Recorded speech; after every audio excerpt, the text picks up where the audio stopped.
queuing, long queues, because the lineup for today's semi-finals is absolutely tremendous. We're starting with men's doubles. Two pairs who have been former world number ones, Tian and Jung from Malaysia, up against the European champions Matthias Bo and Morgensson. Then women's doubles, the New England champions Tian and Xiao up against home favourites Johari and Polly. Following that, men's singles, and Simon Santoso from Indonesia, of course, was beaten finalist here back in 2008. He's up against Praamole, who's appearing in his first ever Premier Super Series semi-final. After that, we'll have the second of the men's doubles and the Olympic champions, Marcus Kido and Hendra Setiawan, up against the 2009 winners, Jung Sung and Lee Yong-dae of Korea. After that, the mixed doubles and more Indonesian involvement. Last year's beaten finalists, Tantowi Akmad and Liliana Natsia, up against Zhu Chen and Ma Jin. Then the second of the mixed doubles semis will follow that, and the two-time World Championship bronze medalist Pit Praamole and Sara Lee Tonkan up against Ko and from Korea, appearing in their first ever Super Series semi-final. Then women's singles, and Saina Nehwal trying to reach her fourth consecutive Indonesia Open final. Of course, she was champion here in 2009 and 2010. She was involved in a thrilling quarter-final late last night against Wang Shixian. Today, she's up against the young Korean Sung Jin-kyung. Then the last of our semi-finals this afternoon, it's the number 8 seed Du Pengyu, who beat the qualifier Sonny Dwi Kunchoro yesterday. He's up against Hu Yun from Hong Kong. And as I say, that is our lineup. It's absolutely tremendous, and the players have been responding to the atmosphere here in Jakarta. We've had some tremendous smashes, and the smash speeds, as you can see, headed up by men's doubles player Jung Jae-sung, 285, and when you consider he's only back from a shoulder injury recently, that is quite remarkable. Johari of Indonesia heads the women's list. Well, there we go, a bit of a respite from all the entertainment here in the stadium as we get plunged into darkness, as we await the first players onto court. As I say, it is men's doubles is going to start us off this afternoon, and it's two pairs who have been top of the pile as far as men's doubles is concerned, because both pairs have been number one previously in the world rankings. At the moment, the Danes, Matthias Bo and Carsten Morgensson, the number 3 seeds, are the European champions. They're up against Koo Kian-kiat and Tan Boon Hyung, who have dropped down to number 8 in the world rankings. But I have to say, yesterday, when we watched them in their quarterfinals, they were looking very, very sharp indeed. The Malaysian pair, of course, had potentially a very difficult first round encounter against the Indonesian pair of Angga Pratama and Rian Sukmawan. But they won that in 2 straight games, and as I say, when I watched Koo and Tan yesterday, they both looked very fit, very trim, and it looks as if they've been training hard in preparation, not just for this Premier Super Series event, but also, of course, for the little matter of the Olympic Games coming up at the end of next month. But of course, this Indonesia Open is the last of the premier events prior to those Olympic Games. A Super Series event next week, of course, in Singapore.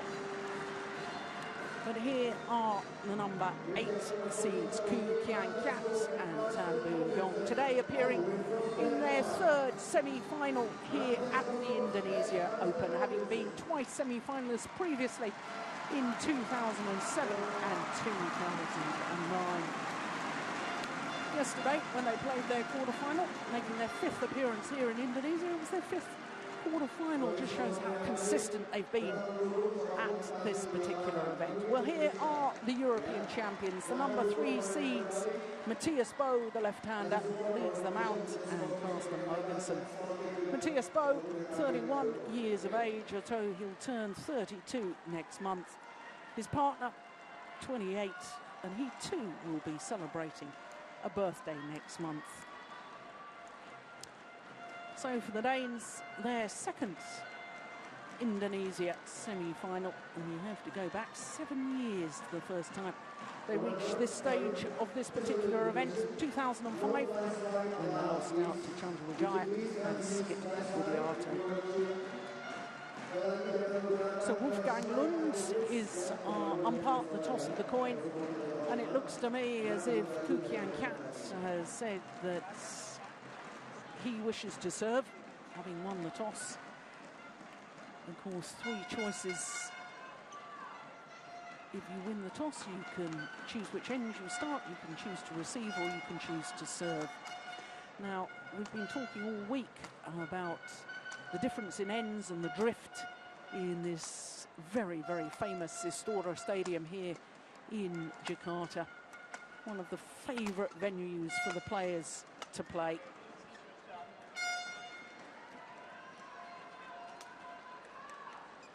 And the drift, as we look at the courts, certainly so far this week, has been playing fast, going towards that far end of the court as we look down. Well, as I say, they are number 8 in the world, dropped down to number 8, having been number 1. And they were number 1 in 2009 through to 2010. In fact, 54 consecutive weeks as world number 1s. And then win-loss record for the year translates into just 1 tournament win, the Malaysian Grand Prix. Well, there, as I say, potentially a very difficult first round encounter against Pratama and Saputra, but dealt with that very well indeed. In fact, the longest match they've had was that first round match, 34 minutes. It was quarter-final yesterday against the young Thai pair. If you were with us yesterday, that was the last match on court. Seems fairly tough on the Malaysians, I have to say. Last match on last night. First of this afternoon's matches here on semi-finals day. Of course, we had a couple of matches this morning. All Chinese women's doubles and all Chinese women's singles. Well, to the number 3 ranked pair in the world. And a year ago, they were the number 1 seeds here in Indonesia, but lost at the quarter-final stage. Win-loss record for the year, 17-2. Just 3 tournaments played, and they, like their opponents, have won all of their matches in 2 straight games, including a very, very impressive quarter-final against the number 5 seeds Chai Biao and Guo Jingdong of China. 35 minutes only for that victory yesterday evening.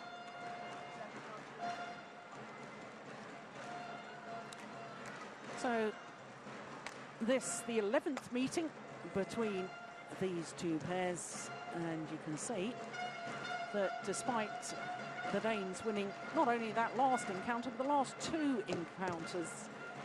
The last one, I'm not sure we can read too much into that, because that was at the group stage of the 2011 Super Series Finals, and therefore group had already been decided. And I think the commitment level of Malaysians in that match, perhaps not 100%. But of the previous 10 meetings, of course, Kuan Tan with the overwhelming advantage, having won 7 of them. It's surprising to me that on their previous meetings, only 3 of the 10 times has it gone the full distance.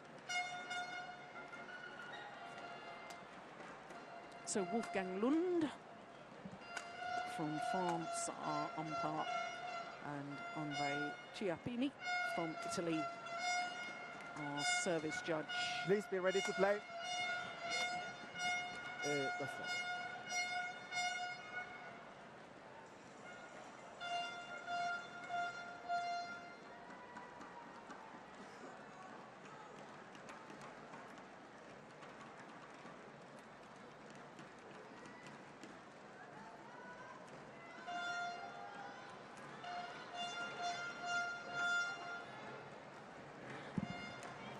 So last moments of preparation, of course, for both these pairs. One of them will make their first ever appearance in an Indonesian Open final tomorrow.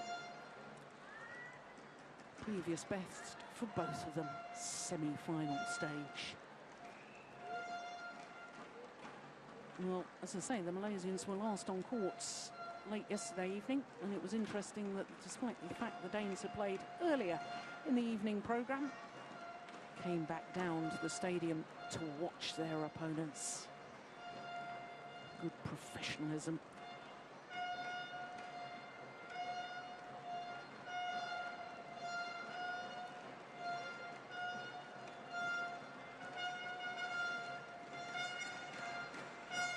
Well, plenty of hooters you can hear in the crowd, plenty of thunder sticks.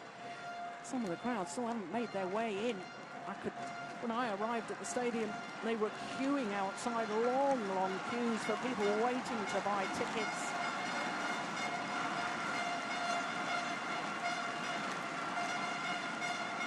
There, the Danish coaches, Lars Uar on the right as we look at them, Klaus Poulsen nearest to us. Ladies and gentlemen, this is on my right, Koo Kien Kiat and Tan Boon Hyun from Malaysia. And on my left, Mathias Boer and Carsten Morgensson from Denmark. Koo Kien Kiat to serve to Mathias Boer. Love all, play.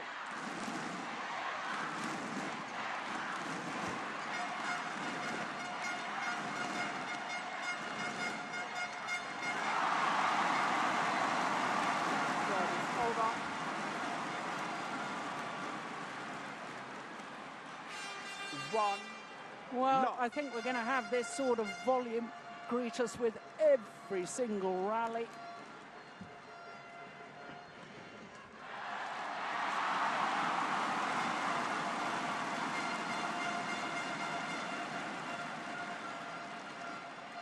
Two, love.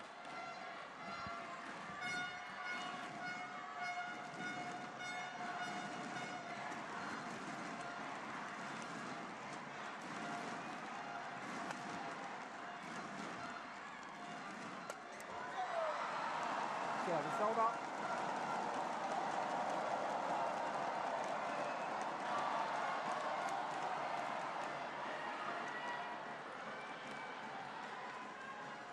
One, two.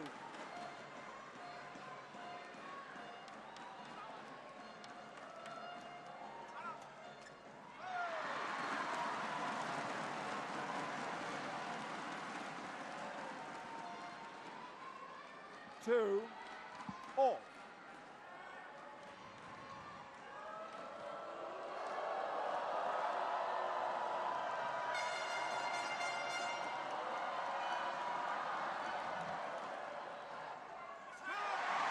Service over.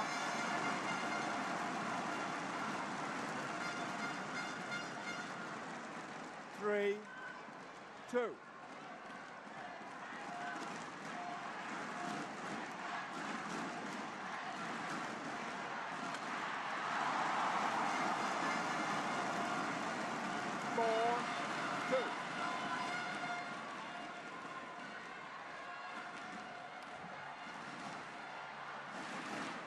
Good flick serve.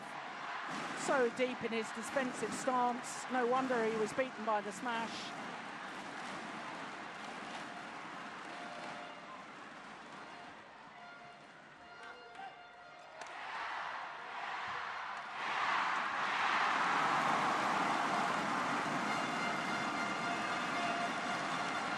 Five, two.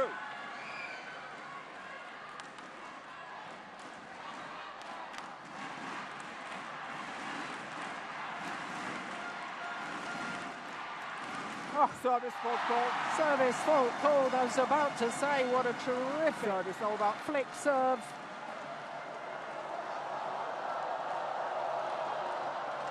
Three, five.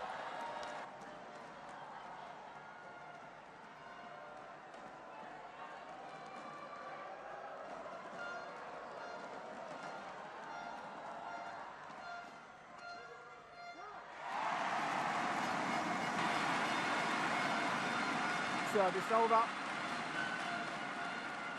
6-3.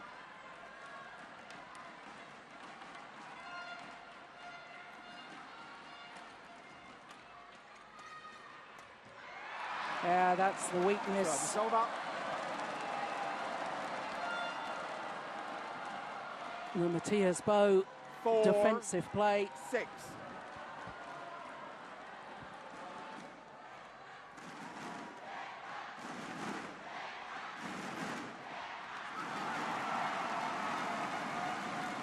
Service over.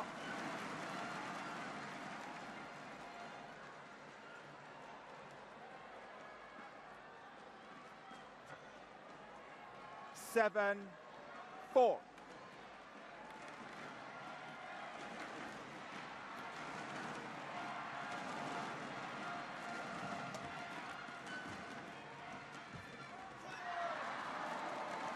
Service over. 5-7.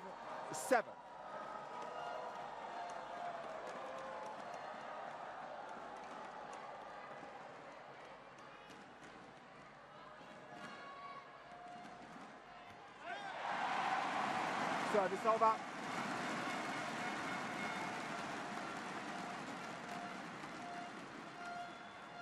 8-5.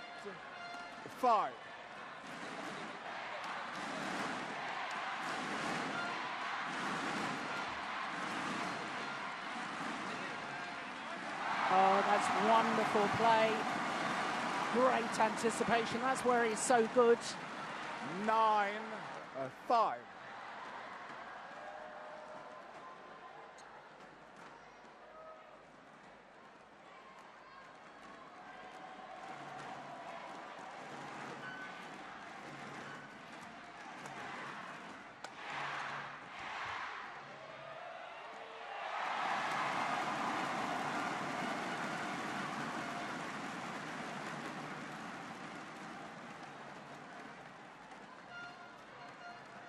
Ten, 5.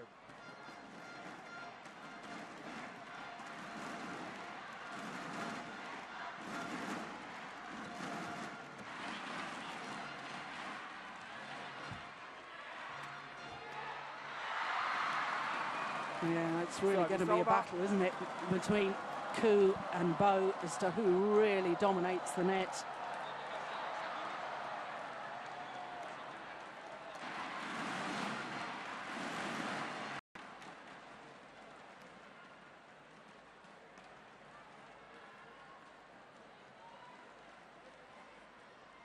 Twenty seconds. 20 seconds. Please, coach.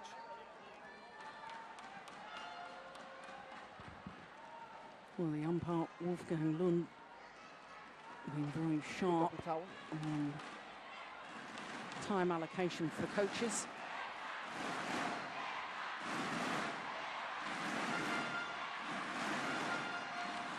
Eleven, 6, play.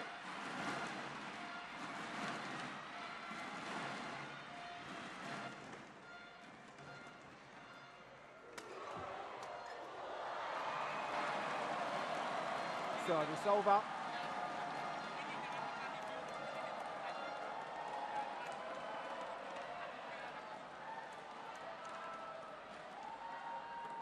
7-11.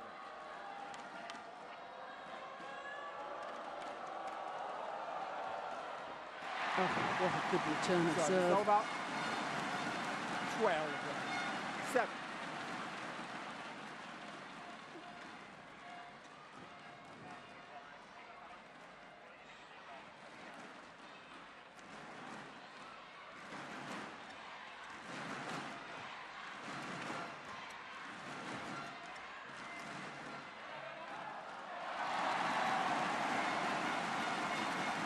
Well, all the rallies at the moment are being controlled by this pair. 13-7.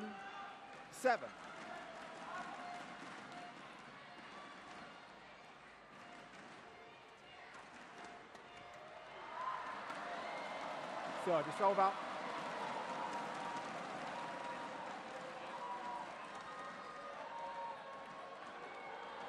Yeah, Malaysian coach. Well, Jung looking a little bit concerned at the moment.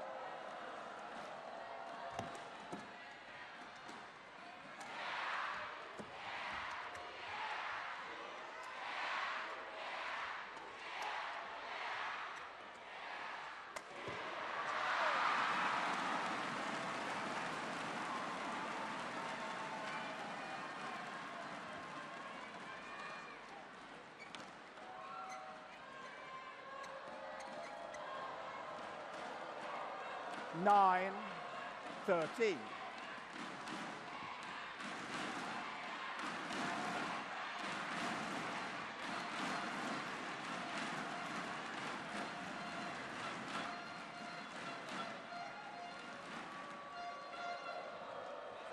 Oh, Tian lucky to get away with that. That wasn't the best of low serves. And the error on the return 10, from Carsten Morgensson, perhaps just a little bit surprised about how loose it was. Yeah, not the best of serves again, this time severely punished.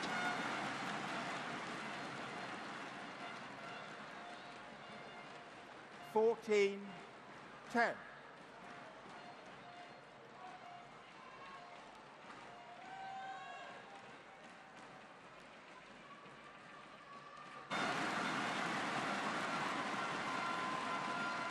Well, discussions going on with the two Malaysian players. 15, 10. 220. 137 miles an hour.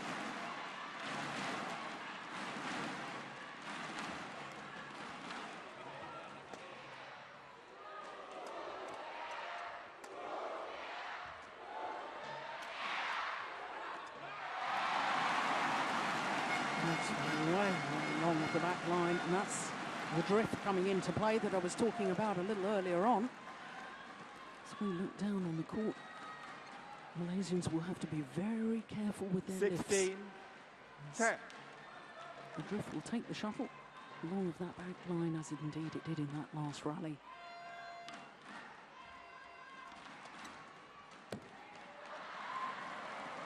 Service over.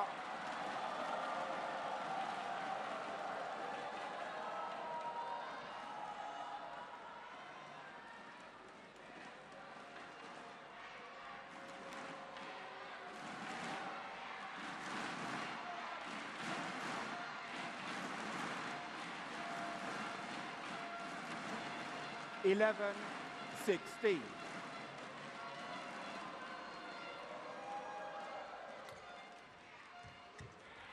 Good. Service over. Well, Danes really are so good at reading the situation, anticipating.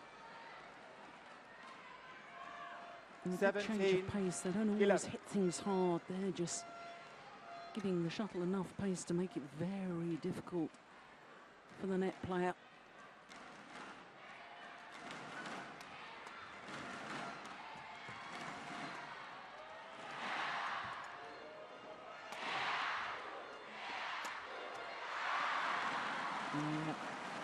He's certainly the one to target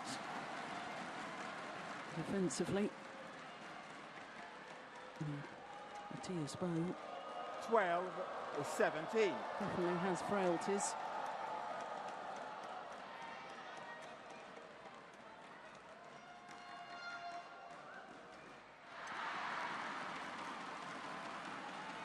Thirteen, 17.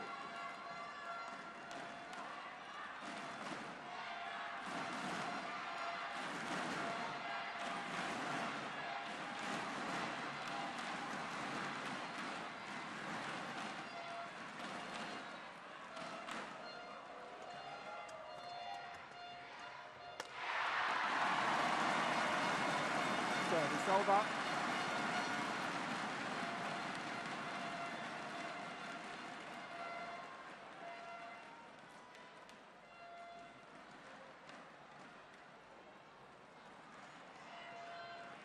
Well, both these pairs not only former world number ones, both former All England champions, Natsia and Carsten Morgensson. won the title last year, 2011, beating their opponents of today in the final.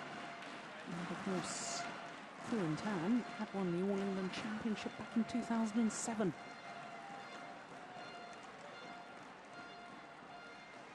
And I guess an awful lot of the spotlight of Malaysian sports fans will now be turning their attention to Koo and Tian, given the fact that Lee Chong-wei picked up a very nasty injury in the Thomas Cup finals, but I hear he's back on court, back training again, which is just wonderful news. Service over.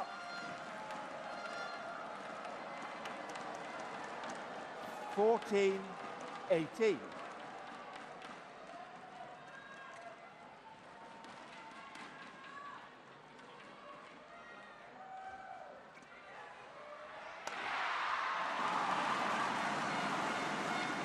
Well, he hasn't got the hardest smash in the world, Costa Morgensson, but he probably hits more winners than virtually any other men's player.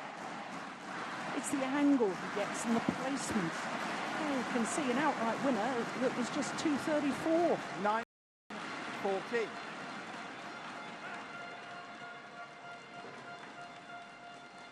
Oh, good flick serve.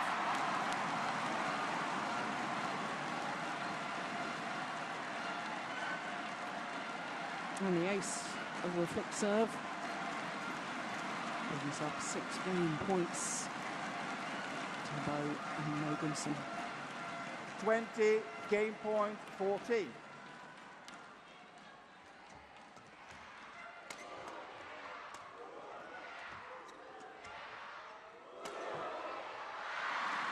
Service over.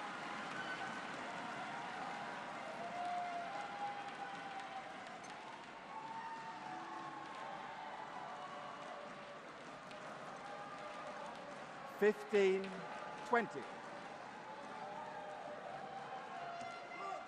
Service fault called. Service fault called. Game. Trying to do to his opponent what was done to him First with the game flat flick won serve, by but it Natsia was and Carsten Morgensson, 21-15. too flat. The racket wasn't pointing in a downward direction, and their confirmation 21-15 in the opening game to the European champions of Bo and Morgensson.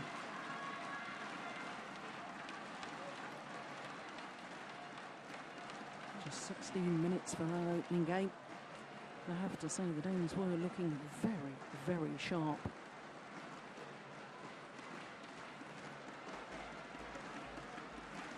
Good to see at semi-final stage of the men's doubles, 4 different nations taking part, all different nationalities.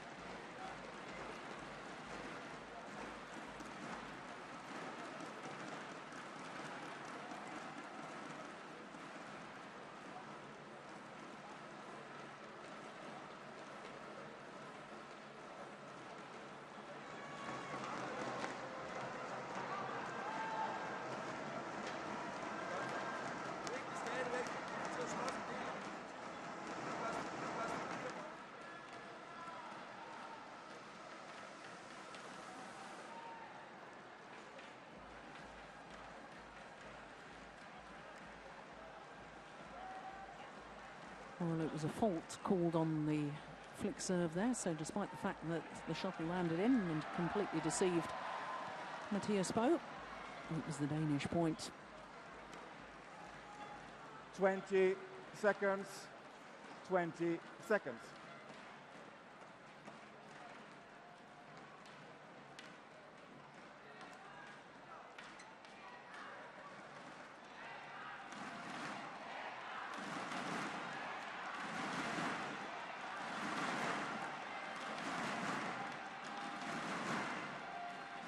Second game, love all, play. So 1 game to the good, 21-15, that opening game in 16 minutes of play. Number 3 seeds from Denmark.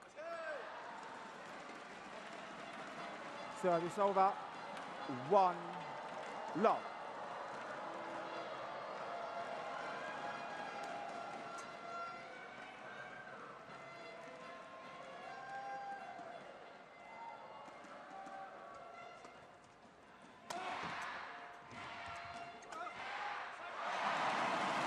Service over.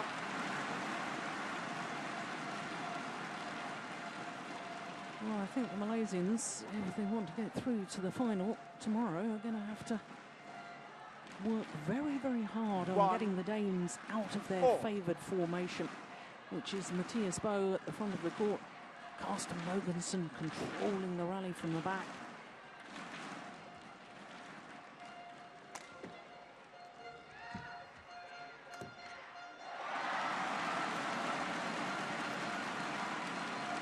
And that is where the Danes are so good, turning their defensive play into attack. 2-1. No,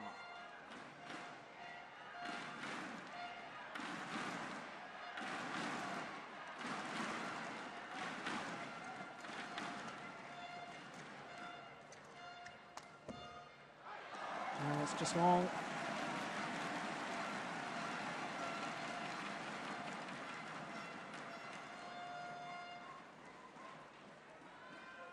Three, 1.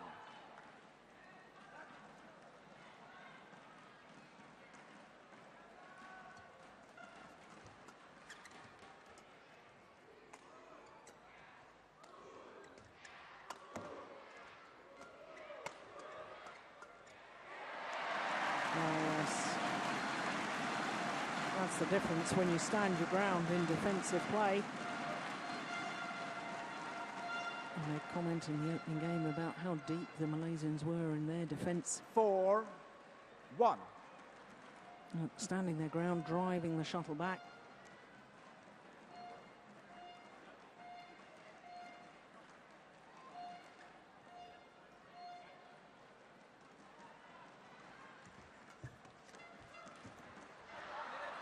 Service over.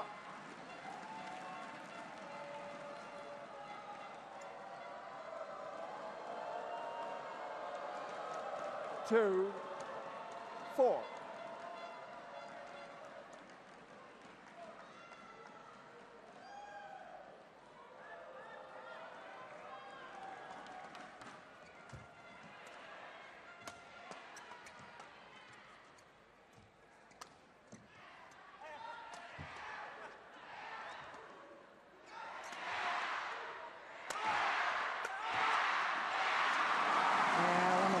Rallies of the match so far.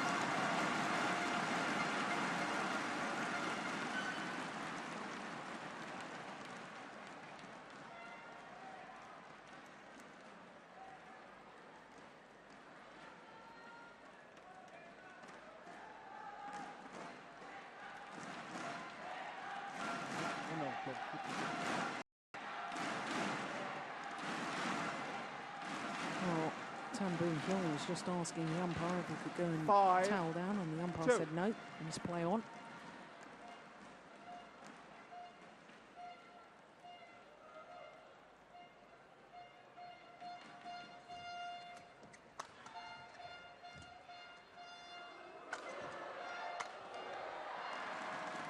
Service over.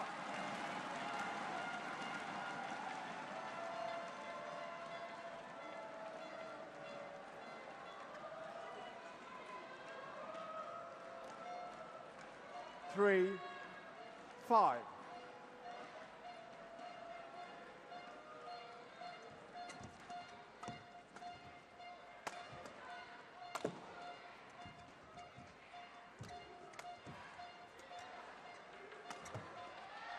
Oh, that's nice.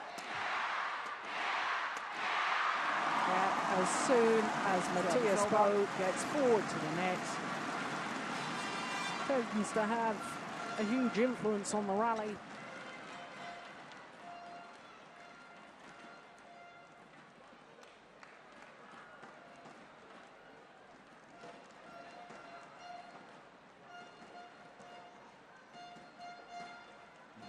You can change. Yeah, change.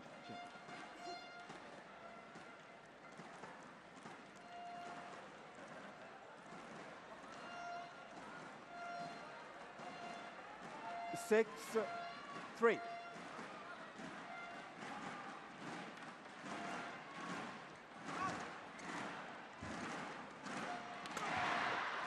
Yeah, there's the steepness of the smash again, and yet another outright winner.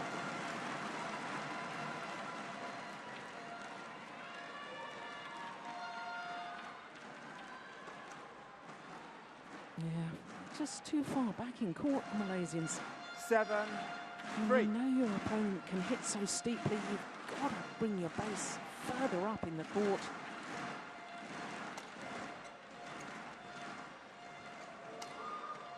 Overdone it. It's wide.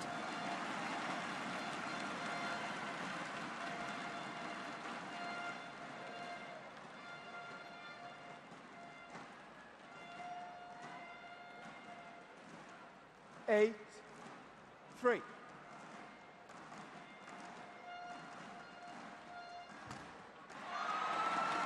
Yeah, good flick serve and no real power pushback from that ready position from Kian Kiat. Half-hearted movement back in court. 9-3.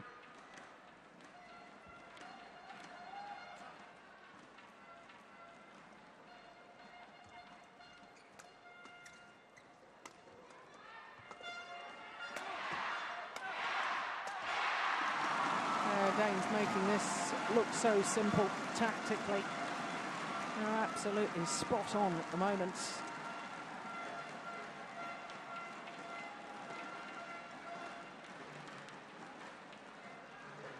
Ten, 3.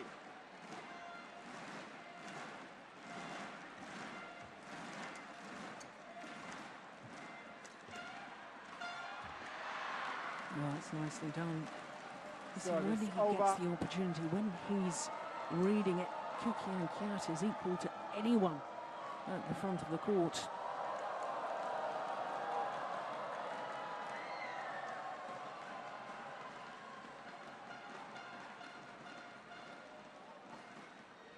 Four, 10.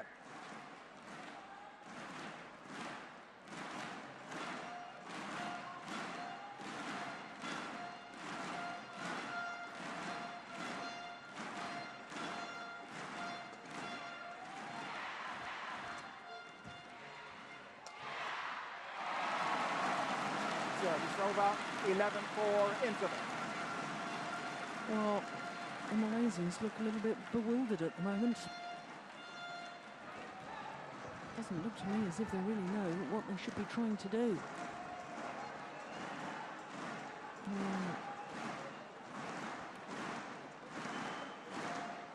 Really tactical awareness and nous is being shown by the Danes at the moment.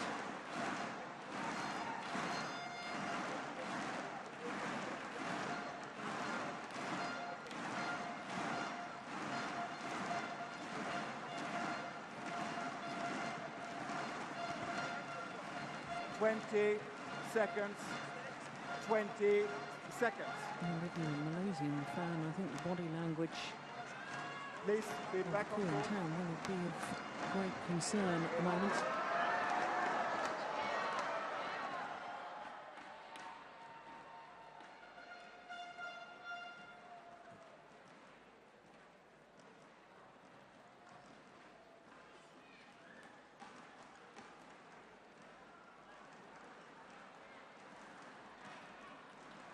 Eleven, 4, play.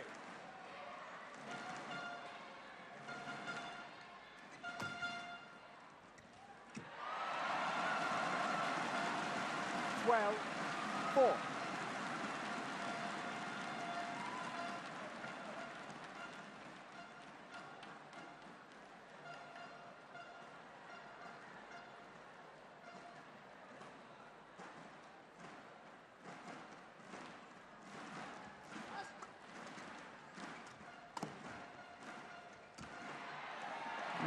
That's nice.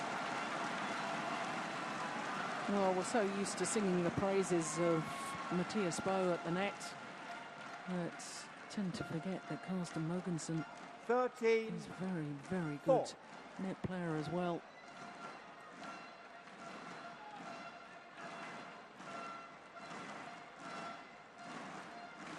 Third service fault called. Service fault called. Service over. Racket not pointing in a downward direction. 5-13.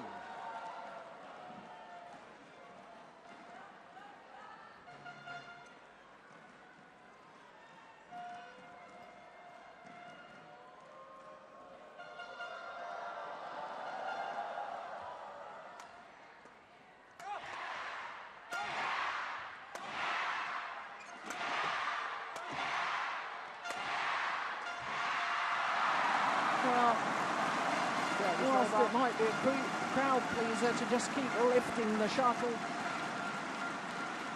it is bewildering tactics there from Kuki and Kiat. Got to try and turn your defensive play into attacking play. If you don't, then eventually your opponents will get through. 14-5.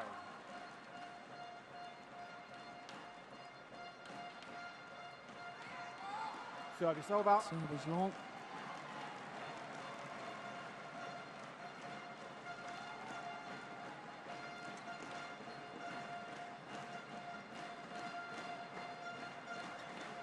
Six, 14.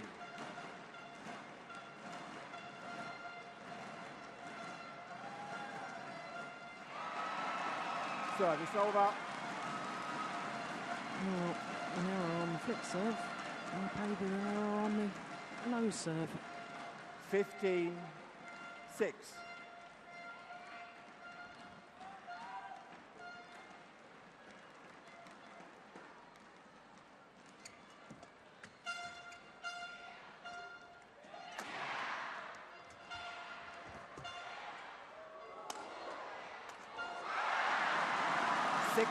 Totally mistimed.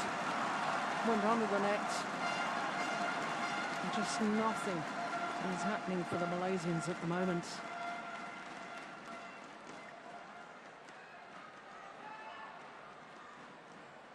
Well, I had high expectations of this being a thrilling encounter.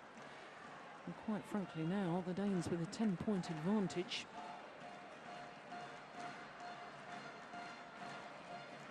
Very, very difficult indeed for the Malaysians to claw their way back. Over.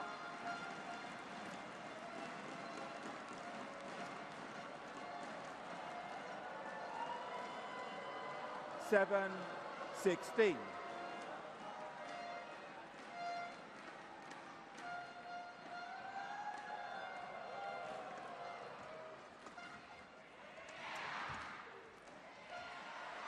Oh, very good judgment. Service Landing over. just long.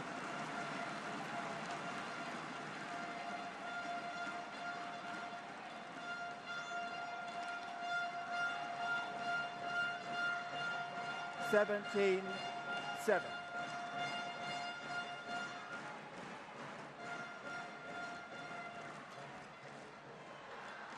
Service over.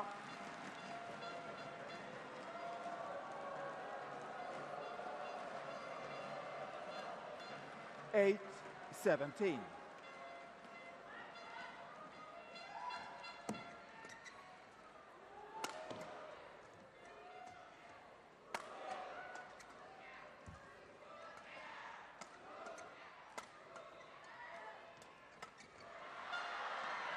Yeah, that's what we know the Malaysians can do.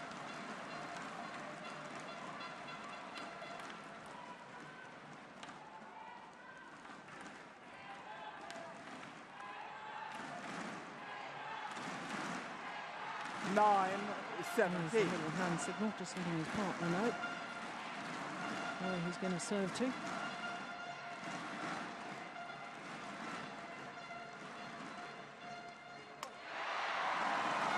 It's a clever return of serve. Just rolled the wrist at the last moment, creating disguise.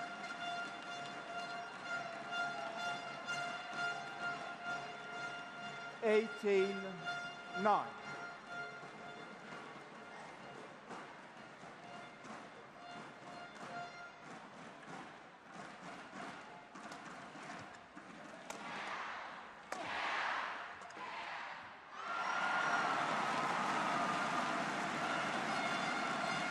Well, they've just been outclassed today of the Malaysians.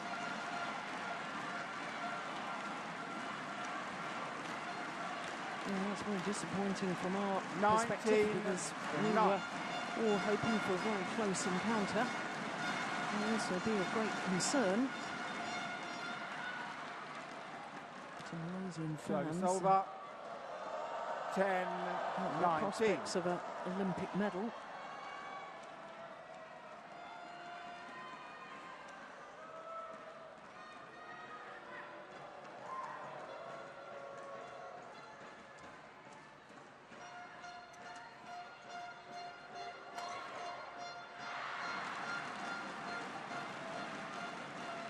Eleven, 19.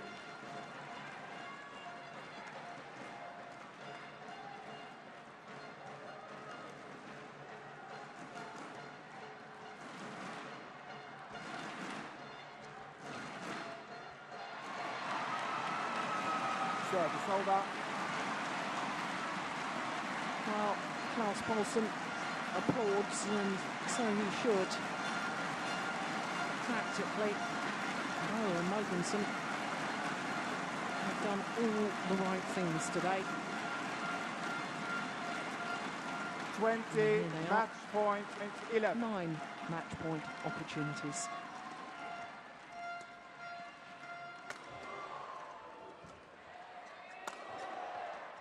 Game. 21-15, 21-11 in just 35 minutes.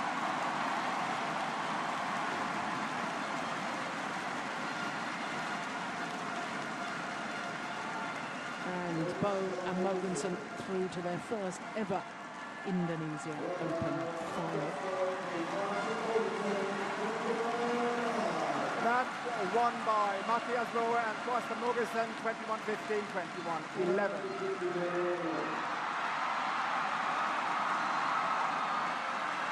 Well, both the Danish players have taken off their shirts. They're going to throw them into the crowd. A lucky fan will have that as a nice souvenir.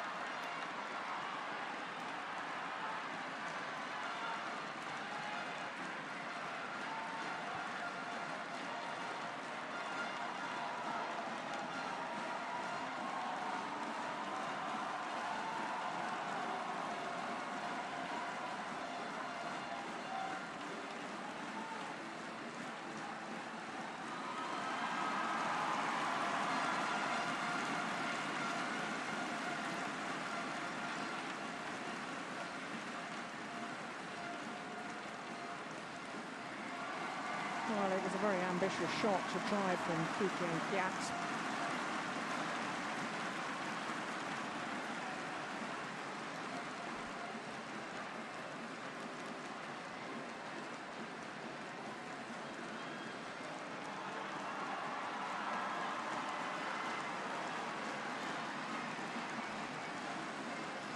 So that's the first of our matches completed here on semi-finals day. And it confirms Bo and Morgensson in tomorrow's final. As I was saying earlier, 4 different nationalities represented the 4 semi-final spots. In fact, 6 different nationalities represented in the quarterfinals. That's always a good sign. Now, don't be alarmed. Lights have just been dimmed so that we can bring our next players into the stadium in superstar fashion. And rightly so, because they are superstars. Current All-England champions.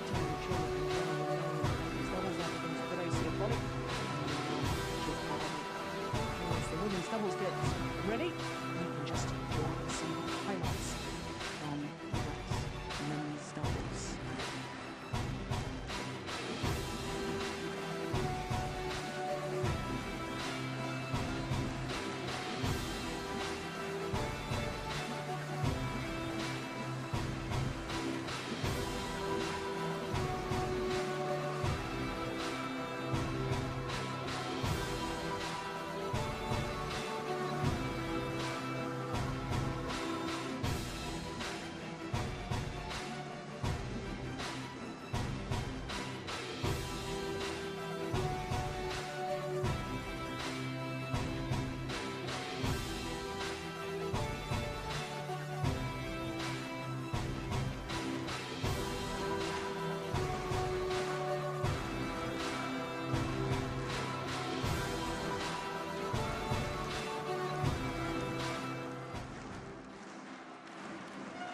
So we still await the players to be brought onto court for the second of our matches here on semi-finals day.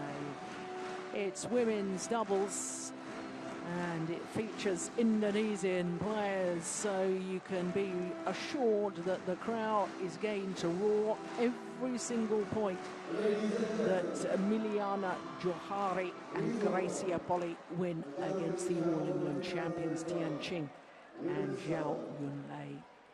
After that, men's singles, then the second of the men's doubles, then mixed doubles. Plenty more action to come.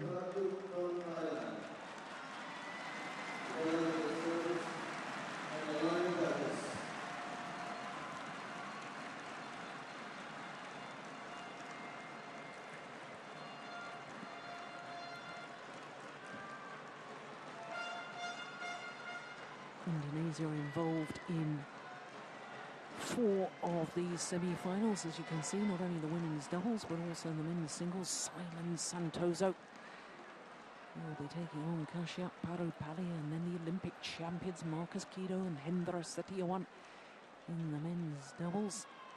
And then last year's beaten finalists Tantui Akmad and Liliana Natsia in the mixed doubles. It really is a lineup to savour.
Well, I said the reception for the Indonesian players would be mega loud. It certainly is.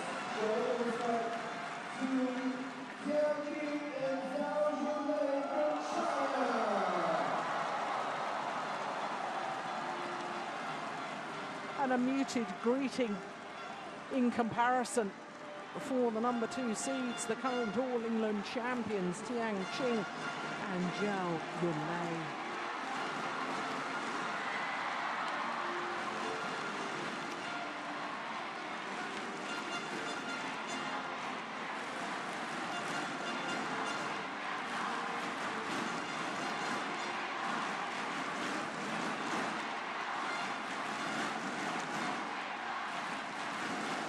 Well, the fans here in Jakarta always produce the most wonderful atmosphere here in Istora Stadium.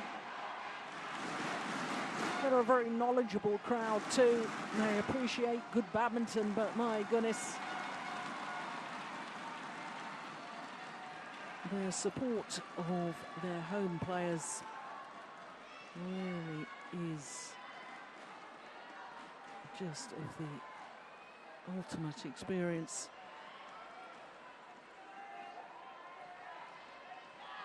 Susan Taylor, our umpire for this one, from Australia. There she is, just getting the formalities out of the way. Toss of the coin, who's going to serve, who's starting which end. Well, for Miliana Johari, it's her second experience of a semi-final, because she was semi-finalist back in 2008 in the women's doubles, playing with Shendi Puspa Irawati. But for Gracia Poli, this is a brand new experience, her first ever semi-final in her home event. And my goodness, they deserved their place here today, disposed of the number 8 seeds Mayuki Maeda and Satoko Suetsuna in yesterday's quarter-final. First ever victory in 5 attempts. Well, positive win-loss record for the year, and you can see their career win-loss translates into the fact that they only formed their partnership a couple of years ago, so this is their 3rd year together. And as you can see, they went to 3 games against fellow Indonesians in the second round, but it was that quarter-final yesterday against the number 8 seeds that was just sensational. 21-13, 21-16 in just 43 minutes, and as I say, that was on the back of 4 previous losses to that particular Japanese pair. Here the Indonesians, 24 and 28 years of age. Gracia Poli, 24. Johari, 28. For the Chinese pair, Zhao Yunlei and her partner, both 25 years of age. Now, you can't get much better than that, can you? Win-loss record for the year, 22-0. 22 wins, 3 tournaments played, 3 titles won. Absolutely incredible. Of course, including the first 2 Premier Super Series events, the Korean Open and then the All England.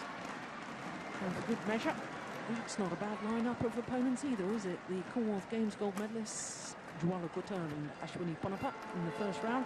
Then the former world number 1s, Chen Wen-Sing and Chen Yu-Chin of Taipei.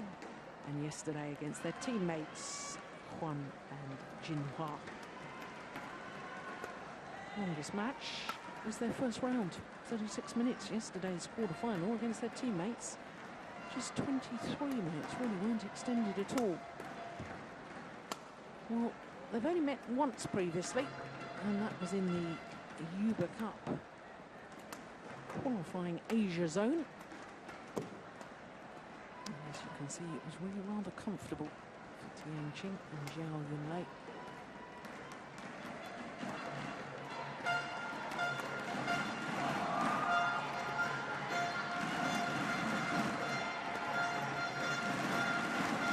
Officials working very hard this week. International court officials. Ready to play. Susan Taylor from Australia and Tyson Tonkan from Thailand.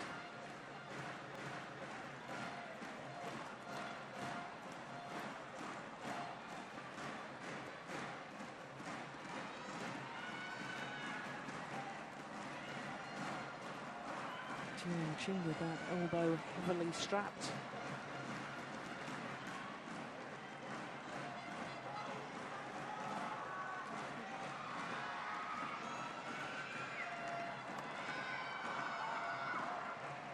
And last year in the women's doubles, Indonesia had a pair in the final, but it wasn't this pair. It was Vita Marissa and Nadia Malati. Down to Wang Xiaoli and Yu Yang in last year's final, and incidentally, Wang Xiaoli and Yu Yang, the world champions and number 1 seeds, are already safely through to tomorrow's final. They played one of the morning matches here on semi-finals day. Ladies. Well, the umpire trying to get the attention of the Indonesians. Kit bag's not tidy enough. Come on, it is. No.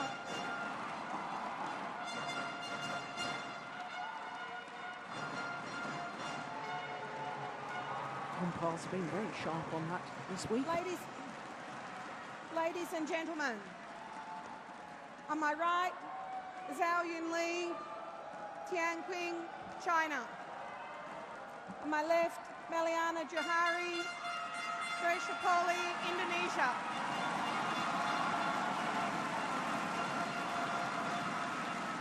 Zhao Yunlei will serve to Gracia Poli. Love all, play.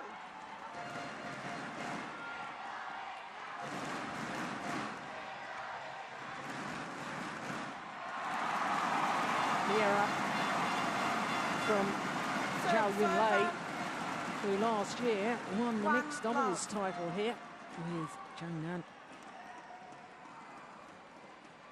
a big surprise in her mixed doubles semi-final yesterday, because Xiao were beaten by Sukip Praamole and Tonkan from Thailand. Already a little bit of confusion in the Chinese camp.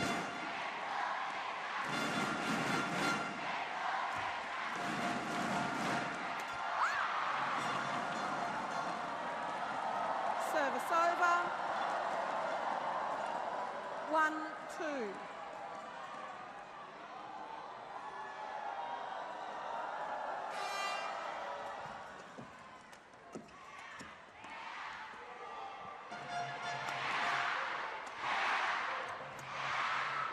Oh, it's landing well in.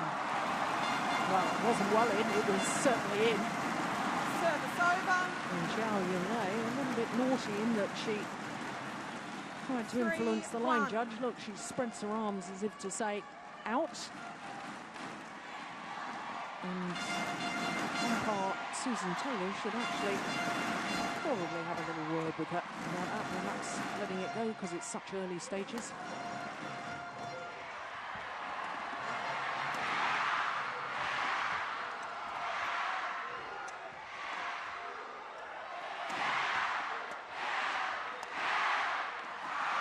Good defence.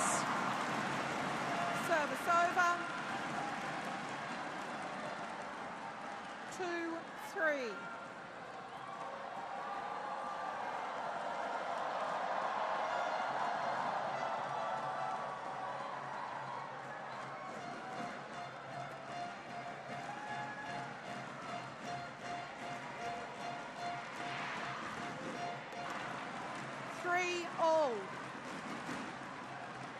Well, I thought yesterday in their quarter-final how positive the Indonesians were against Maeda and Sutsuna. Hard work to keep on the attack the whole time, but it does pay dividends. Yeah, just like that. Service over.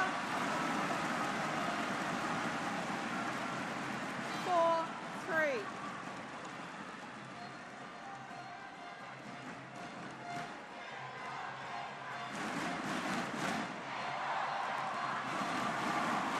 Called out. 5-3.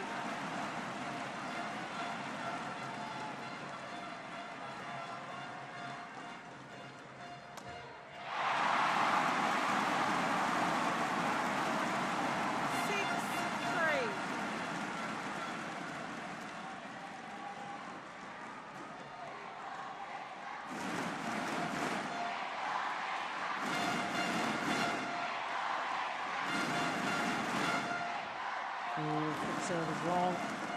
Service over. 4-6.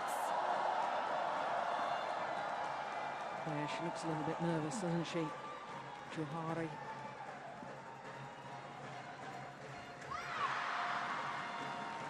5-6.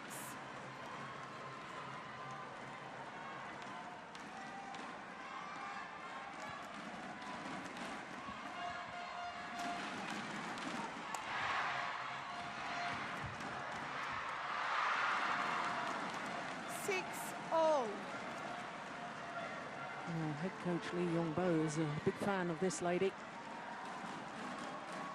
Sang her praises about her being a flexible player, flexible character and style, and can play with anyone. Well, that's borne out by the fact that she's won 11 career titles with 4 different partners.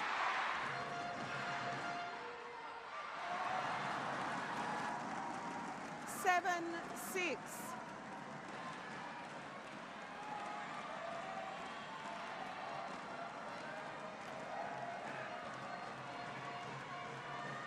Yeah, good call, good judgment. And a very good return of serve from Gracia Polly. Service over. 7-all.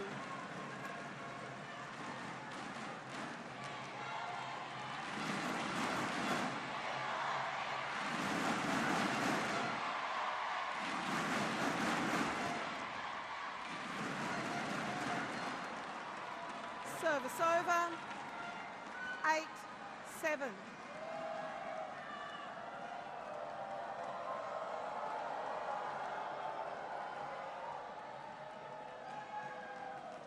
Oh, indecision on the return of serve.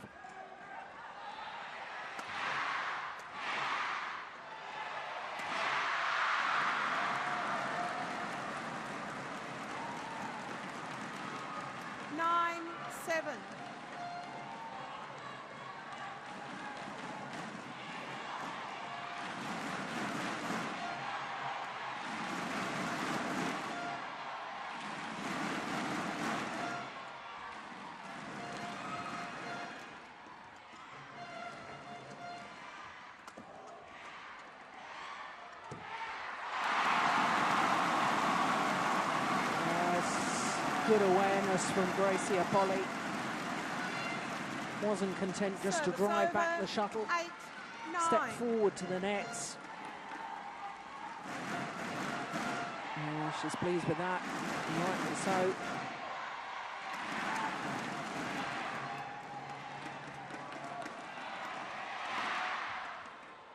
Oh, she's pushed it wide, back level.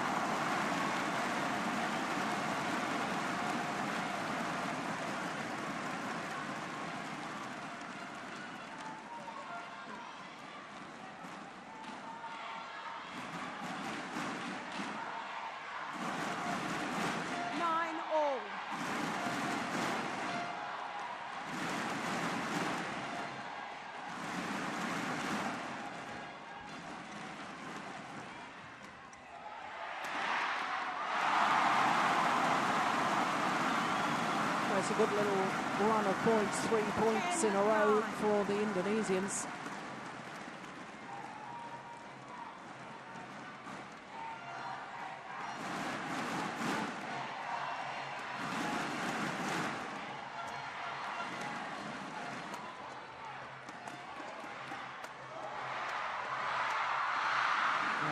Superb from Djarum Indonesia.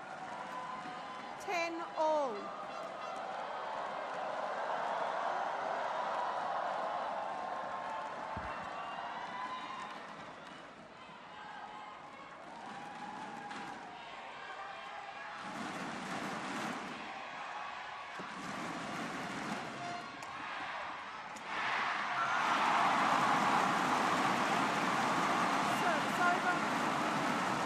The noise of the crowd tells you who's in the lead at the mid-game interval. It could not be closer.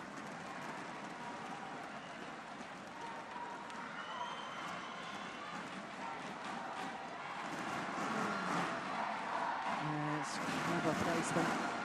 Tian getting in a tangle on a defensive play.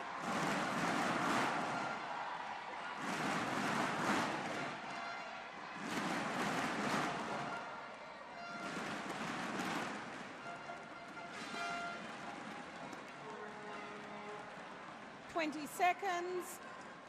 20 seconds.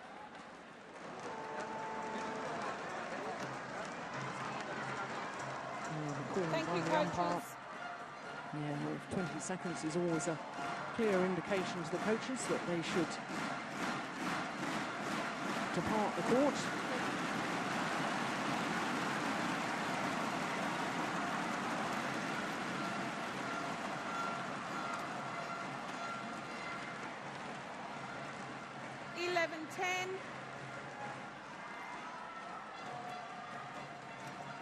Play.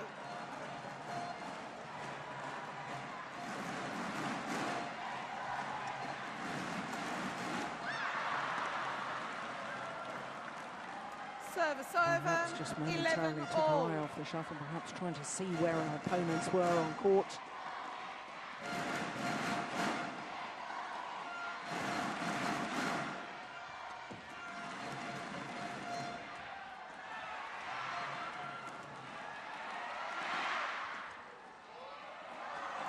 Good judgment. It's just wide. Service over. 12-11.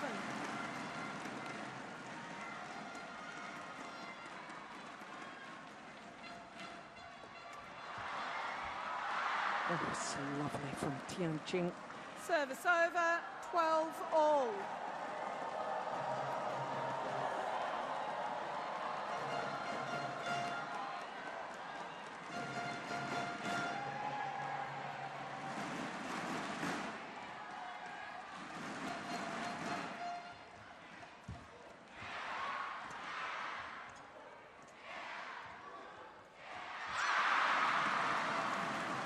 Right idea. 13-12. Wrong execution.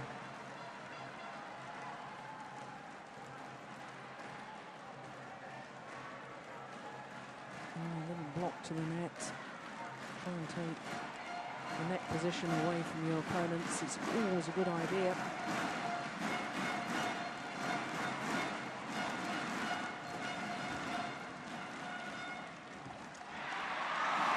Nicely done. Service over, 13-all.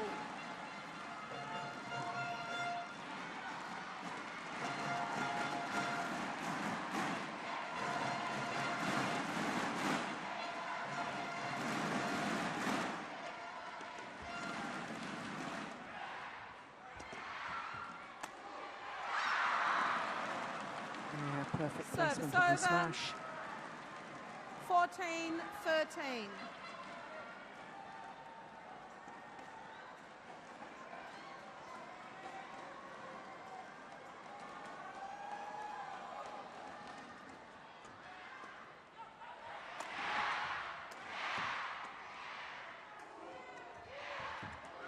That's good play. And again. Yeah, wonderful play from Tian. Decisive player within that 15-13. rally. Look how she lunges forward to take the shuttle as early as possible.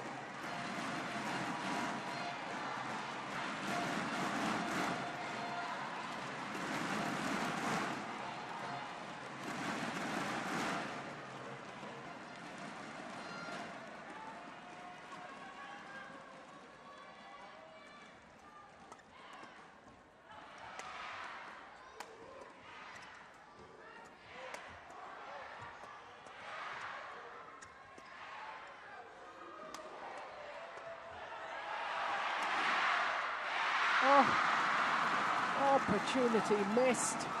Yeah, she knows it. 16-13.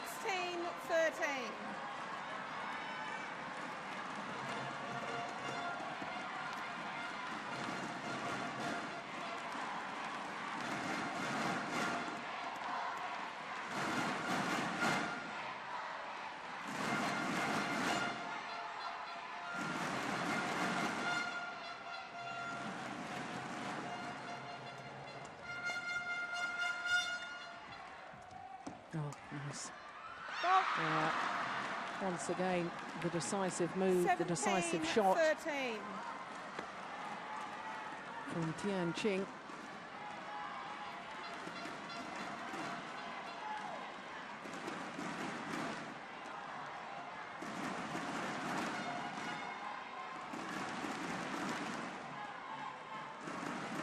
Four straight points, and now a nice little cushion for the number 2 seeds.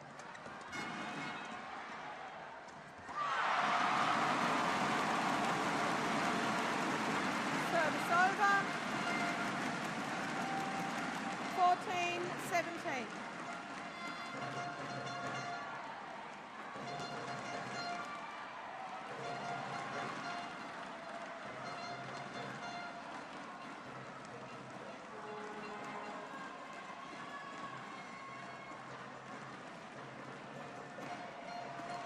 The Indonesian coach urging his players on, still shouting instruction.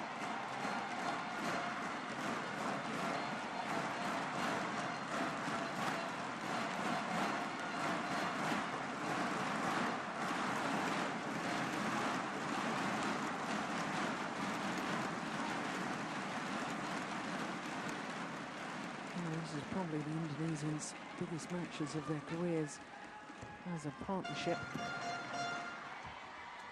Never won a title together, not yet.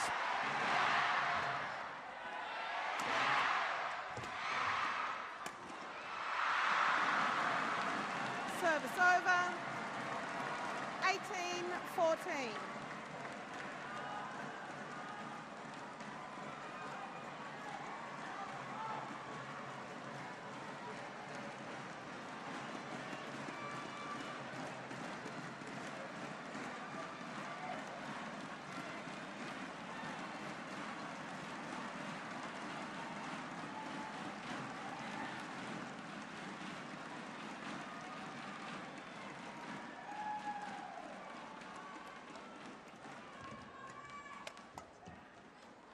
Oh, it's too long.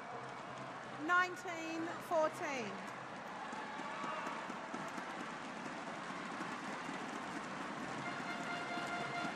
2 points away from the opening game for number 2 seeds. Oh, good return. That's a super shot. 15-19.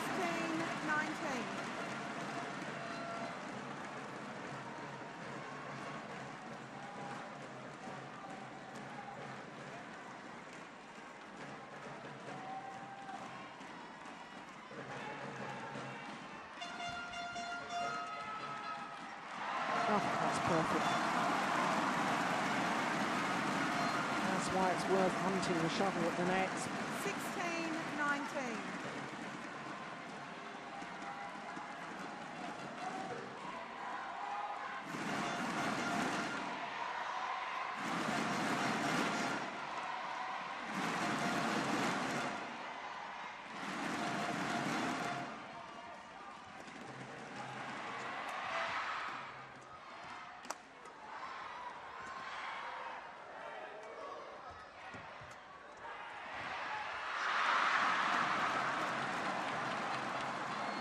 Service over.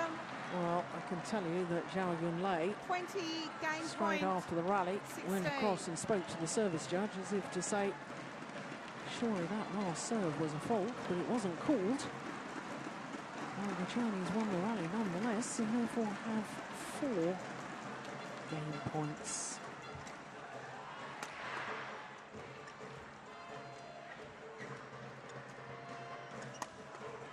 Only needed the one. Game. 21-16. First game won by 17 Tian minutes of play. Xiao 21-16.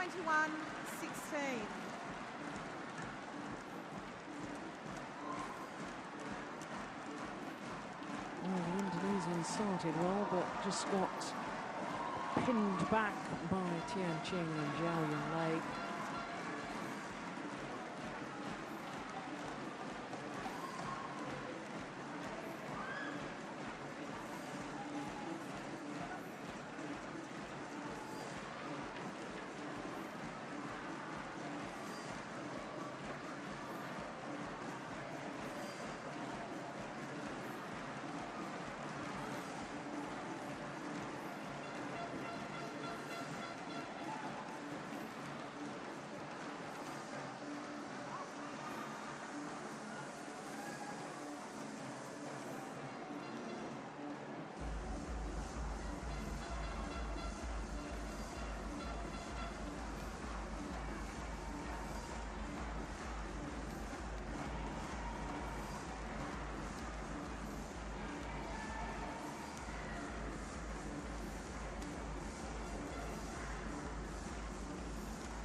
Seconds. 20 seconds.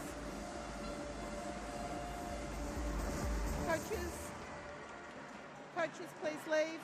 The Indonesian coaches to leave the court.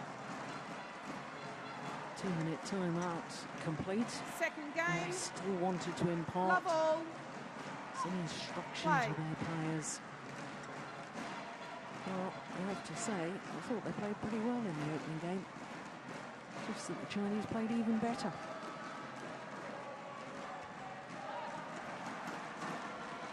Service The low over. serve 1 from Zhao Yunlei. love.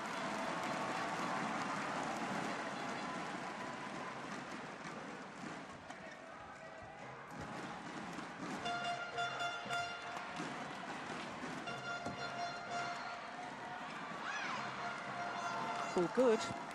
Service over. 1-all.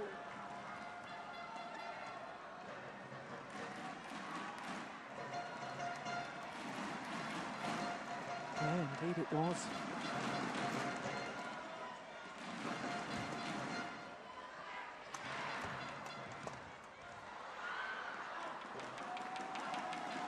Any little half opportunity, and both the Chinese players are absolutely ready to pounce. Silver medalists from last year's World Championships, of course, and gold medalists at the Asian Games in Guangzhou end of 2010. And that's really where they resumed their partnership that they had first started back in 2005 when they were both just 19 years of age.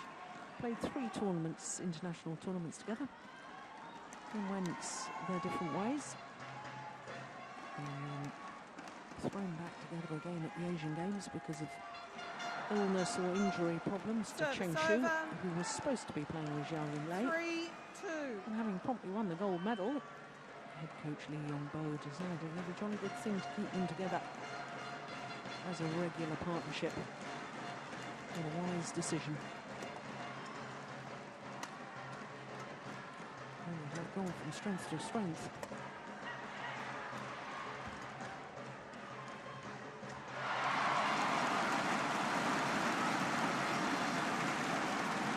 Service over. 3-all.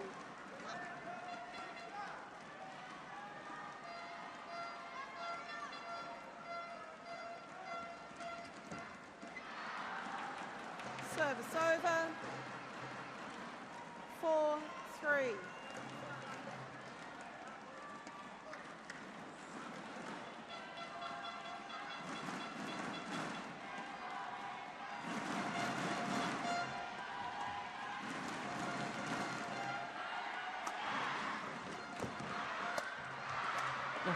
Brilliantly played in that rally 5-3. from both the Chinese players. So positive. And it was the one that did the damage, the drive defence across court. From that moment on, the Indonesians were in big trouble.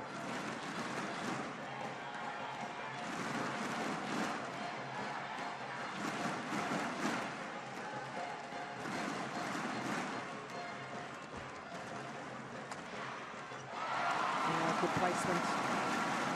The channel attack. Hit down in between your two opponents. 4-5.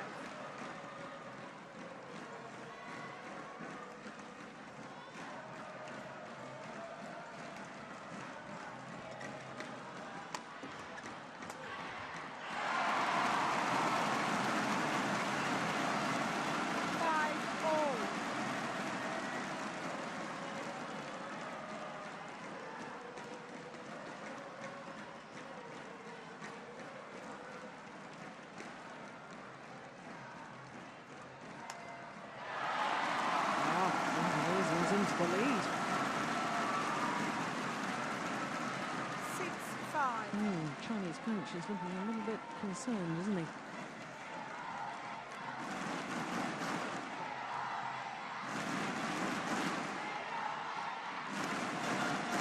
Allowing the players to have a towel down. There's a change of shuffle.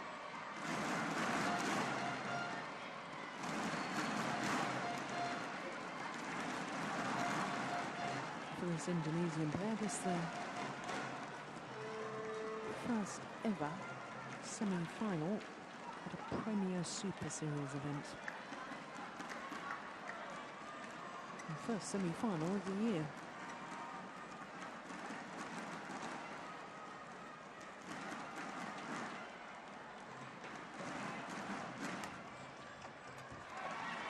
Oh my goodness. Oh, and it's long. Service over. Tian 6-all. in an effort to defend that.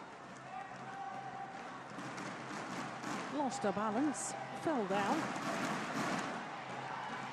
And yet ended Indonesians hit the shuttle long.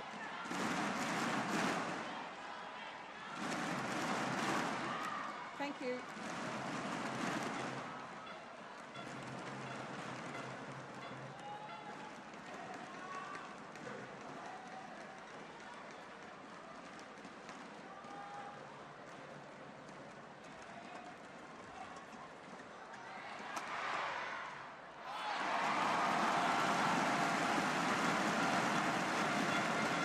Service over.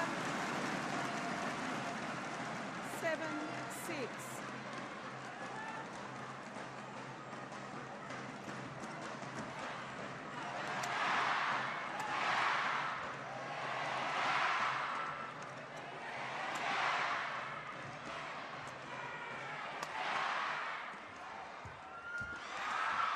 It's a good rally. It's a cover shot.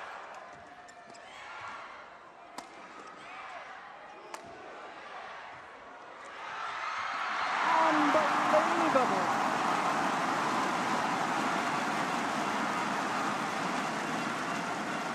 What a shot, what vision from Gracia Bolli.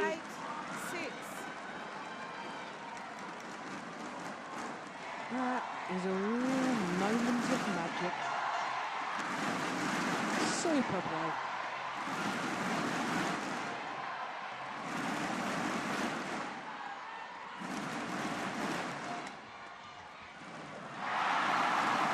That's pretty good defence too. Keeping the shuttle flat over the net and just pushing it towards the tram 9-6. lines into the mid-court area, so it's gone past the net player but still landing in front of the rear court player. And now the Indonesians have opened up a 3-point cushion. Take that 4-point cushion. Good reactions. 10-6.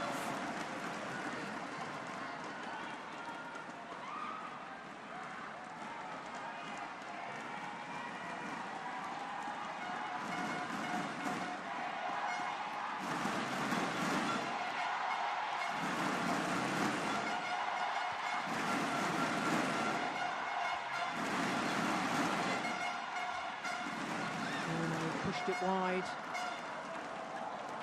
Service over. 7-10.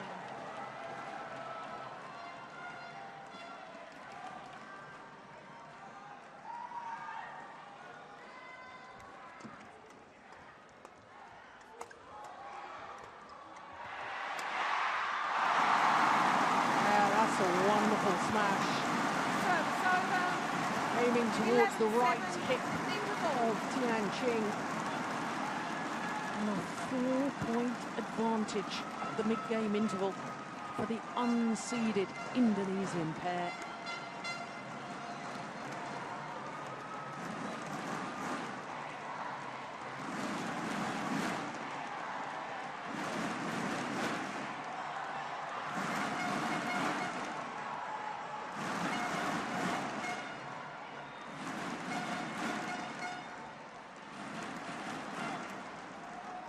Twenty seconds. 20 seconds.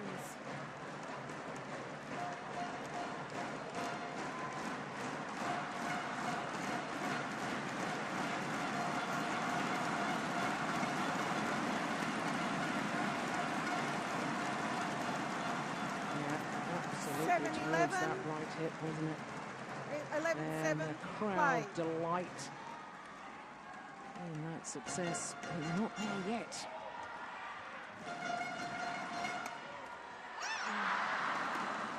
Service over. 8-11.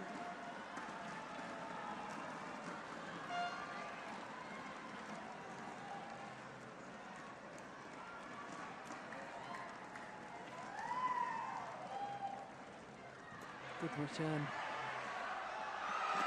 And good judgment too. Never that got long. Never long by much. Service over. 12-8.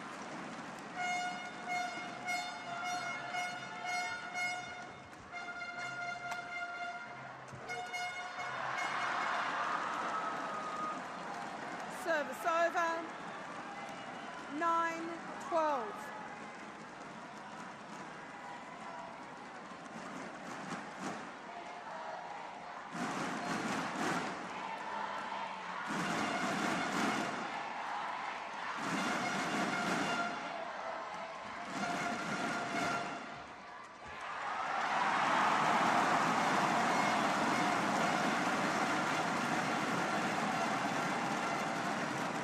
Service over.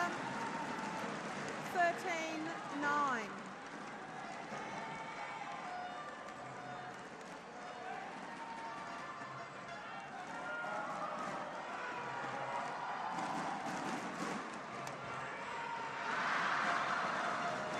Service over. 10-13. Wasn't deceived by the quick serve at all, was she? Jung back very quickly indeed.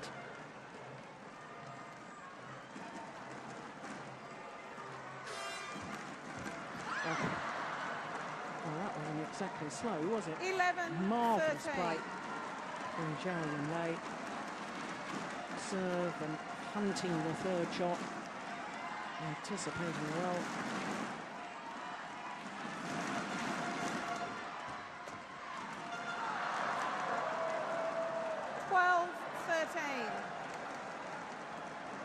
Well, they worked so hard to get their advantage, their 4-point advantage, and in double quick time, it's been pegged back to just 1 point.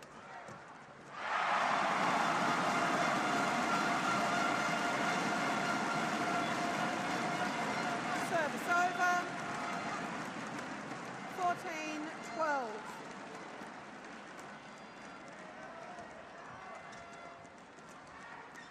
Oh, it's gone wide.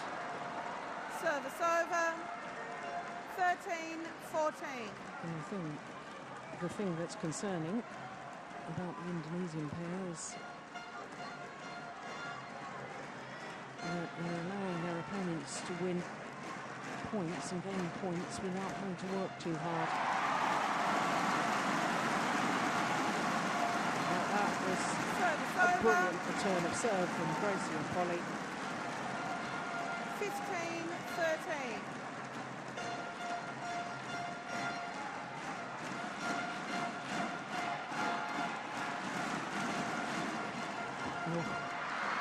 Returns the favour, exactly the same shot. Service over. 14-15. Anything you can do, I can do as well. Sends a psychological message to our opponents, doesn't it? So much of sport is about the psychology of it all. Who can mentally get on top of their opponents, who's got the confidence, who's got the nerve to go for it at the crucial stages.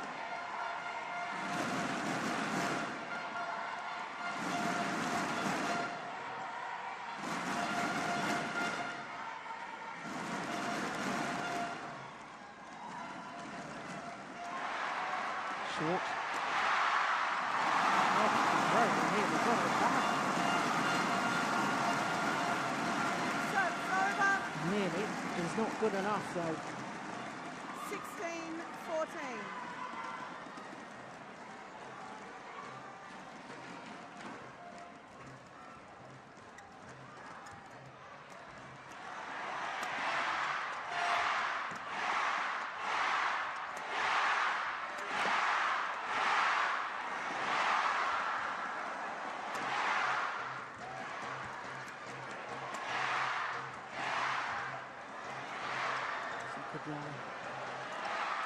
Oh, absolutely read that to perfection, Xiao. 15-16.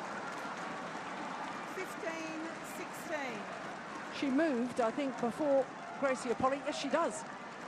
Moved forward before Polly had even hit the drop shot. That is incredible anticipation.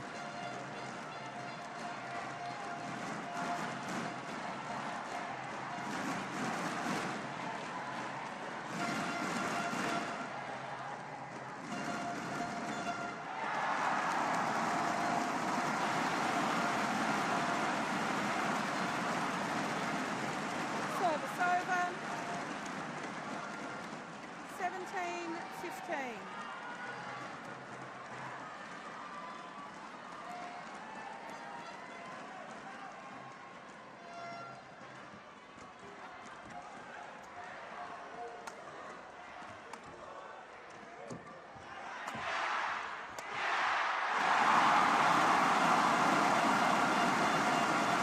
A 3-point advantage. And just 3 points required by the Indonesians to send this to a third and deciding game.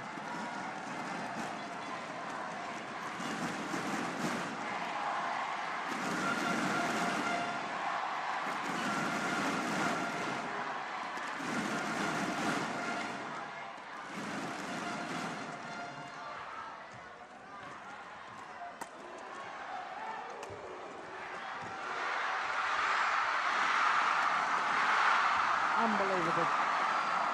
Oh, what a shot. Service over. Well, I talked just a minute ago about 16. the need in 18. sport to play the big points so well.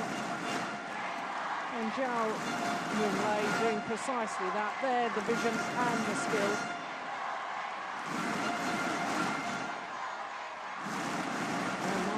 That was a big point.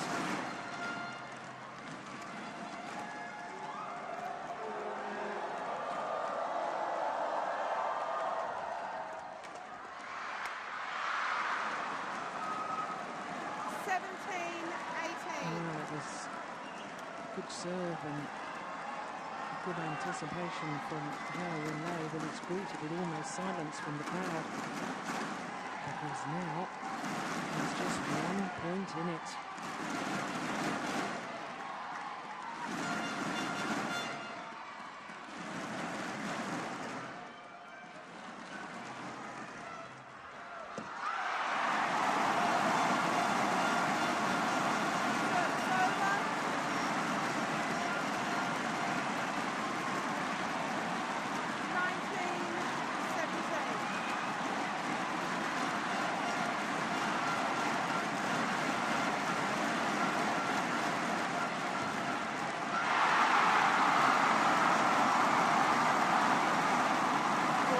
The noise has gone up a couple of decibels. 20, game point, 17. And it will be even louder if the Indonesian pair can win one of these next 3 points. Because if they do, we will indeed have a deciding game.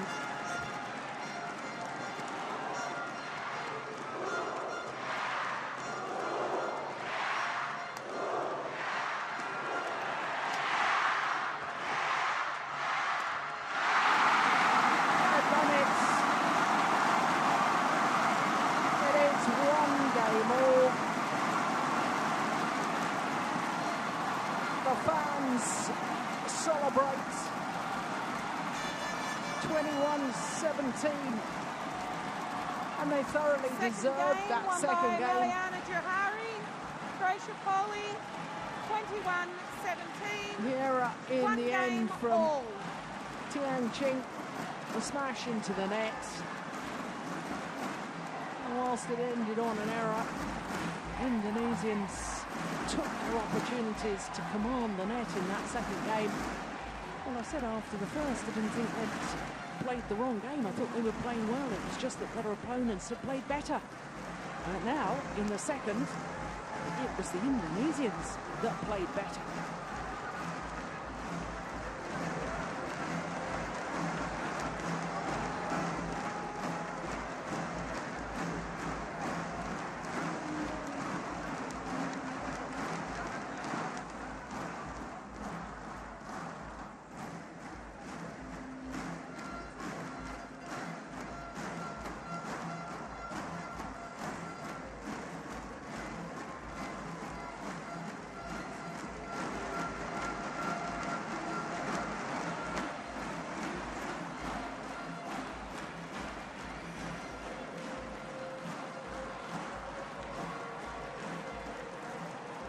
Once again, the Indonesian coach is very 20 seconds. intensive 20 with their instructions seconds. to their players.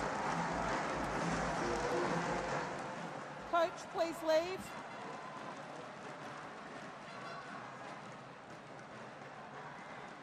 Thank you, coach.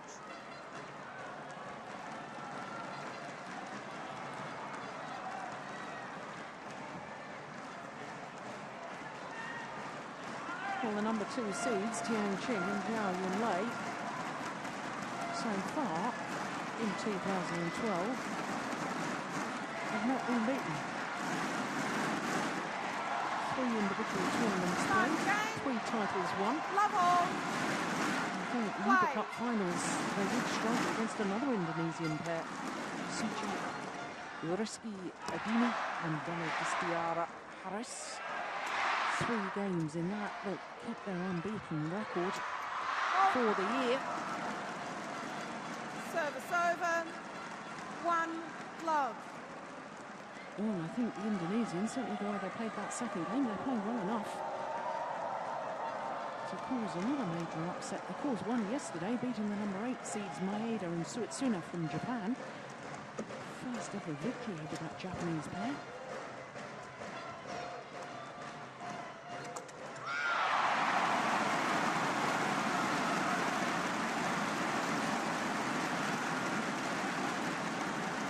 Service over. 1 all.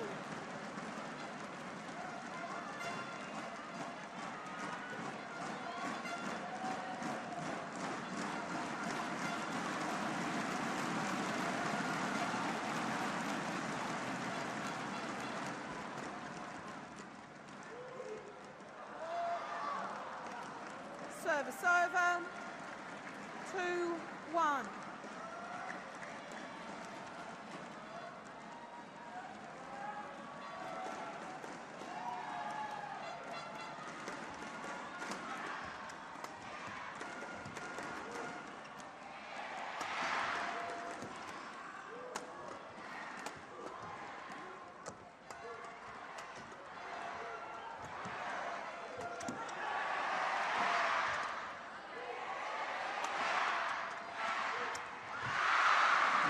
Defence ripped across court from 3-1. Lay.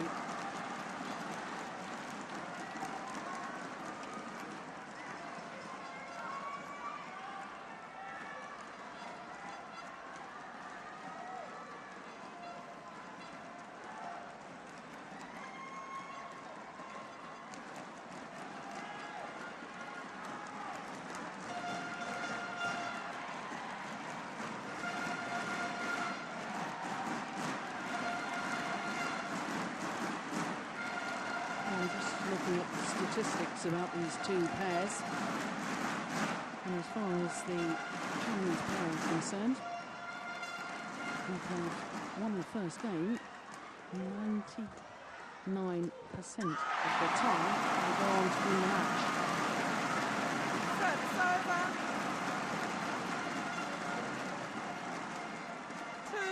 2-3. For the Indonesians, if they lose the first game, which obviously they did here, they only go on to win the match 15% of the time.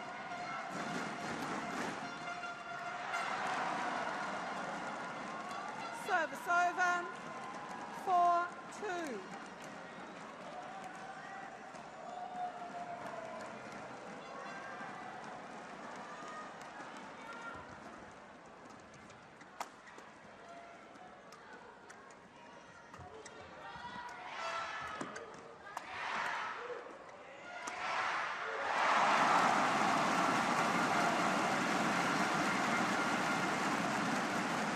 Service over.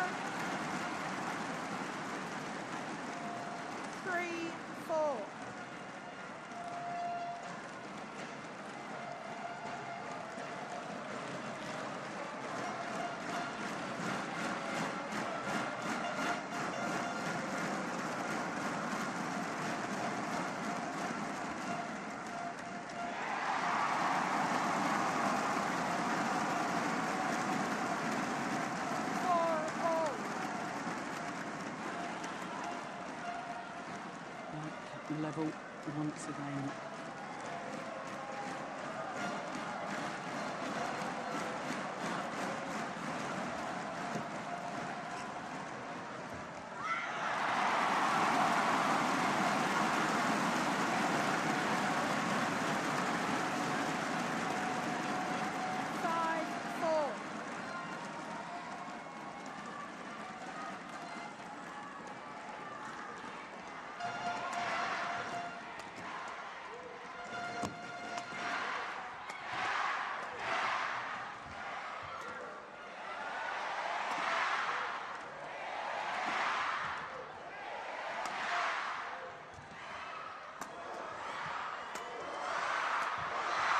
Yeah, good rally.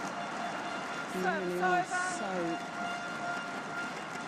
effective when they get themselves in that favoured formation. 5-all. Xiao lay at the front of the court. And very, very rare when she finds herself in that position and manages to intercept one shuffle. Very rare that we don't go on to win the rally.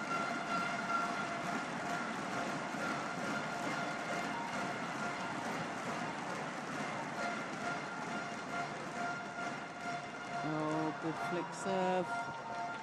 6-5.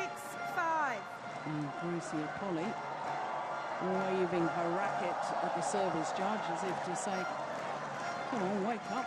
What about that serve?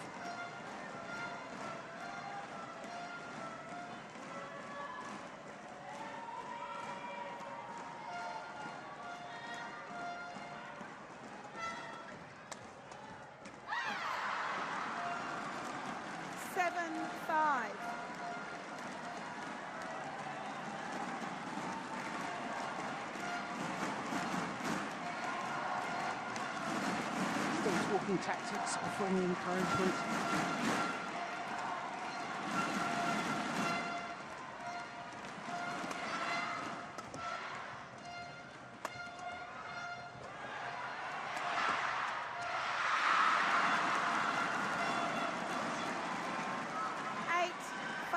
And on a run of 4 straight points, the All England champions.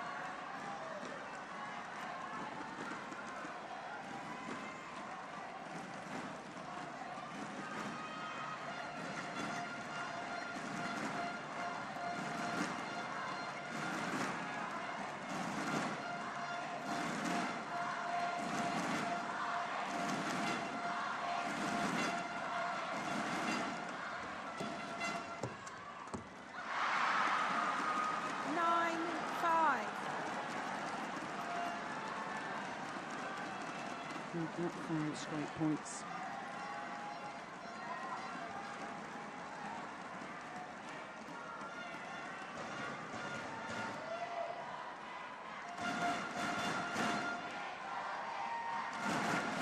Oh my goodness, what on earth was that? Service over. That was dreadful. 6-9.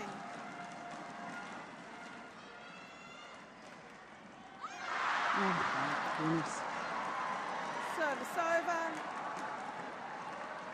10-6. One service error, followed by another.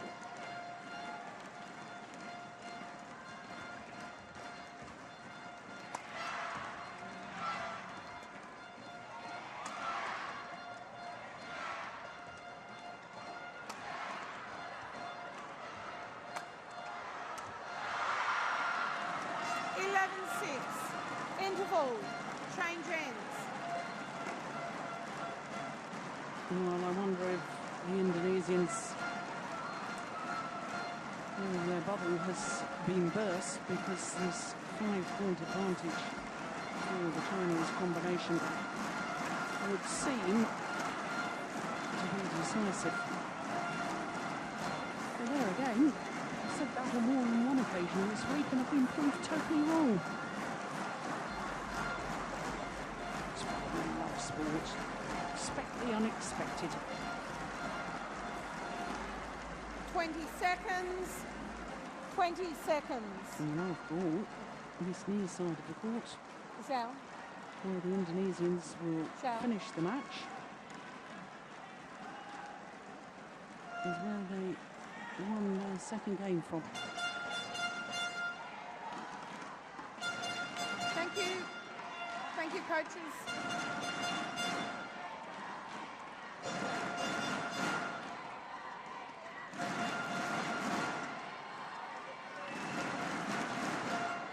Well, certainly the body language of the Indonesians is still very, very positive, and that's excellent to see. 11-6. Play.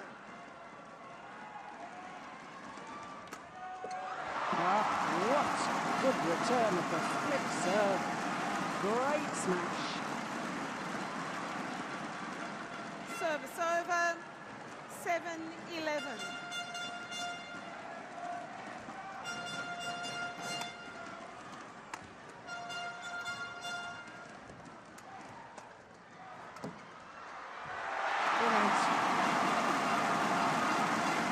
Instinctive reaction there. Just guiding it across 8-11. court into the open space.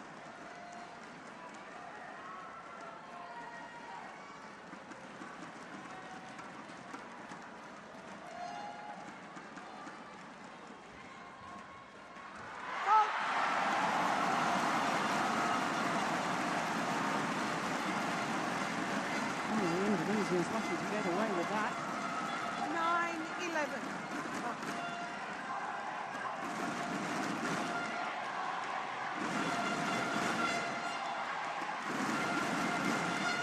And now, it's just 2 points in it.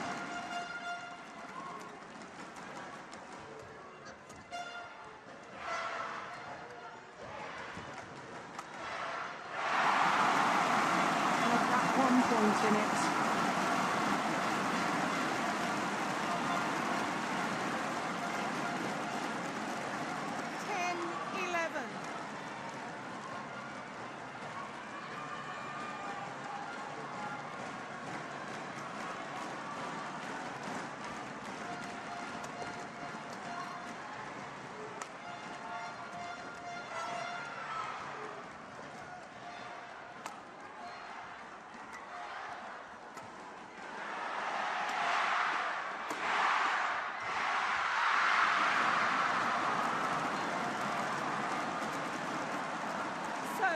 Well, it was another excellent rally. And once again, Gracia Polly was trying to do the right thing. It was the right shot to try and play. And she's moving forward too. There she knows it. Each error will be so costly, each point so precious.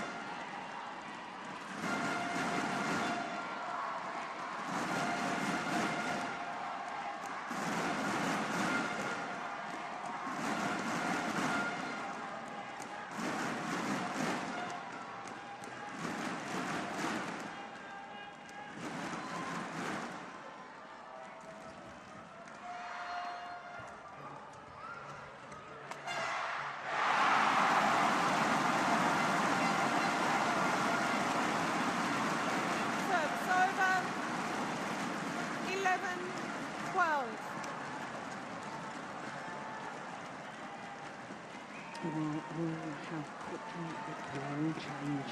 There was me saying that the 5-point advantage that the Chinese had as they changed ends was probably decisive.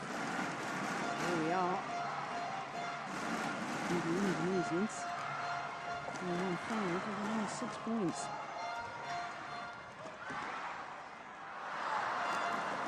But it's gone long. Service over. 13-11.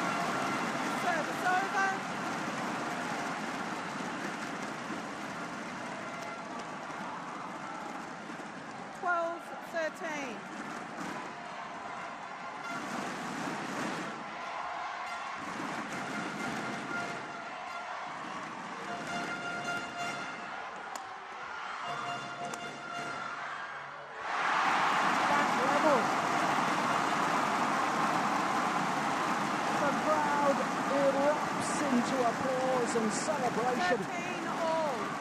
There's still some way to go, but they are back on level terms. And look at the body language there of Xiao Yunlei.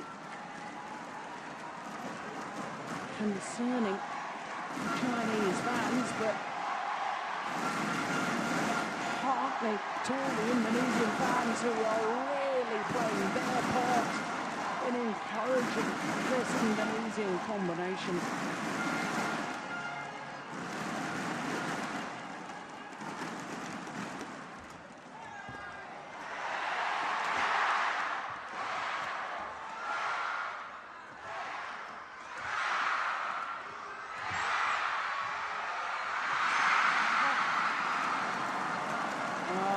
Of the net court for the Chinese, the shuttle sat on the top of the tape, and despite the dive from Gracia Polly, Service over. just couldn't 14, get it back. 13.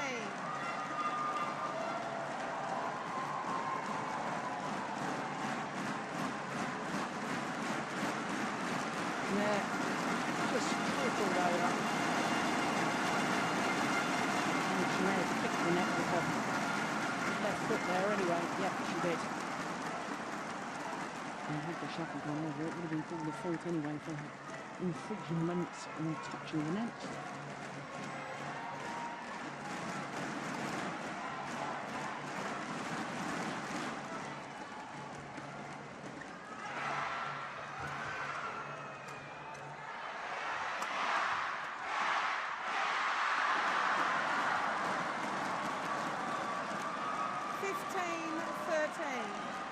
No time for extravagance.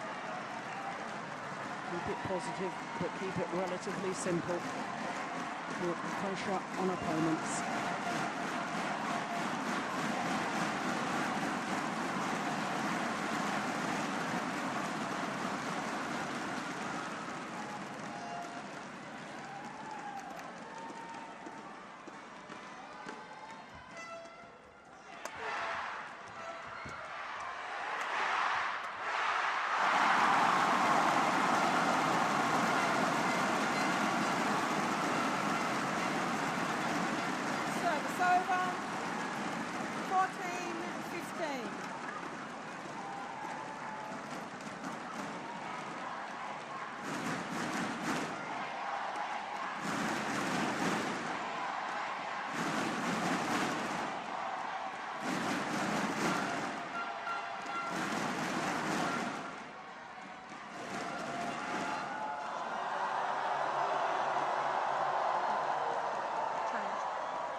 Yes.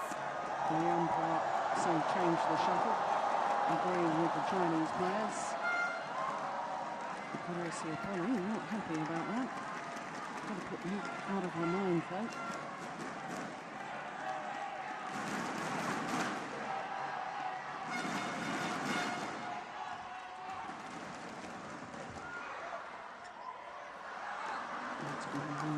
Service over.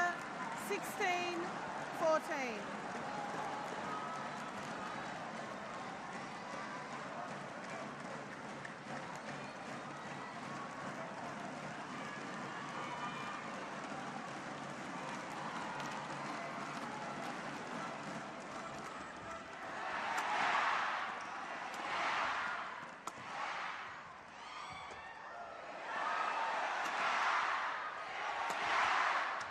Oh, that's brilliant defence from Xiao Yunlei. 17-14. You can't accuse them of lack of effort, can you? Throwing themselves around the court in an effort to retrieve the shuttle. And all in vain.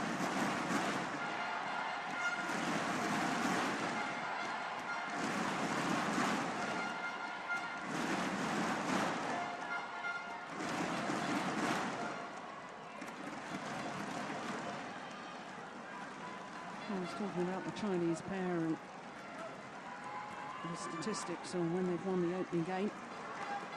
How often they go on to win the match. Only once since they started playing together. When they've won the opening game, they've failed to to go on and win the match. And with a 3-point advantage now. 18-14. Make that 4-point advantage. And they look very much set to continue that trend. Oh, good return.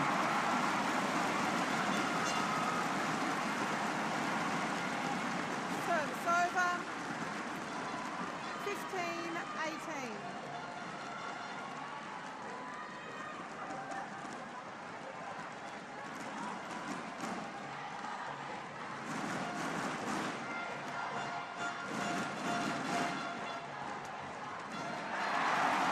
Well, the way she took that on her backhand there, Natsia. Well, Chinese want to change the shuttle. No, it's broken. It's broken. Broken.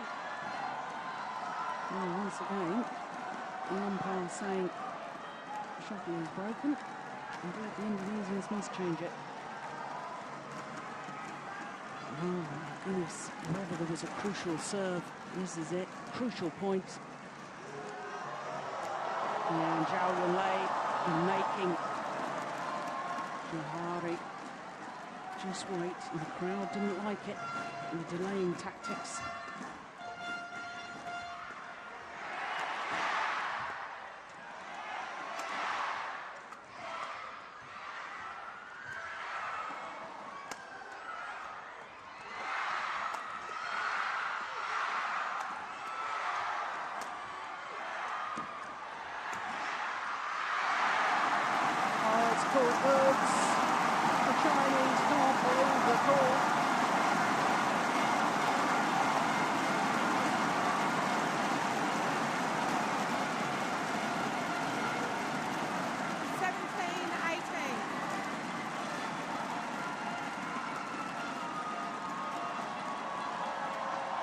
Well, I can't tell from that, and it should be from this. Ooh. Well, I think the Chinese may have a point there, but no overall from the umpire, so the decision stands. It was desperately close.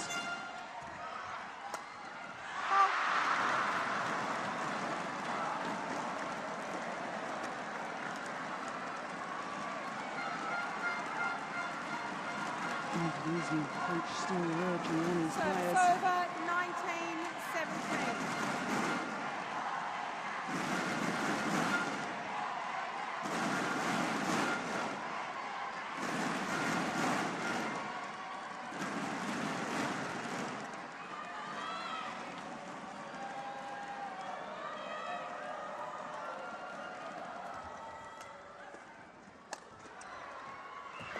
Well, clever. Very, very clever play 20. from Xiao. Match point. 17. Quick movements, slow shots, took all the pace out. And now the number 2 seeds 3 match points.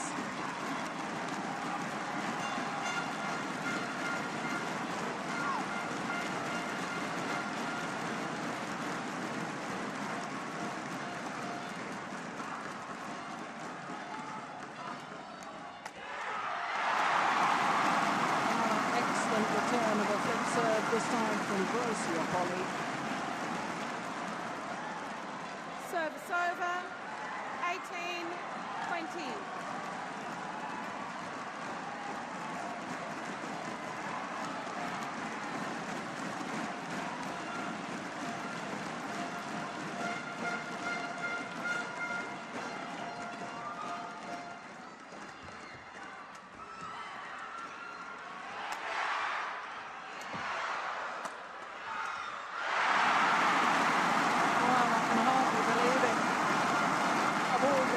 On court that you would have put money on to make the interception at the net and make it count for a winner. It would have been this lady, Xiao. Well,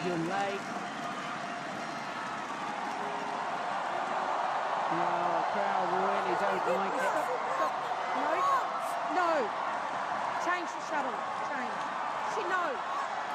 Well, Gracia Polly saying that Xiao actually deliberately broke the shuttle.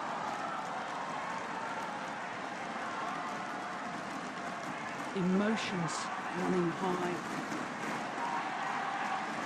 2 match points have been saved. 1 more remains in favour of the Chinese.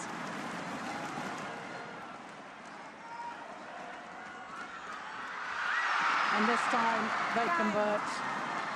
21-19 in the deciding game. 1 hour and 5 minutes, 6 minutes. And there the victory. 21-16, 17-21, 21-19 in the deciding game. Tian, Xiao, 21-16, 17-21.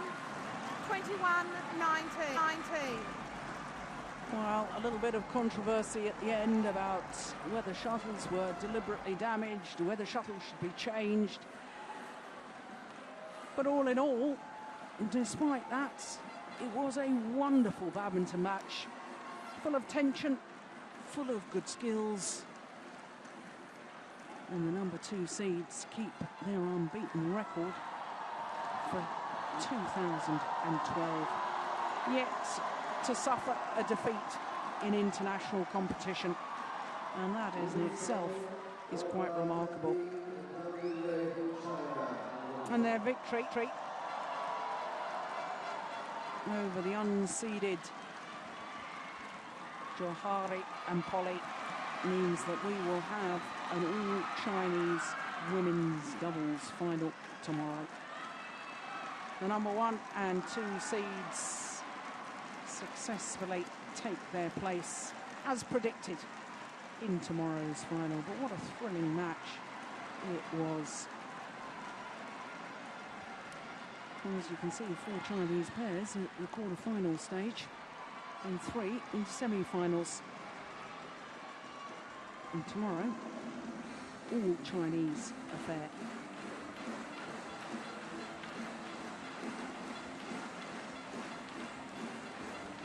Well, that really was a terrific encounter. Let's just enjoy some of those magical moments.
Ladies and gentlemen, please welcome Djarum Indonesia Open 2012, presenting men's singles.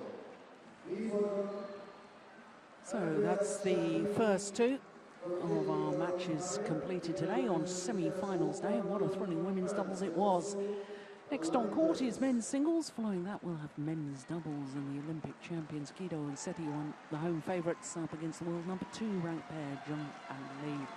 After that, mixed doubles, and Akmad and Natsia taking on the number 2 seeds, Zhuchen and Ma Jin from China. So plenty to look forward to. And I wonder how many people at the beginning of the week would have predicted the next match on court. Simon Santoso, the number 7 seed, up against the unseeded Kashyap Praamole of India.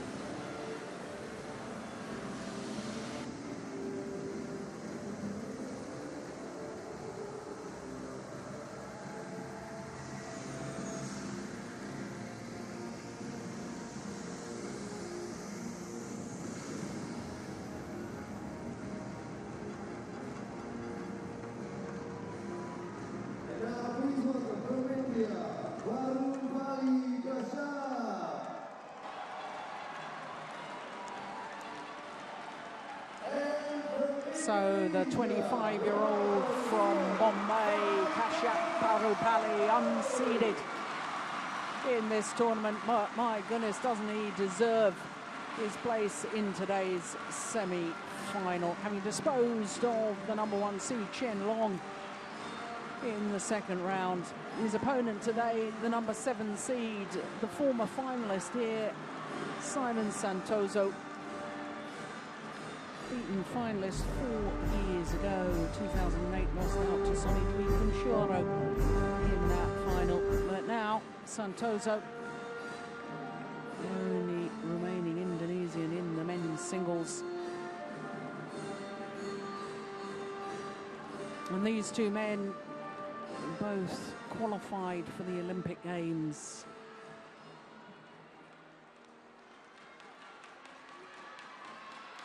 Umpire Andre Chiappini from Italy. Court, that's court. And You Simon want court? Santoso You sure? has won the toss and decided he wants to start this near side of the court. So the 26-year-old from Tegal in central Java, well, will be turning 27 during the Olympics. His opponents, just 25, and this quite clearly the best he's ever done at the Indonesian Open. 3 times he's lost in the first round prior to this.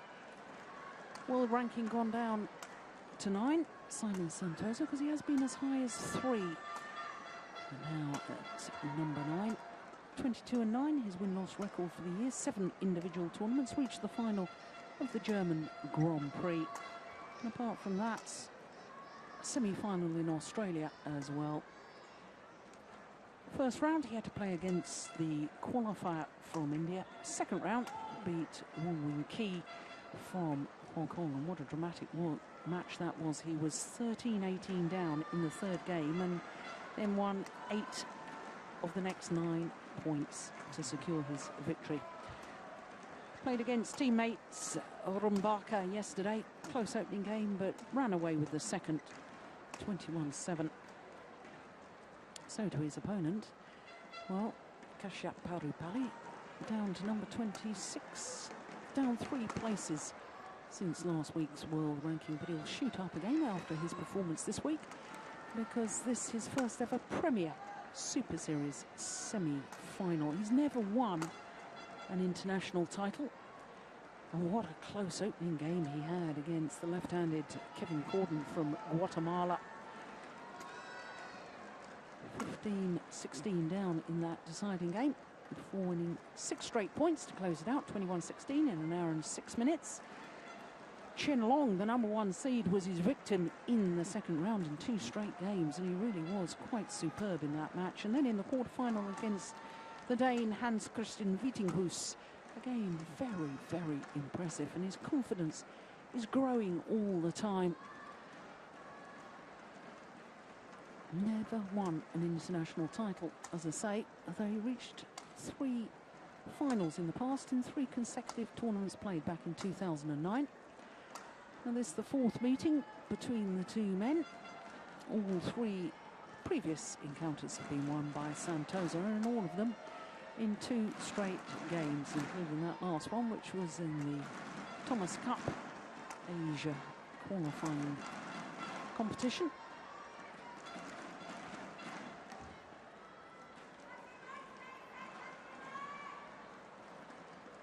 And of course, for Praamole, this is his 2nd consecutive semi-final in 2 consecutive Super Series events, because he was semi-finalist in India, helped of course by a walkover in the quarterfinal, given a walkover by Tian, who incidentally was the number 2 seed here and lost in the very first round. Players, Jan be ready to play. Of Denmark. He was a game and 10-7 down when he withdrew.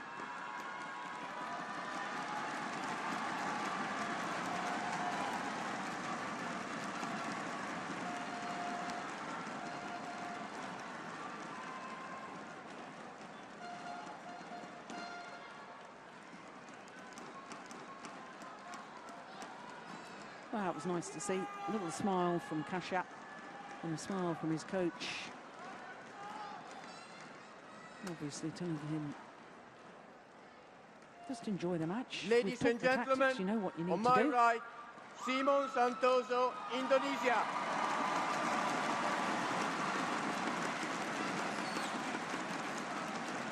And on my left, Praamole Kashyap, India. Praamole Kashyap to serve, love all, play. So Kashyap Praamole of India, far side of the court. What an occasion for him, what an occasion for India. 2 players in semi-finals of the singles, because of course Simon Awol in the women's singles. We'll be seeing that later on. Nova, 1, love.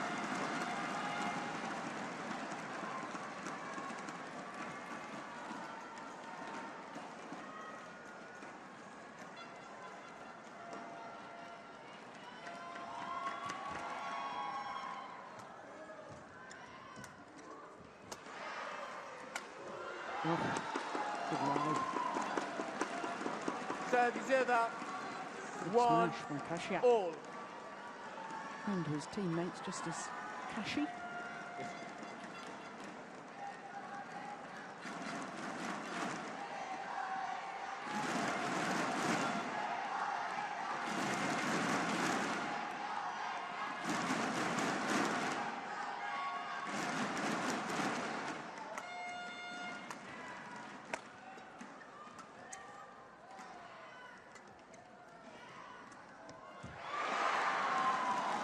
The net cord.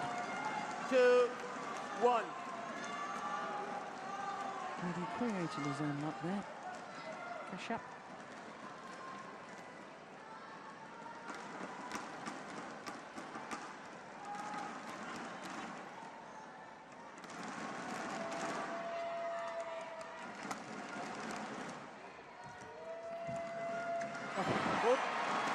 And now, the next rally. Net cord from Santoso. 2, all. Perfection.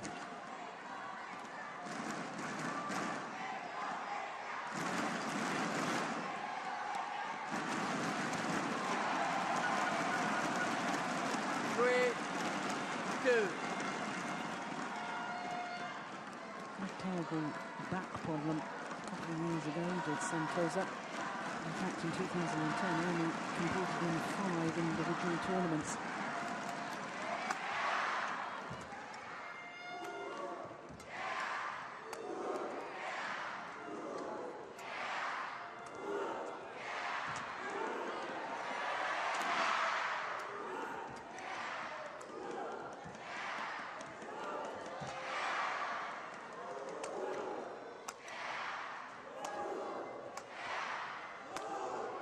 Wide.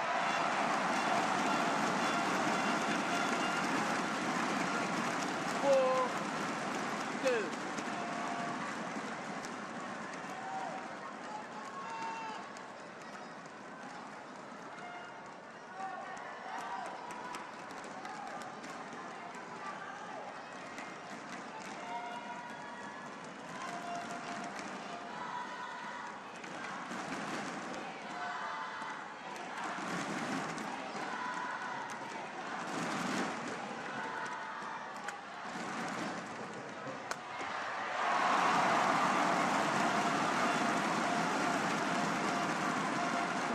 incredible smash, because 2.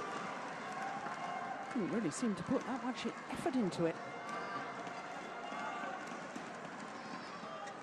And yet it went down like a rocket.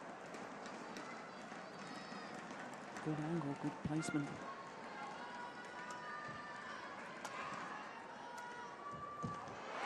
Nice drop shot. Service over. 3, 5. Kisha Praamole really does move his opponents so well. Good use of the drop shot. Pushes opponents to the back of the court. Brings them forward. Creates little angles out of nothing.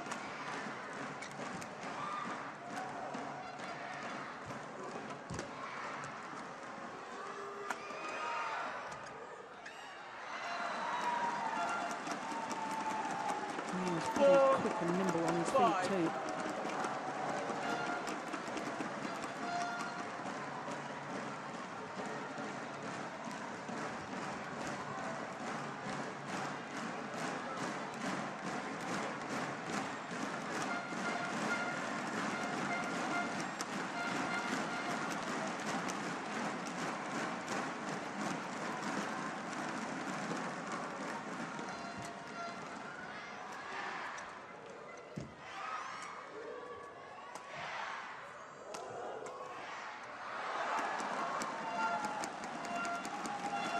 Just indicating to himself, Simon Santoso, that, yeah, don't forget about the drift. Shuffle. From lengthways on the court, there's a drift from left to right.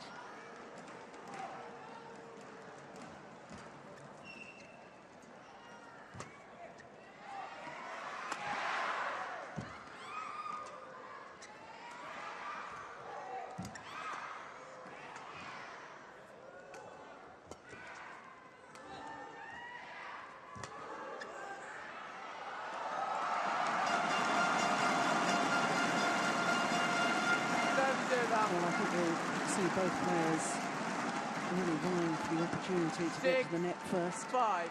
Put in the tight spinning net shot, force opponents to lift.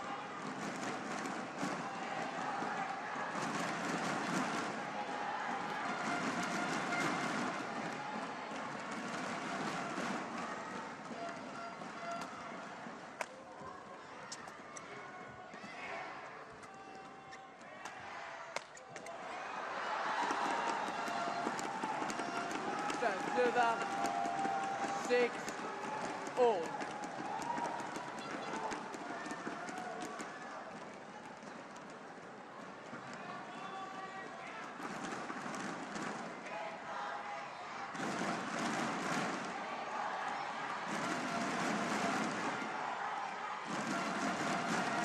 Play.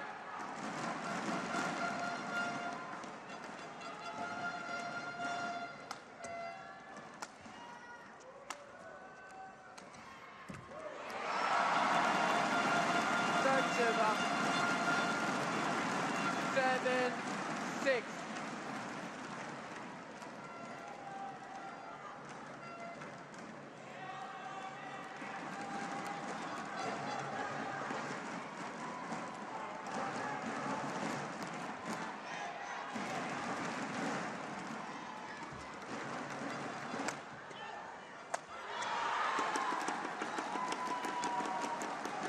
Good smash straight down the backhand side of Santoso. This is the one that did the damage. Not the best of returns from Santoso, but even so, good movement forward from Xiao. And we're very close in these early stages.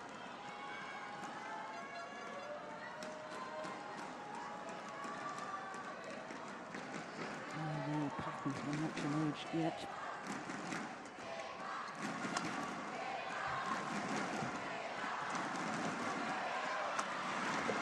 There we go. Santoso getting in the tight spinning net shot, forced his opponent to lift. There we go. And then the opportunity to play the attacking shot. Go for the winner.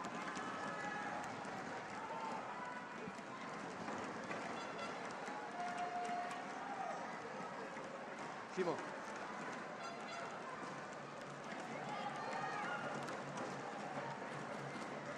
And the umpire urging both men to return to court. And we're only 7 minutes into the match. 8, 7.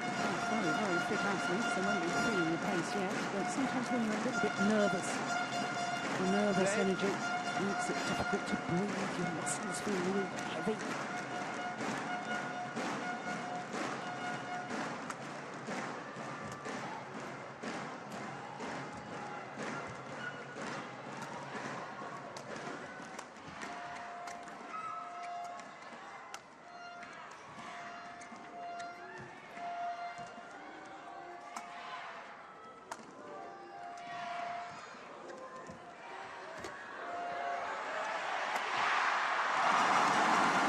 Correctly. 9, 7. He's in the right place to receive the smash, perhaps even overcompensated.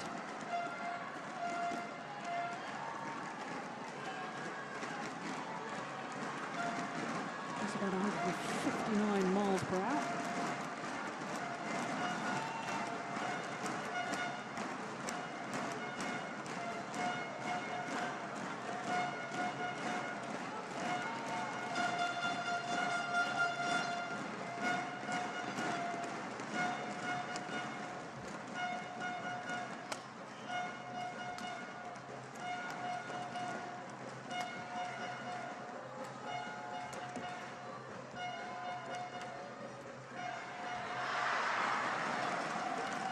Service over. 8, 9. Well, yesterday in his quarter-final against Xiao and Rondaka, Simon Santoso really used the open game to work his opponent, Play. push him to all four corners. And by the time of the second game, Rondaka had tired sufficiently that Santoso could really dominate the game.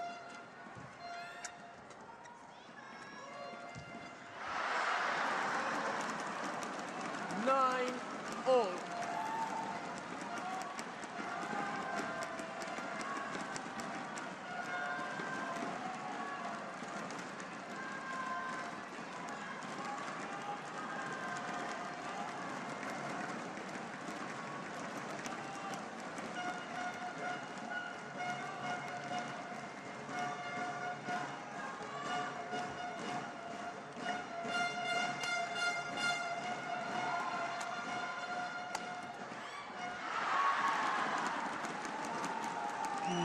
Ten, good use of the body 9. smash from Xiao.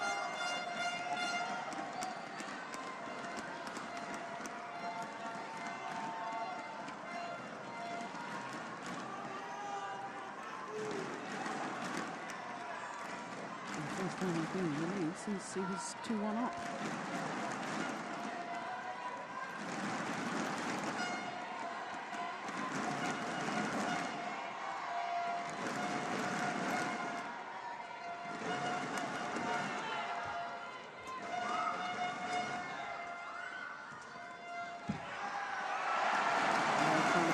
Too cute, I think, for that backhand cross-court net shots.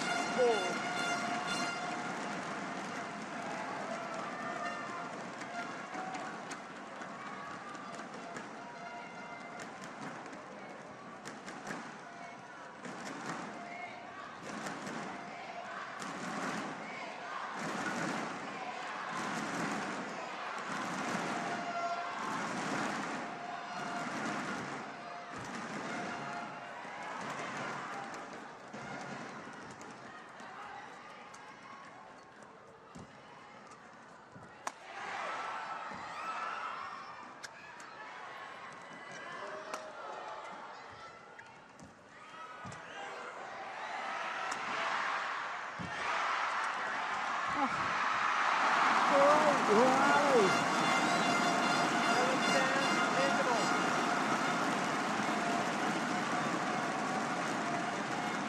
Well, that's so typical of the tactical awareness of Simon Santoso. Look how he made his opponent run and get down low. Full stretch. And those deep lunges that Xiao is having to use are really energy sapping.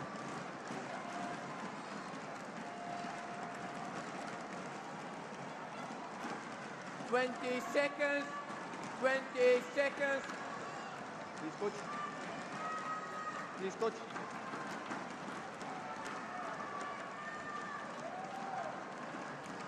Please, coach.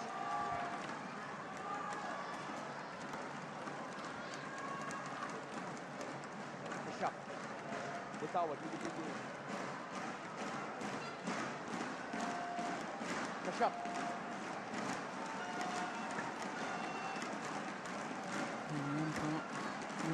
Xiao probably planning to return to court.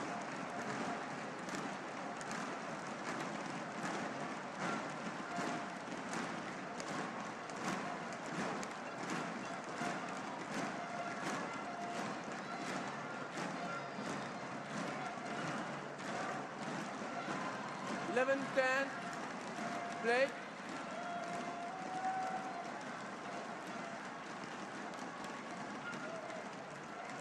This looks so calm and collected, doesn't he, Santoso?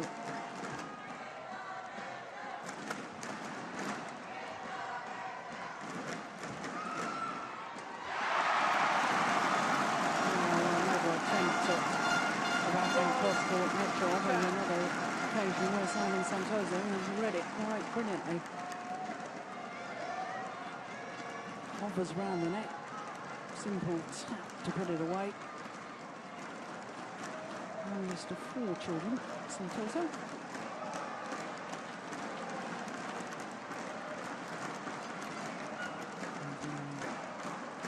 Connected athlete too.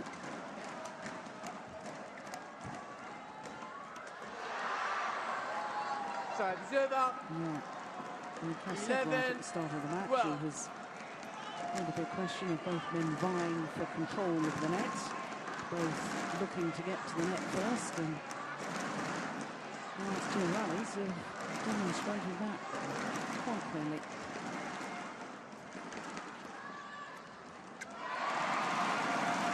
Together.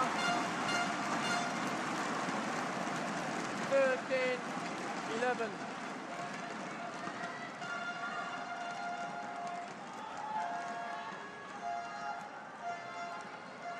Simon.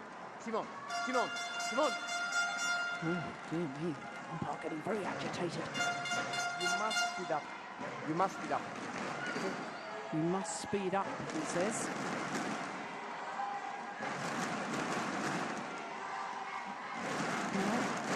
No, he's playing at his normal sort of pace in between rallies. Service over. 12.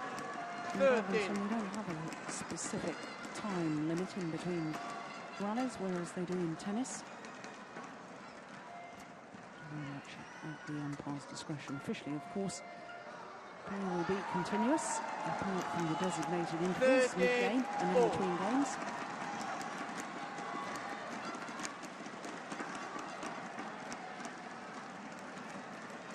Back level once again.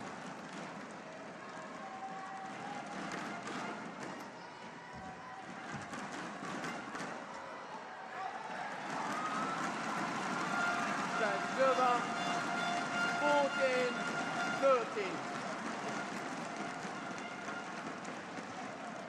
Yeah, just long. No, only just. Great judgment.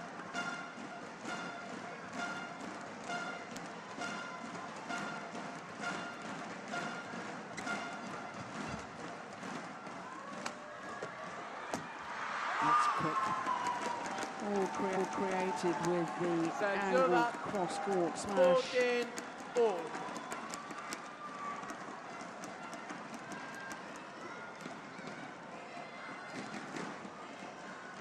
62. 63 miles per hour.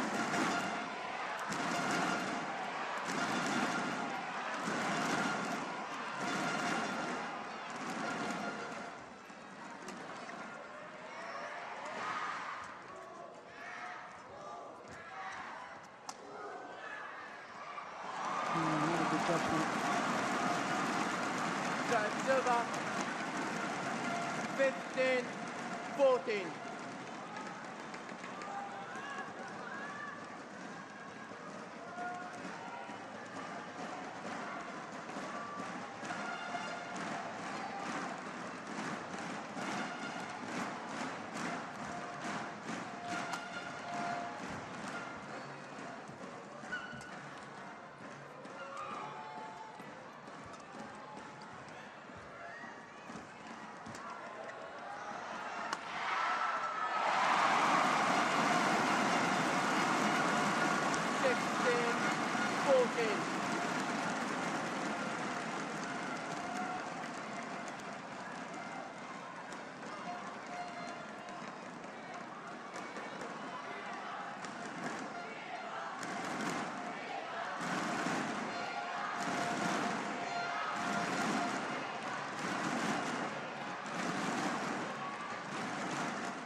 Playing with a broken string.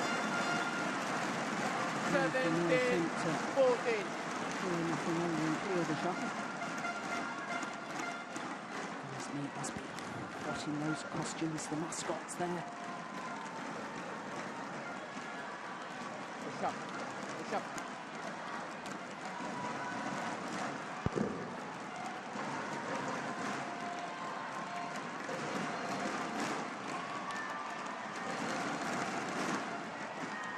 Medalist at Commonwealth Games in New Delhi in 2010 as well. Xiao.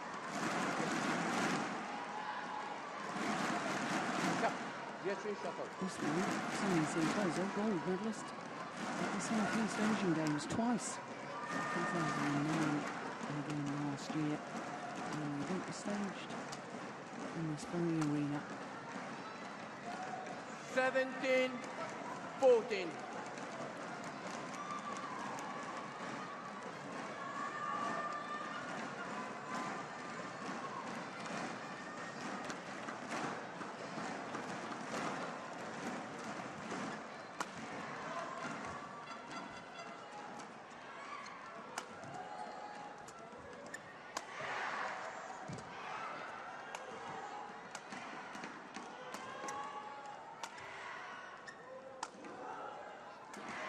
Oh, what a good drop shot. Oh! That is perfection. 18-14. Just glides that across court into the open space. It actually just clipped the top of the net as it went over. Well, you simply won't see better than that. 4 straight points from a 4-point advantage.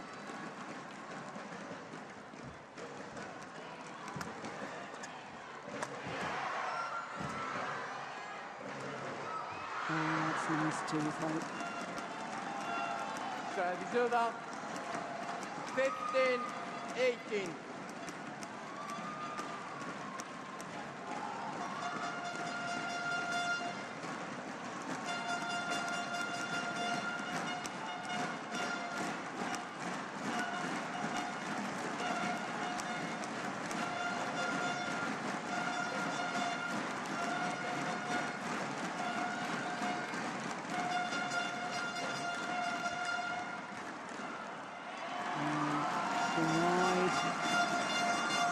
Over 19-15.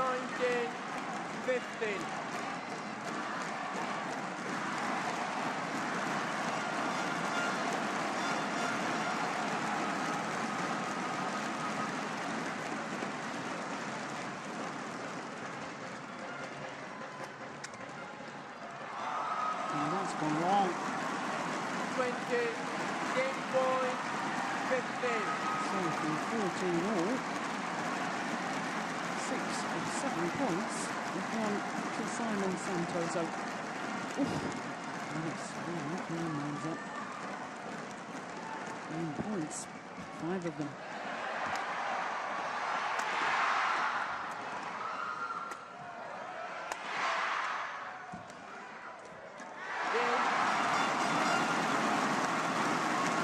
Opening game. 21-15 in 23 minutes. And the number 7 seed from Indonesia. And certainly pleasing the home fans at the moment.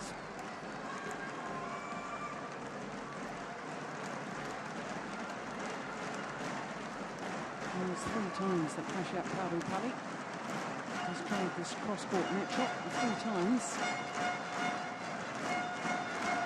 He's failed to make any impact.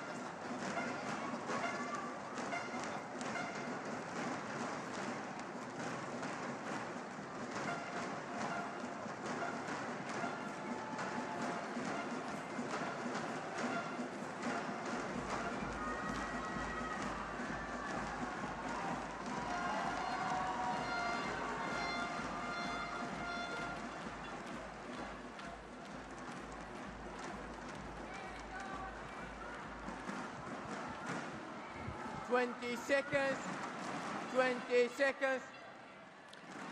A call of 20 seconds by the umpire, indication that the coaches should leave and the players should return to court. I noticed that Pilala Gopichand and Edwin Indrawan, the Indian coaches, Second game. Level. just calmly giving tactical advice. Lots of encouragement. A little smile at their man too.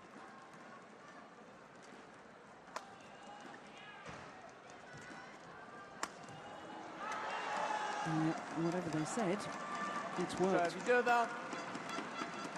1 love.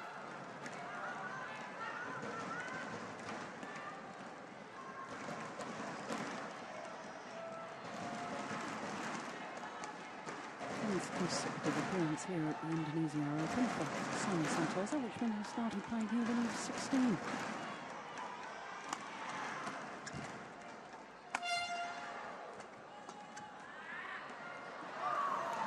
Wide and long.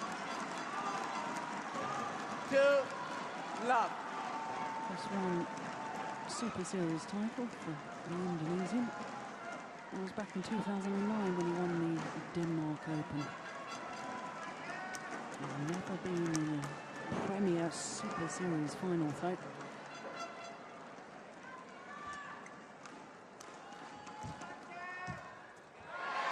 Wants to put that statistic right today. 1, 2.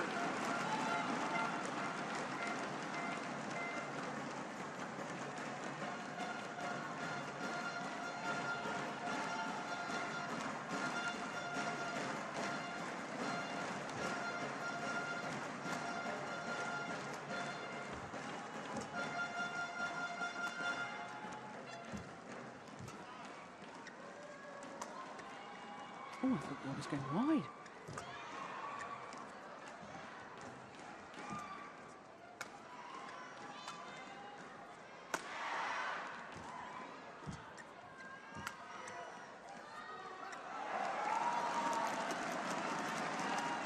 Serve each other. 3, 1.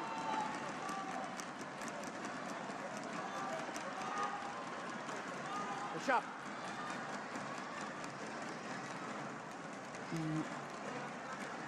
Couldn't tell exactly from that angle. But as we were watching that, the umpire once again getting very agitated that players not playing quickly enough for his liking. In between points, that is.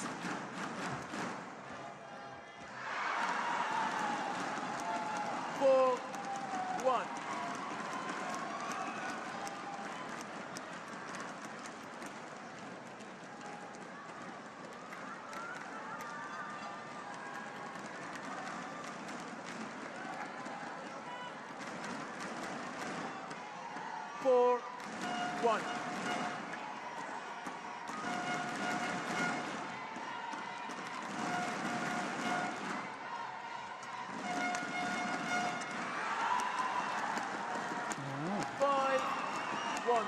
I'd love to know what Pulelo Gopijan said to his man.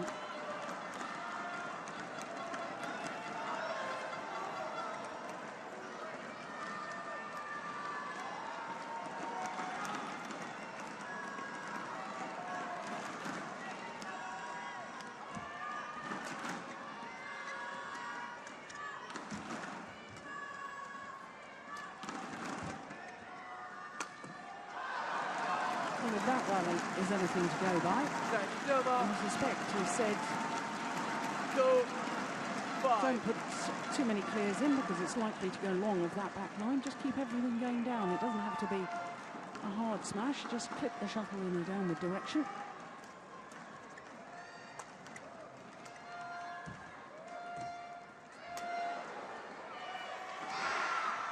Because that's the problem when he starts lifting.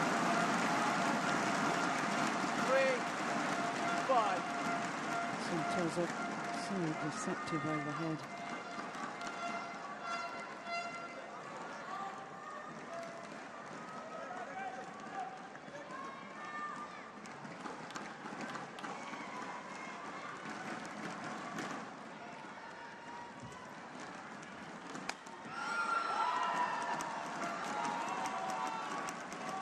Service over. 6-3.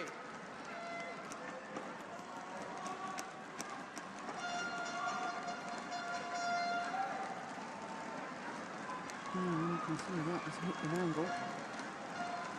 Impressive. Did hit one in the first game of 262. Please.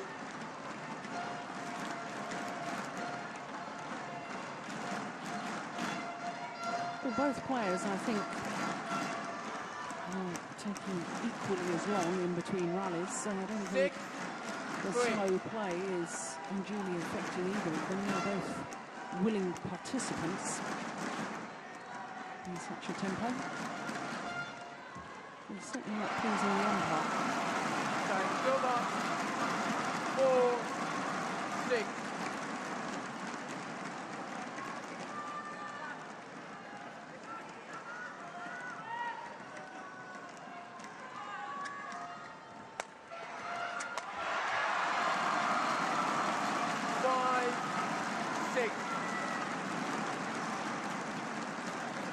Well, Kashap wasn't convinced that the shuttle had landed in. He's looking up at the giant screen to see if there's a replay. Sadly, we were still seeing the previous point when that point was played.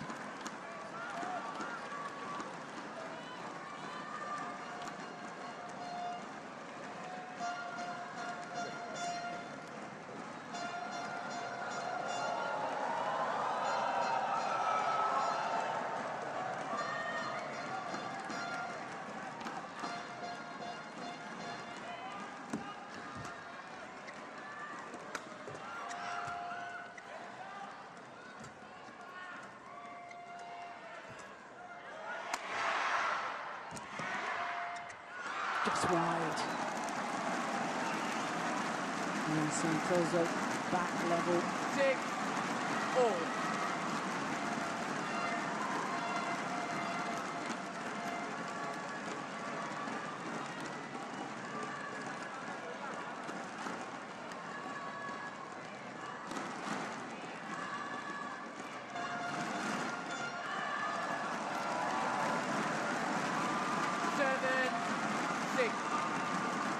Six of the last 7 points have gone to the number 7 seed, Simon Santoso.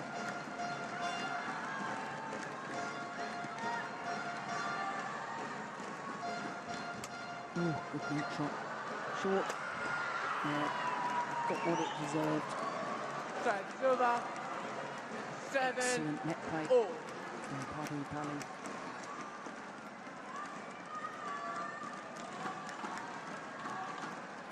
Yeah, you can tell from his feet.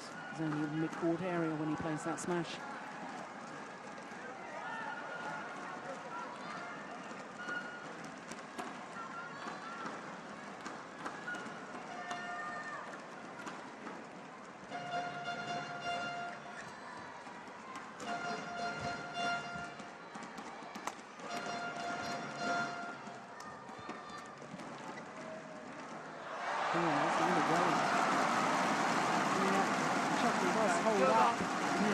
side of the court. 8-7.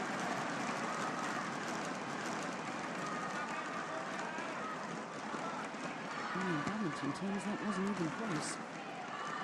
Running. Goed. Service over.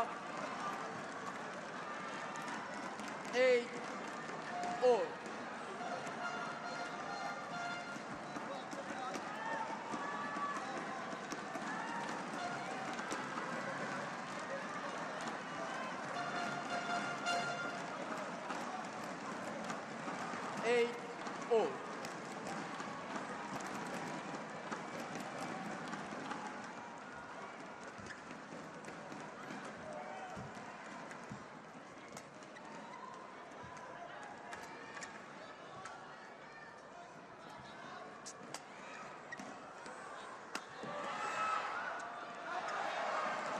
Just wide.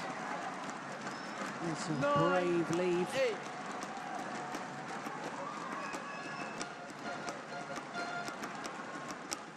I thought for some considerable time, Praamole on the verge of a major breakthrough. In the past, he's taken players such as Peter Gader, Djarum, Jung, Lindan to 3 games. And now finally, on Thursday, achieved the big one. Beat the number 1 seed. He hasn't had the big win. What's been impressive is that he's followed it up. Followed it up yesterday with that good win over Hans Christian Vittinghus. Thank you. Push up. Push up. And this semi-final, still anyone's for the taking.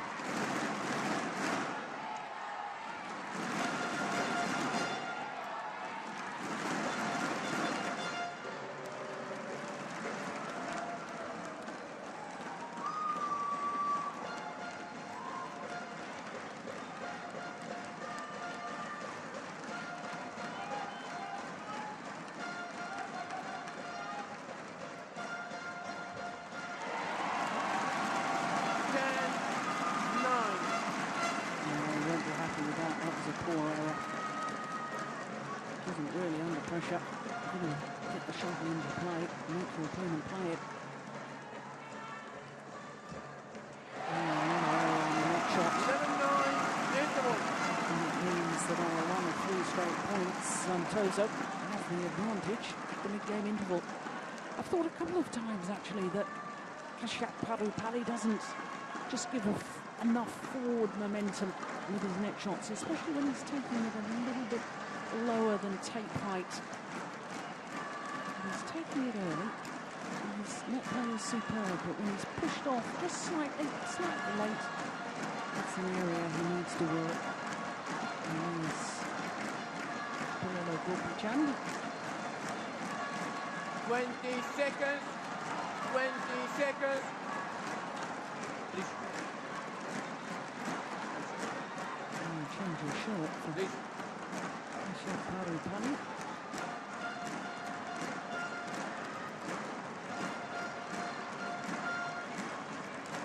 11-9. Play.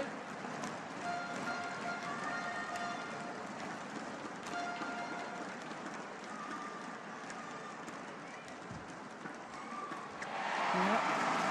3 errors on net shots in the last 3 rallies. 9. At this level, I'm sorry to say, that simply isn't good enough. And you will know that better than anyone.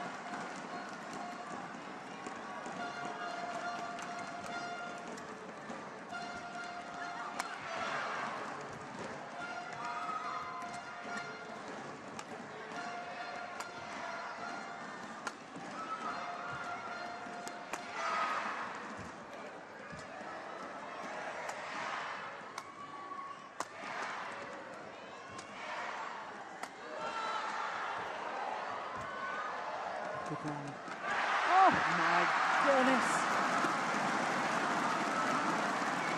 Well, at least he can smile about it. Perhaps a little too easy. Well, lost his concentration. He's Probably the easiest shot he'd have to play all match. Hit it off the frame of the racket.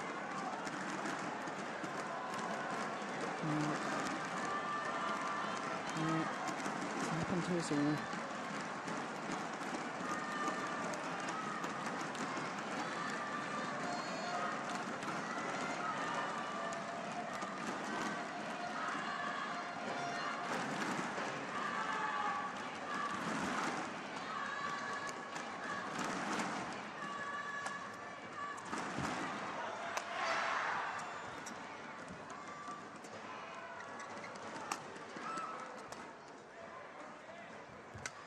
Back on that shot.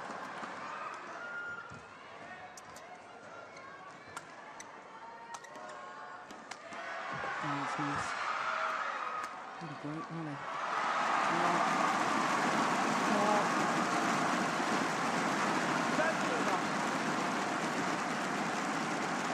Just indicates that he wants to untie the shoelaces. 10.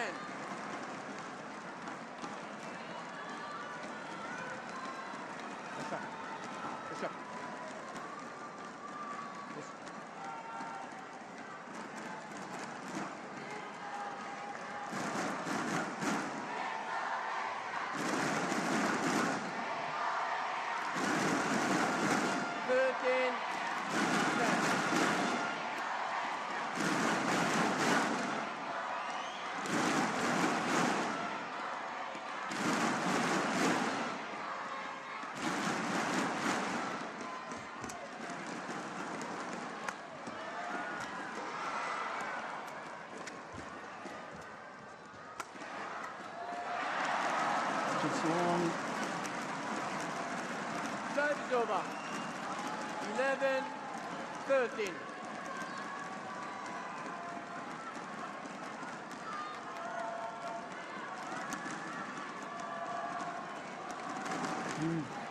Good ball line judge.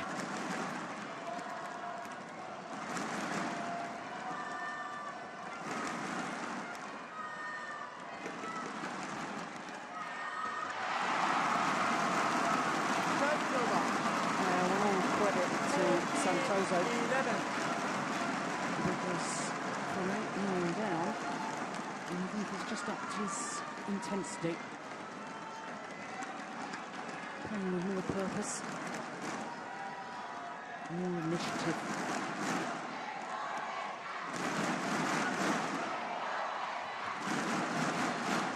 Oh, that's good. Oh, yes.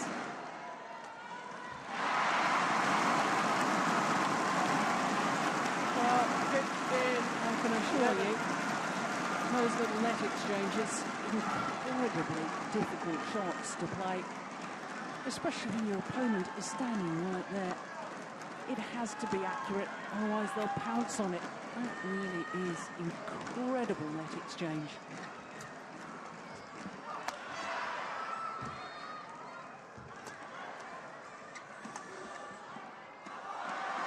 Oh, it's landed in. Time is over. 12-15.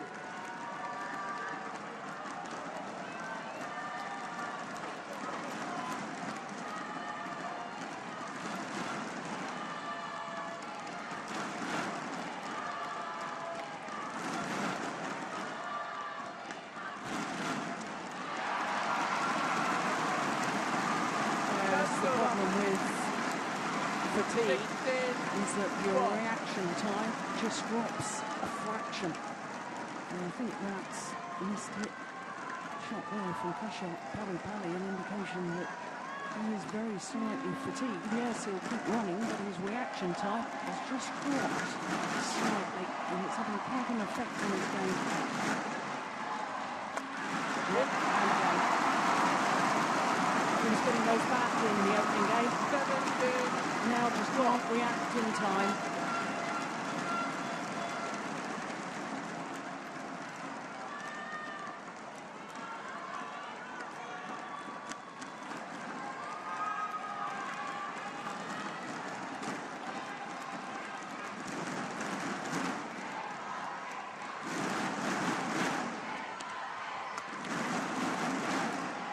That's clever.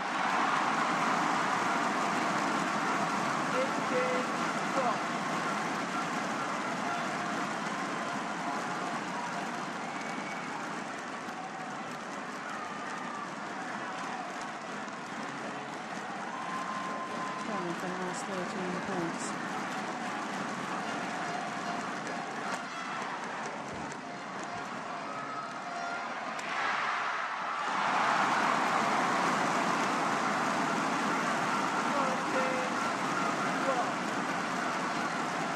Demonstration on how to just apply the pressure at exactly the right moments in a match. 2 points away from his second final at his home event, the Indonesia Open. Now just 1 point required. 20, 1 point,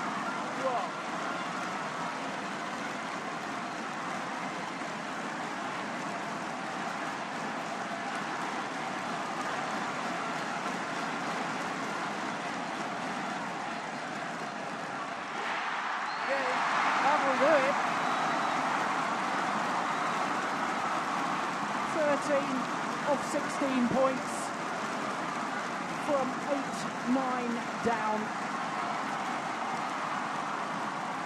He thanks the crowd for their support, and my goodness, they did play a role in this. Home support is invaluable to an athlete.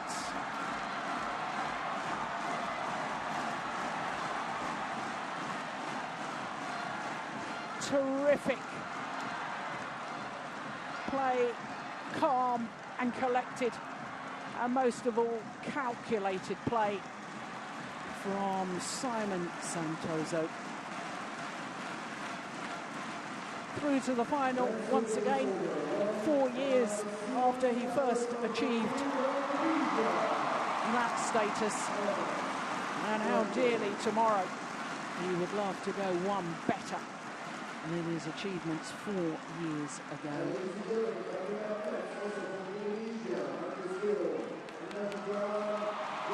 So that confirms that the number 7 seed is in the final tomorrow. Who will he play? The number 8 seed, Du Pengyu of China, or Jung from Hong Kong? Well, we'll discover a little later on.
So there we can see 3 matches completed here on semi-finals day from Istora Stadium in Jakarta.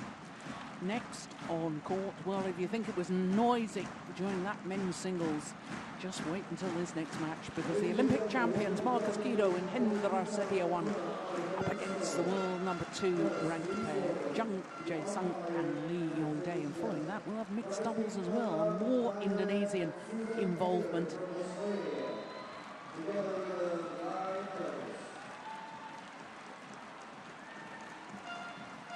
Don't forget, of course, following the first of the mixed doubles, straight afterwards, we have the second of the mixed doubles, and Sukit Praamole and Savali Tonkan, who caused a sensation yesterday evening by beating the defending champions and the world champions Jung and Xiao.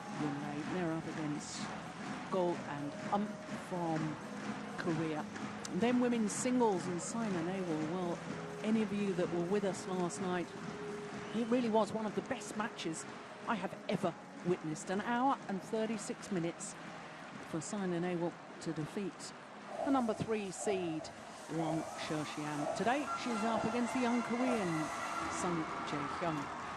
And then our last match on semi-finals day is the second of the men's singles, and the number 8 seed, Du Pengyu of China up against Hu Yun from Hong Kong. Well, the semi-finals lineup, as one would expect, for the third Premier Super Series event of the year. Absolutely superb. So, of course, the promising men's singles player, Lee Chong-wei, who's still recovering from injury. Sadly, we didn't have the number 1 from Korea, please in the welcome men's doubles. Tian and Fu Haifeng also Young-dae. unable to make their way here. But I don't And think there'll be also many who shows grumble the biggest at this support from lineup. Indonesia. Marcus Kido and Hendra Setiawan against Jung Jae-sung and Lee Yong-jae. The Koreans lead out the semi-finalists.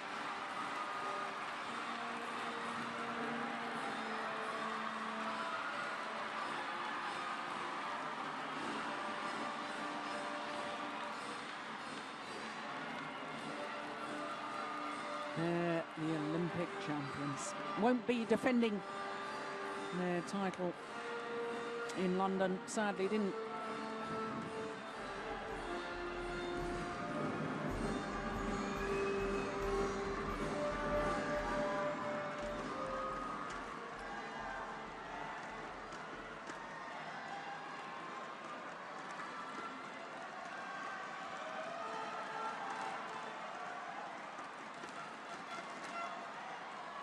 Well, this one of the most eagerly anticipated semi-finals here from the Indonesia Open. The Olympic champions against the world number 2s. And of course the Koreans, not only the world number 2s, they are the reigning All England champions.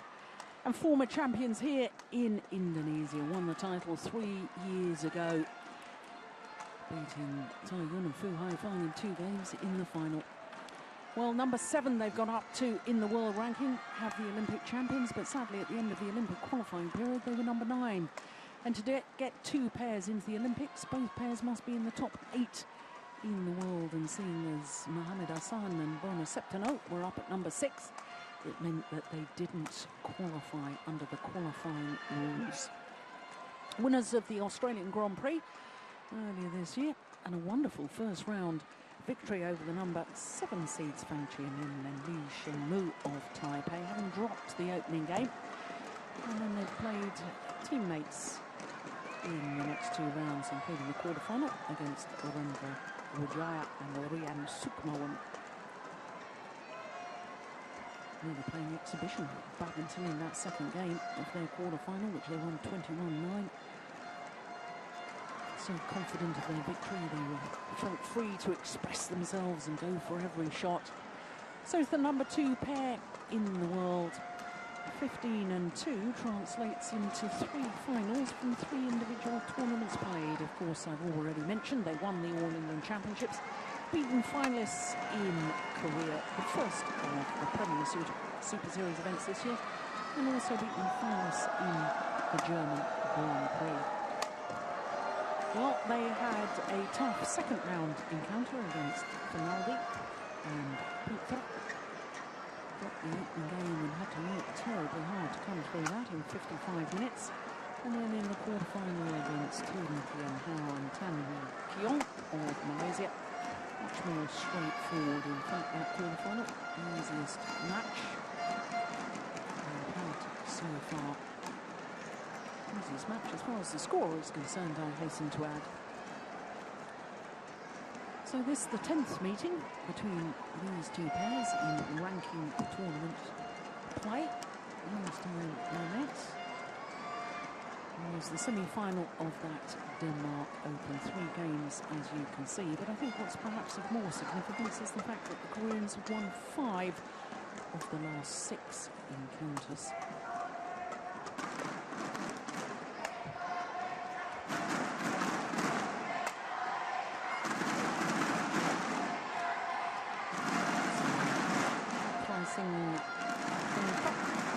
Susan Taylor.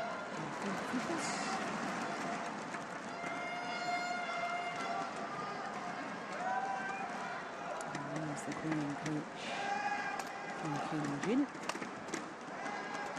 Bronze medalist at World Championships in mixed doubles dating back to 1983. Yeah, I do remember those. Ready to play. Championships. First year I won a World Championship medal.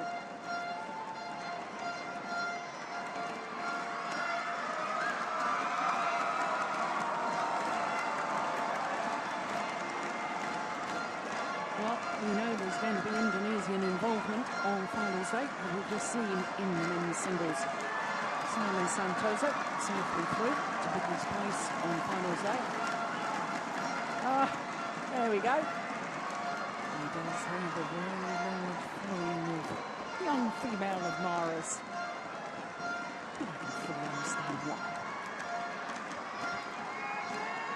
23 years of age, absolute megastar, not just in his home country, all over the world, all badminton fans, especially here in Asia. I think the young days brought his mum along to watch this tournament. Somewhere in the crowd.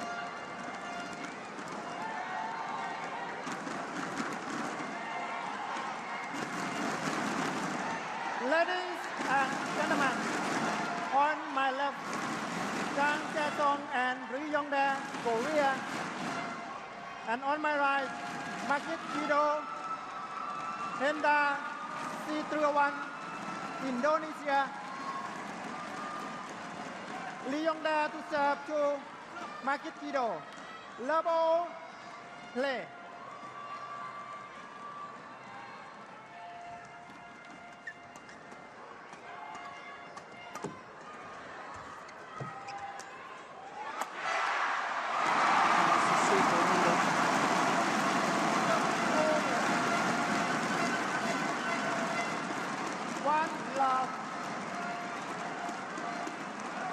Certainly with home support, this Indonesian combination can do extraordinary things. Both very, very talented.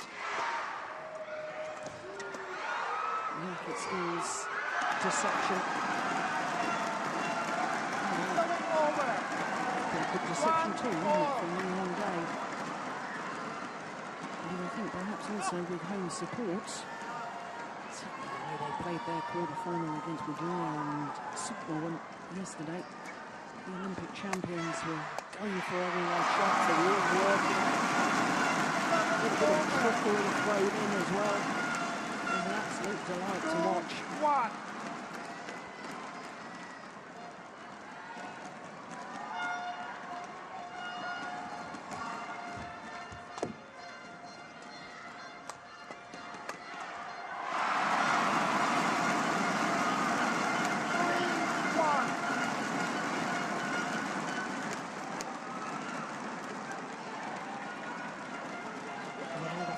Painting. There's a store outside of this arena.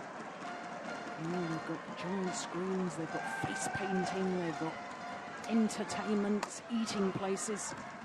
Really is a real buzz outside the stadium, not just inside the stadium.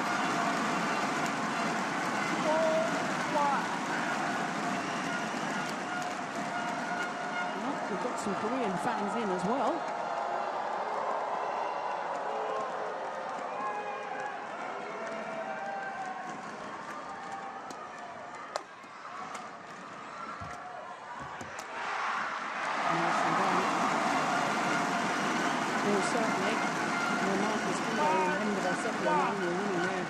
Olympic gold medal in Beijing in 2008 and their World Championship gold in Kuala Lumpur in 2007. I think their favourite formation of the shorter of the two men. Then this man, Marcus Guido at the back of the court, and his partner going forward and leading play. I don't think there was anybody in the world who was quite as perceptive as Hendel went at the front of the court. Perhaps since his knee operation, just lost a fraction of his speed, but still reads the game unbelievably well. So it's over. 2-6.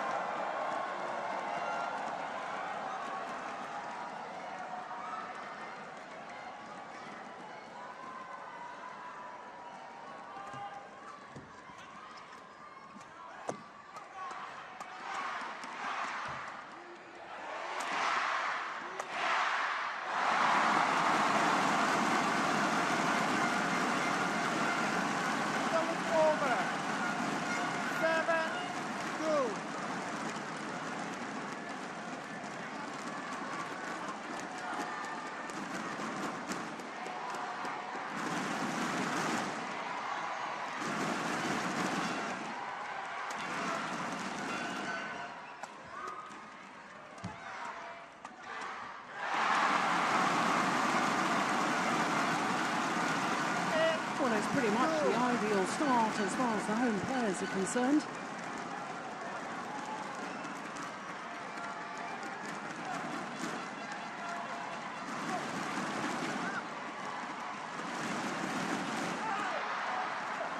So it's over. 3-8.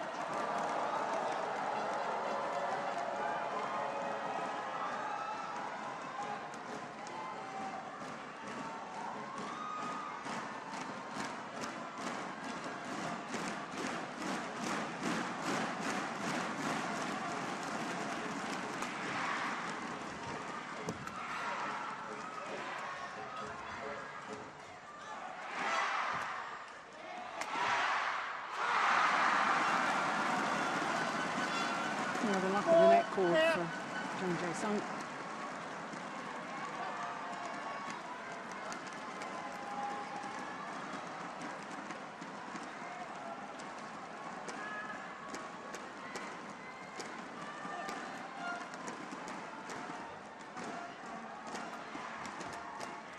Ball. So it's over. 9-4.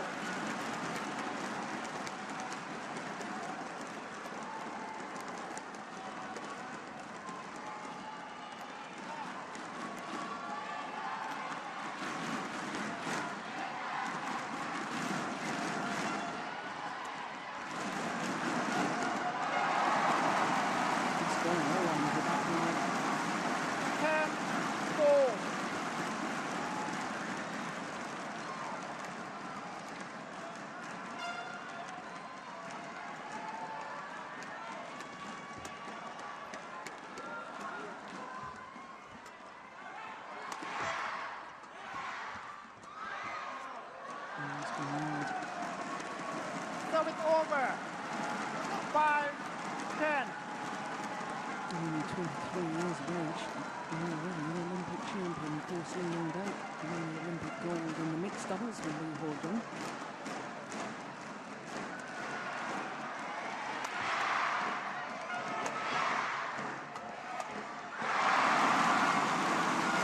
So it's over. 11-5. Well, a 6-point advantage after only 6 minutes.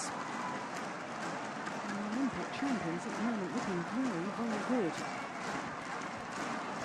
And to be honest, they haven't had to work physically that hard for their points, because of course there are one or two question marks over the Indonesians' fitness. Both of them have had knee problems.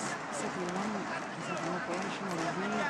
Marcus Guido suffered from high blood pressure, got a knee problem, and of course missed the World Championships last year because he was suffering from typhoid. Not to mention the fact that he's probably having sleepless nights because he's got a brand new baby daughter, Insha Olympia.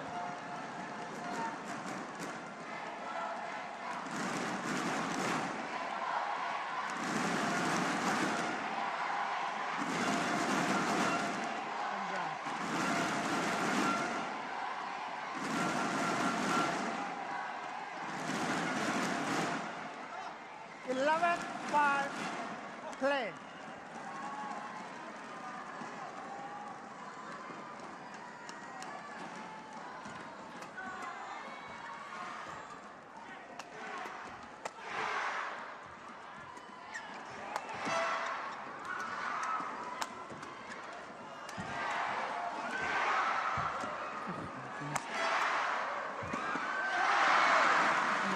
Seems to be a double action defensive shot from William Day. And then from his partner, far more simple and far more effective. Yeah, almost double action. And they're simply guiding it into the open space from Jung Jae-sung.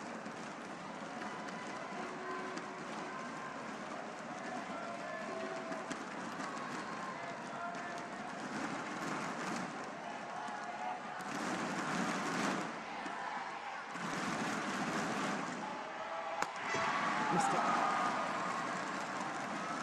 7-11.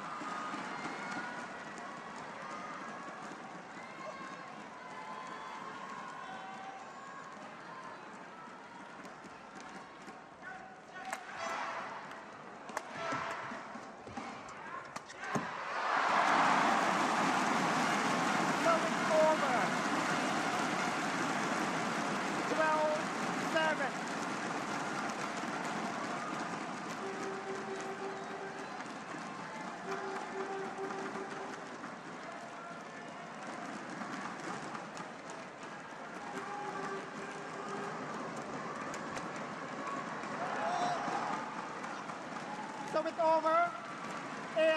8-12.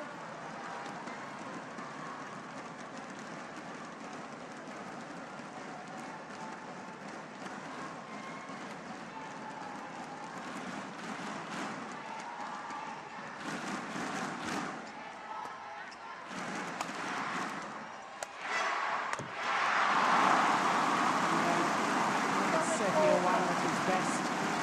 13-8. One hit, moves forward. He knows exactly where the reply is going to come, and he's ready and waiting. They anticipated that as well. So it's just missed on over. that occasion, though. 9-13.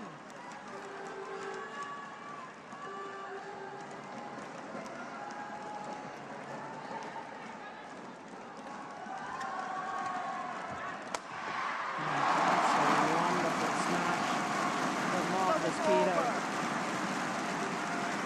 14-9.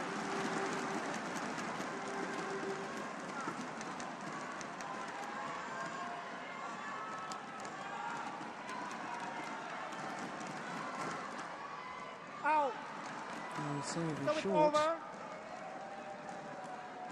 10-14.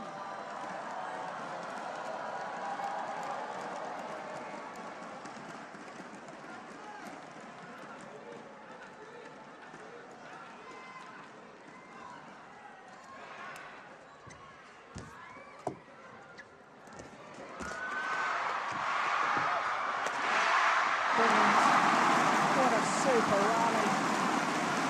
It's over.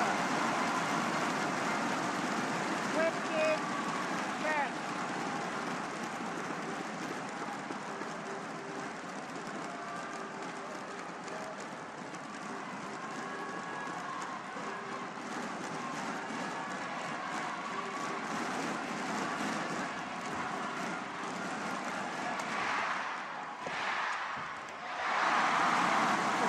Pace, so effective. 16-10.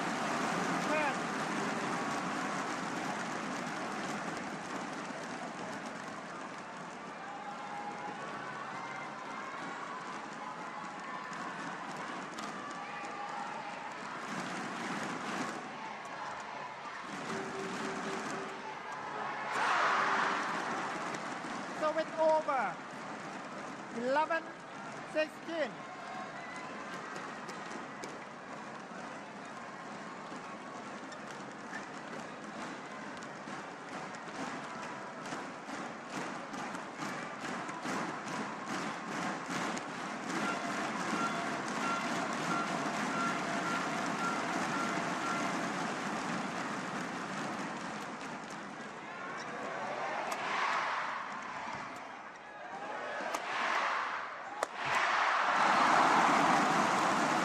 Good aggressive play once more.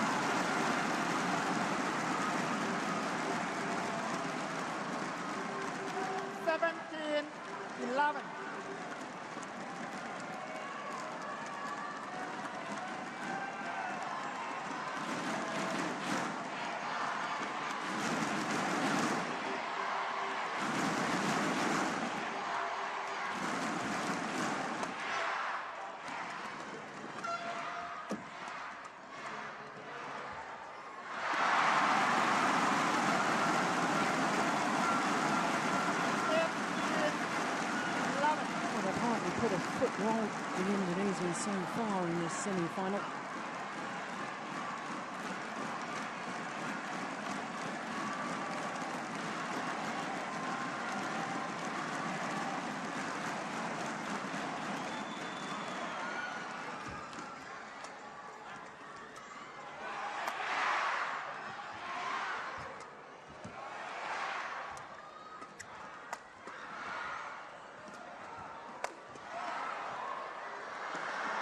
Wide and long. So it's over. 12-18.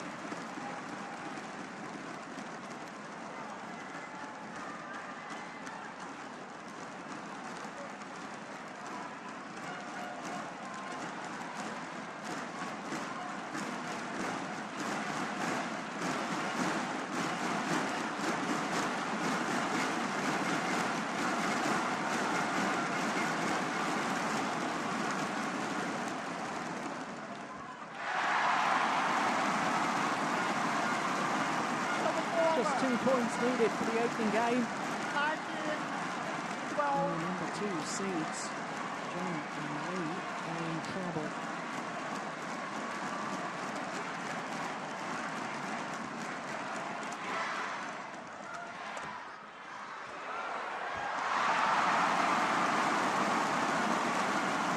It's 8 game points to the Olympic champions, Xiao and Xiao.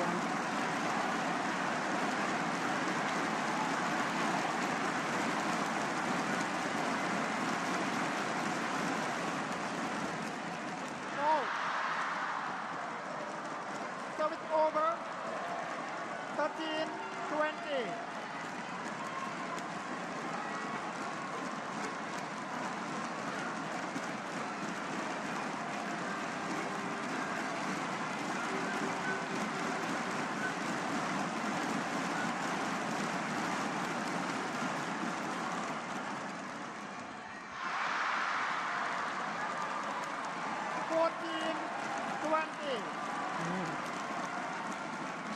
Points coming on. Oh, 6 opportunities then.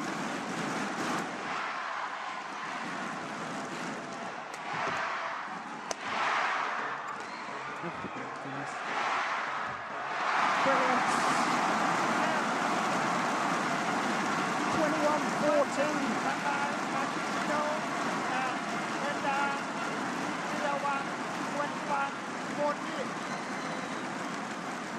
Well, they couldn't have dreamed of a better start than that from the home players.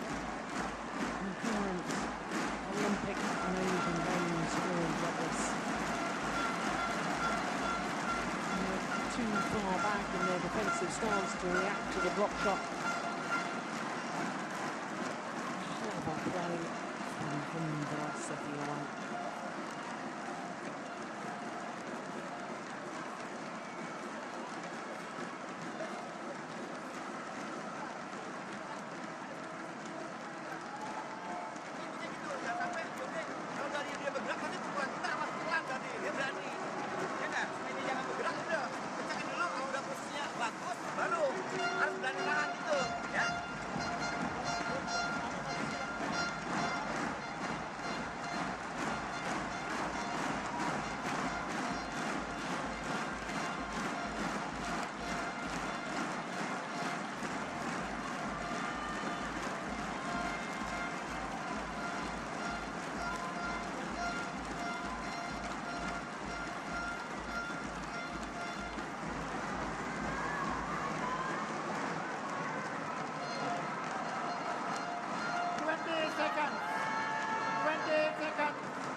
Well, the Koreans are on a remarkable run at the moment. Each now in finals in the last 11 tournaments since September last year. And over the 12-month period since the last Indonesia Open, the Koreans have reached at least the semi-final of every tournament they've played. Well, they've achieved that status, but whether they can reach yet another final, they'll have to up their game if that's to happen.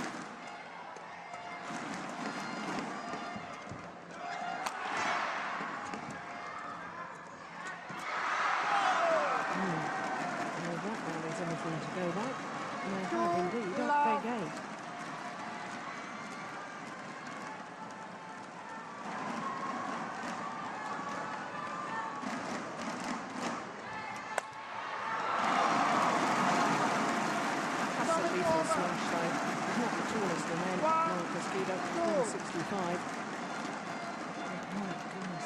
Smash.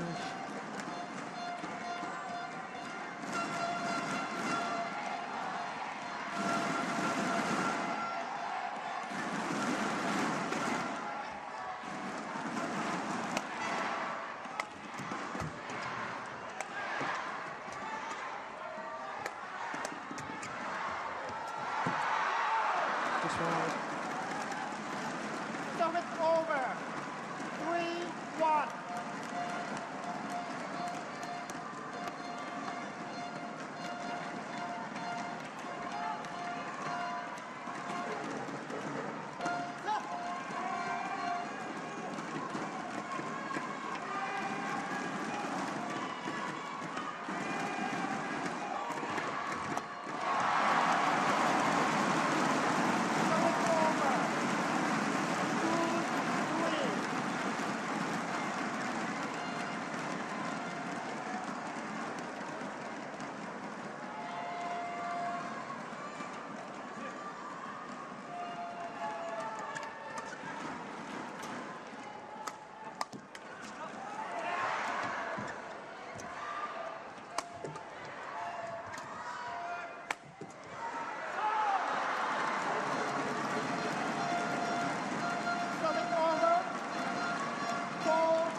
Sense that the Indonesians need to be awfully careful here, because I have a feeling that the Koreans are just, as I suggested, upping their game.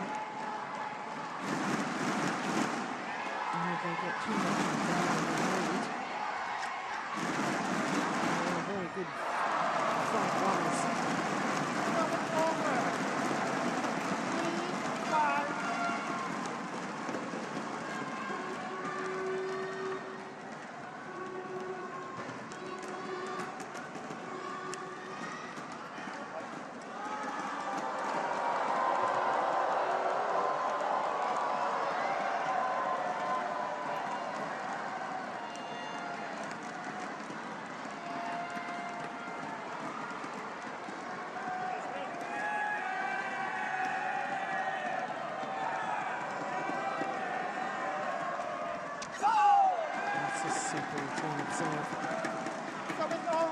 Just brushing over the feathers of the shovel. Moving it in a downward direction.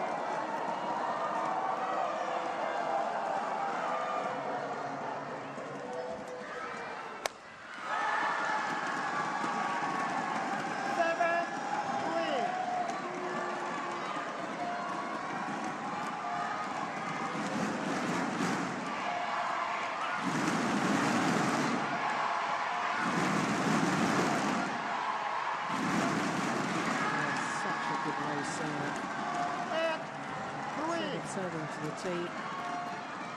Just serving towards the left shoulder of Setio. Built a 6-point advantage all of a sudden.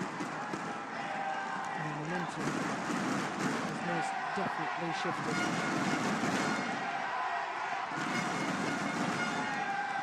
That's a wonderful low serve again. Once again, you can see just serving towards the left shoulder of Setio. Just a little change of angle rather than serving to the tee.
Does give 100% effort, doesn't it?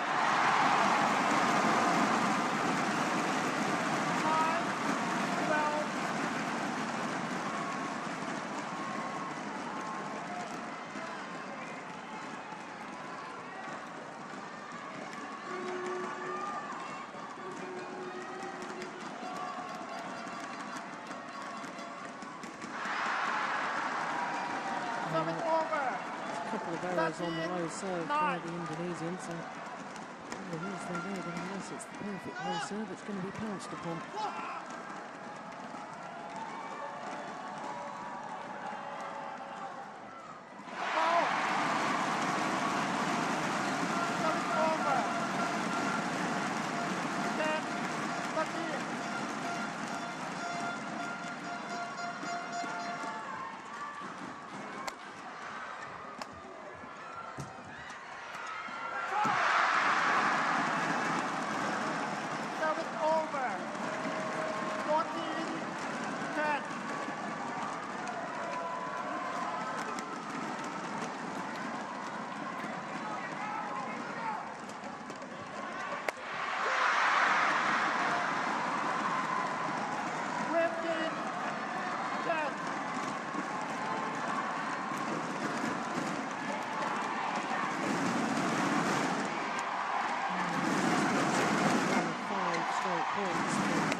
of passage of play in his second game. It's unbelievable. Incredible retrieving.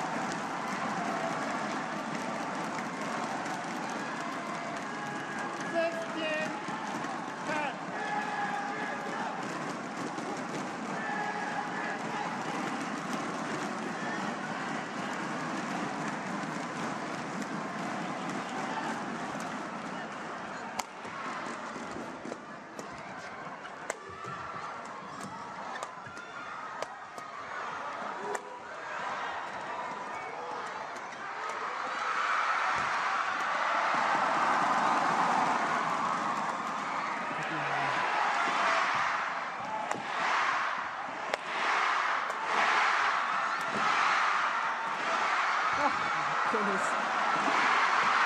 Oh. He attempted the stride rupture from Hendra Setia 1.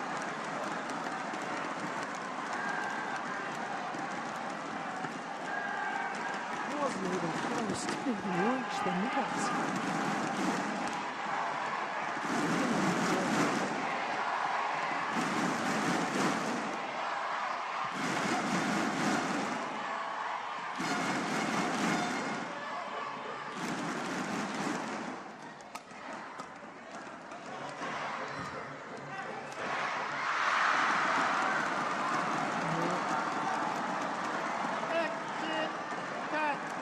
Tempting winners now. The Indonesians will really bank the rally.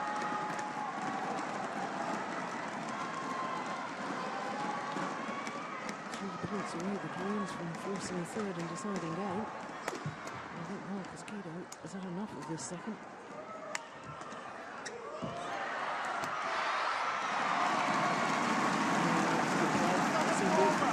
The start of the rally.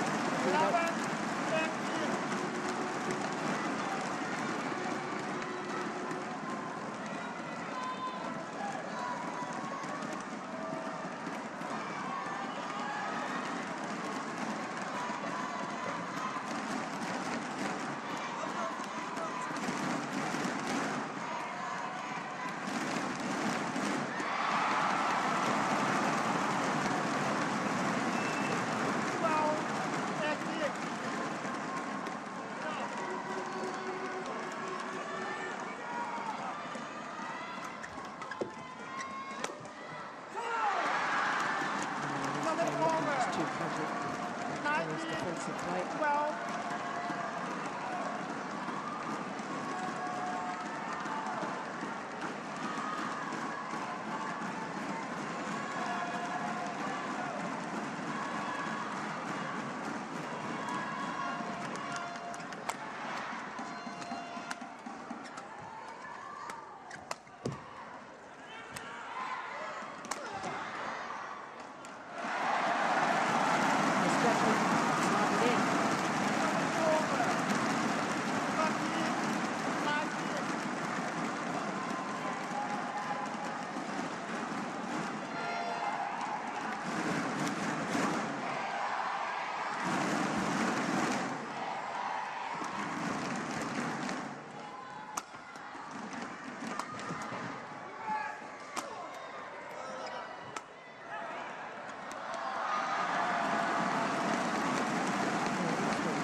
Winners from Sydney, no opportunity. Whether they can do it another 5 times remains to be seen. It's one of them.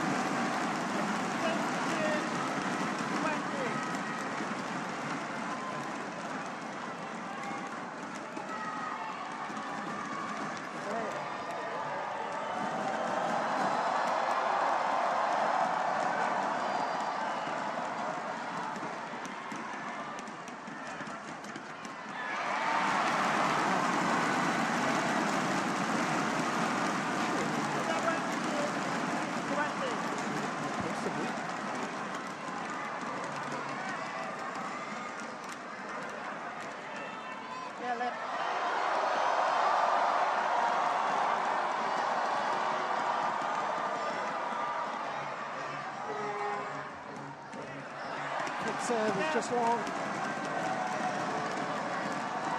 Second game won by Djarum and Morgensson.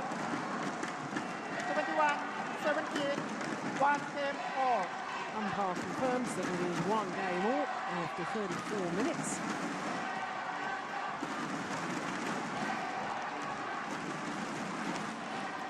And I think right at the start, the question mark in my mind was the fitness levels of the Indonesians. They both had injury problems. And come this third game, whether they've got the speed and the stamina to live with their opponents, only time will tell.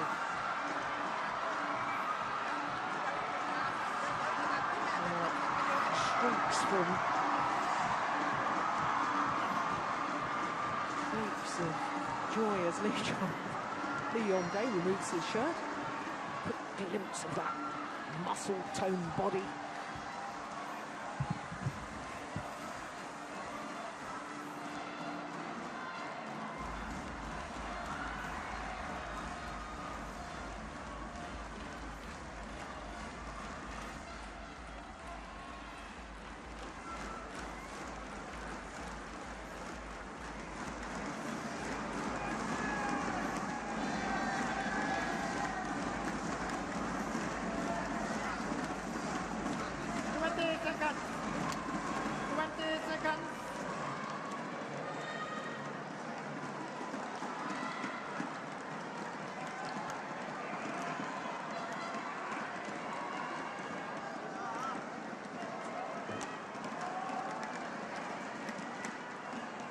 Final game, love all, play. Two players, both former champions here at the Indonesia Open. 1 love. I suspect the start to this deciding game is absolutely crucial if the Indonesians can live with the Koreans and have a real chance. They're not too far behind. As I said in the second game, I think the Koreans are very, very good front runners.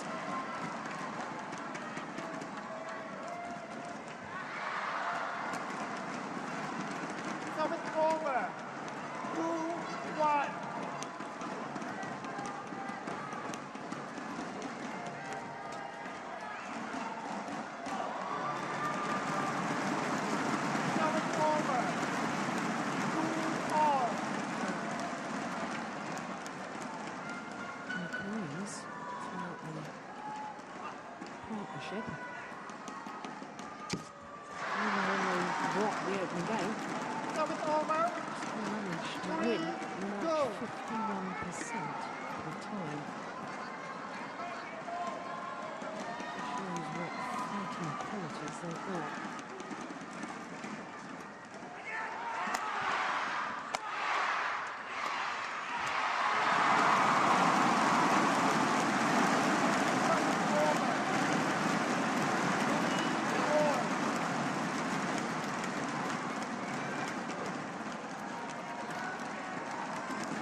it over.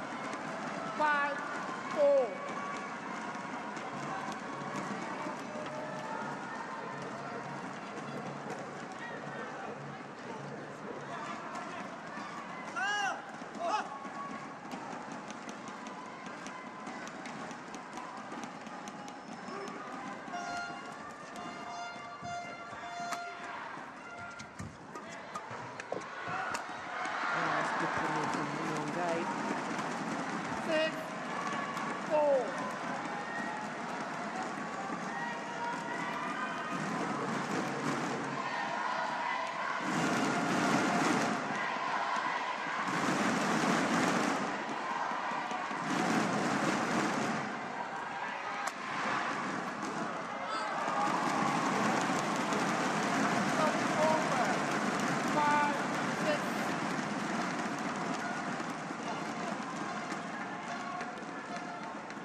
Sheer threat, I think, of Liu Bei coming forward to the net, forced Kido into her up.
Distance. Ooh, that's a perfect serve.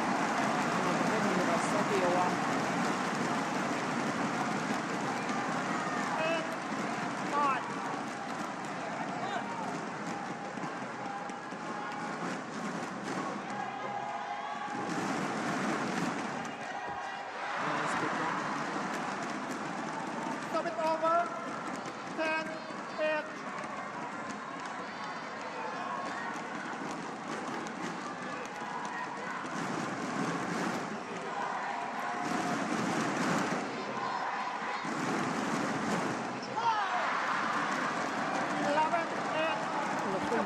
Advantage in the third game as the players change ends.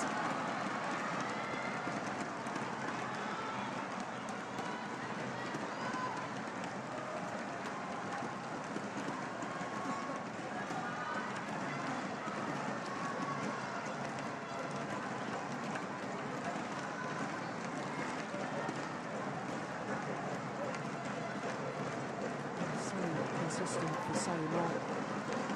He's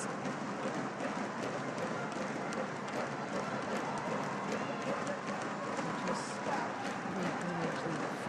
step in World Championships and Olympics. 20 seconds. 20 seconds. 2 silver, 1 bronze.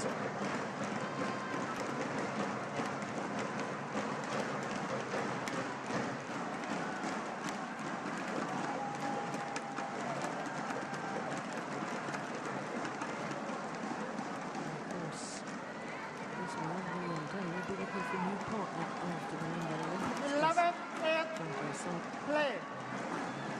Retire from international competition.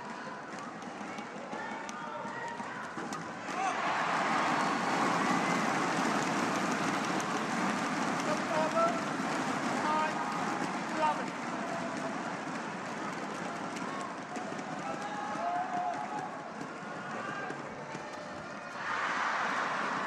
So it's over.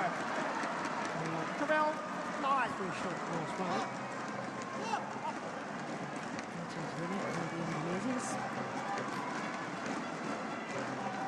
See if they can get the bronze now.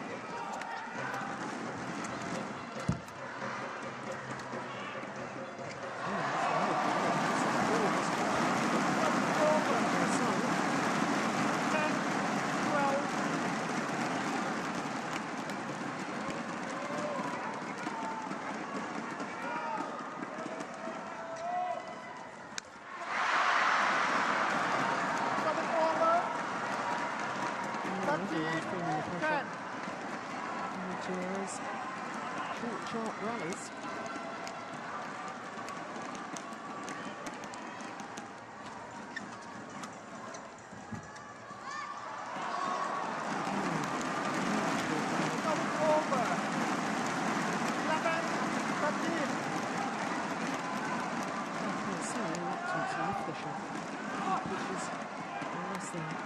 Absolutely perfect, skimming over the net and past the ball. He's trying to see.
14.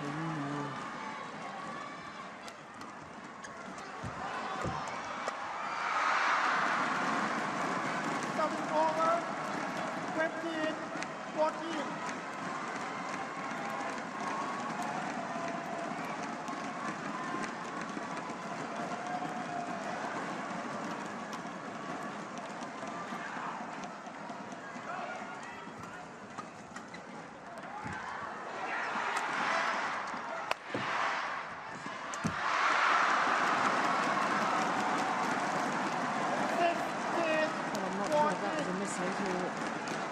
Changed his mind.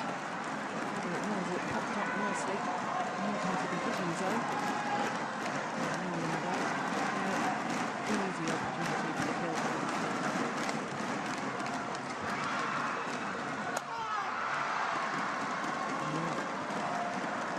Smash greeted with absolute silence from the fans here in Jakarta. 274. Goodness gracious, mate.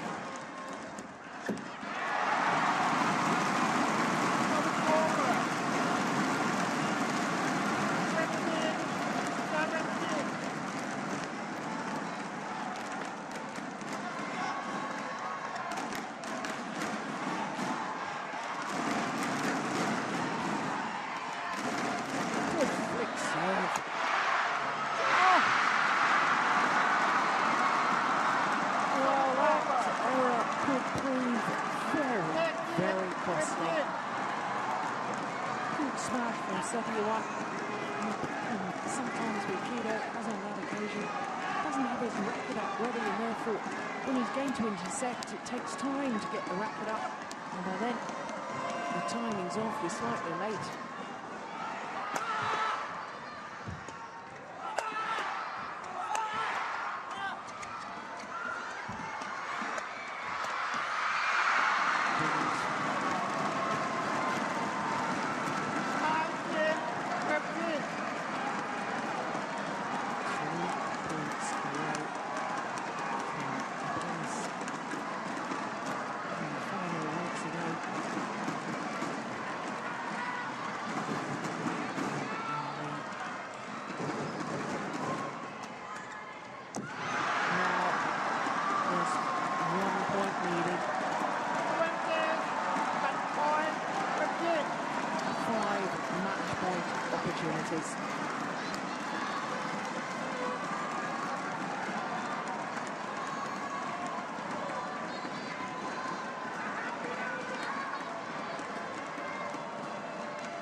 Beaten the Olympic champions on home turf.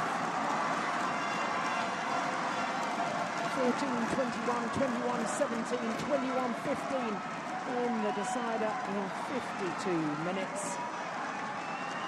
And disappointments for the home fans, but my goodness, the Olympic champions Marcus Guido and Hendra Setiawan made the world number 2 ranked pair work and work for their victory.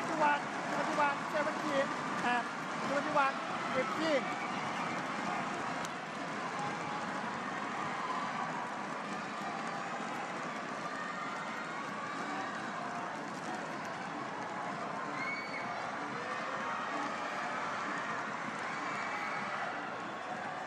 And the final points.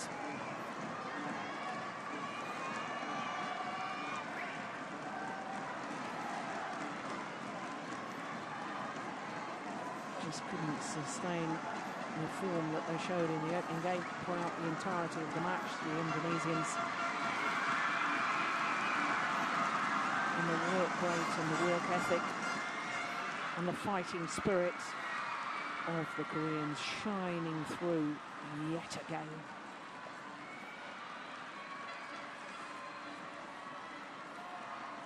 So that, of course, means that tomorrow's final will be the European champions, Matthias Bo and Carsten Morgensson, up against Jung Jae-sung and Lee Yong-dae, the number 2 seeds.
So as the court officials come on for the next of our matches, time also to just confirm what we've witnessed so far.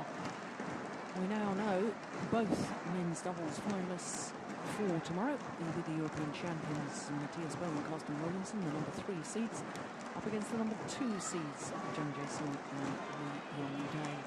Men's singles, we know that there'll be Indonesian involvement because Simon Santoso has booked his place in tomorrow's final, and disappointment in 3 tough games for home players Johari and Polo. Well, next on court, more Indonesians in the form of the mixed doubles pairing the All England champions Tonkan and Natsia. They're up against the former All England champions Jung and Morgensson from China.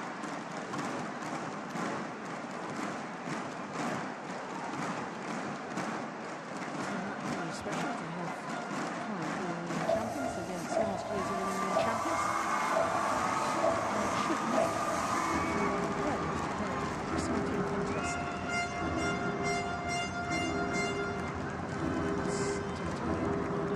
Natsia reached the final of this event last year. Lost out in the final to now world champions. And Xiao in a bit of an upset yesterday. Number 1 seeds. They were beaten.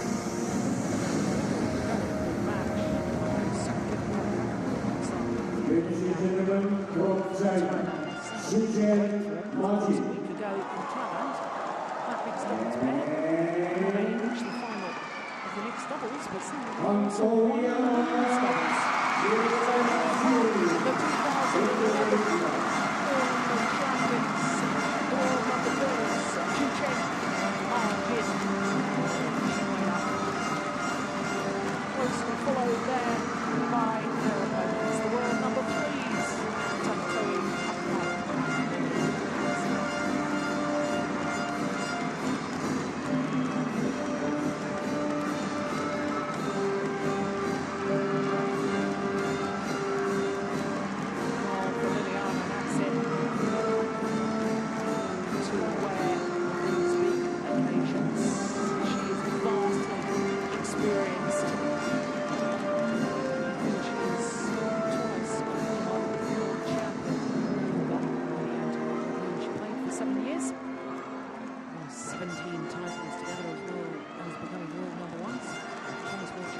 Superseries title she won with Nova. Twice winners of this Indonesian Open. Red or white? Pair, but now with her new partner. White. Last year. It was the first year she played with Tonkan Akmad in her Margin home to event. serve. Which The side? final, as I say. Which side? This side. Who will receive? So Wolfgang Lund from France is our umpire for this one.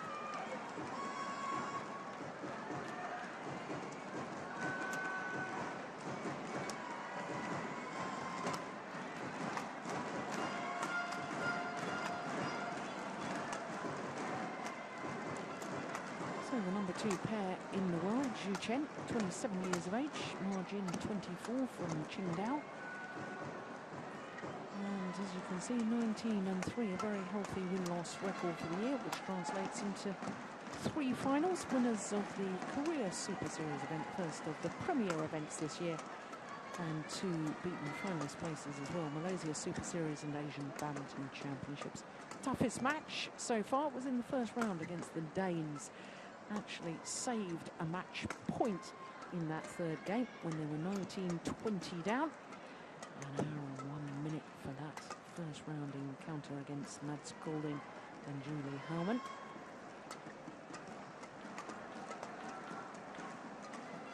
So to Tonkan Akmad, the 24-year-olds from Yamas in Central Java, southwest of Central Java. Natsia, the 26-year-old from Manado in Sulawesi. Number 3 in the world ranking, their win-loss record for the year, 5 tournaments. And 3 titles course, they've won the last 3 tournaments they've played. And as I was saying at the end of that men's doubles, Marcus Guido was a very busy man yesterday, because as you can see, playing with his sister there, Pia Bernadette, took the world number 3 pair to 3 games. And this is the 5th meeting between these 2 pairs. And it was only the first meeting between these 2 that the Indonesians won, which means that the Chinese pair won the last 3 encounters, including that semi-final at the Malaysia Superseries event at the beginning of this year, January this year. As I say, Wolfgang Lund from France, and umpire, and Andre Chiappini from Italy.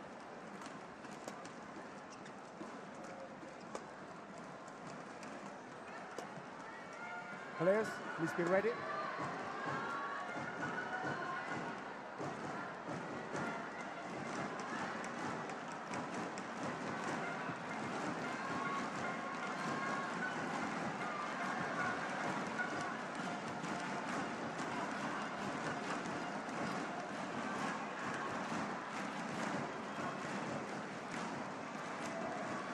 Jung, twice Olympic champion, of course, in his own right in mixed doubles.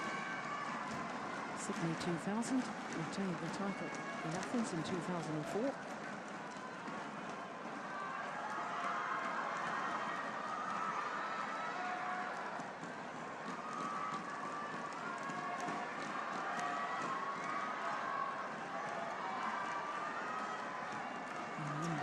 Coaches just making their way to the coaches' chairs at the back of the court there. And Richard Manaki, and also Nova Widianto, Liliana Natsia's former partner, with whom she won 2 world titles, and not to mention an Olympic silver.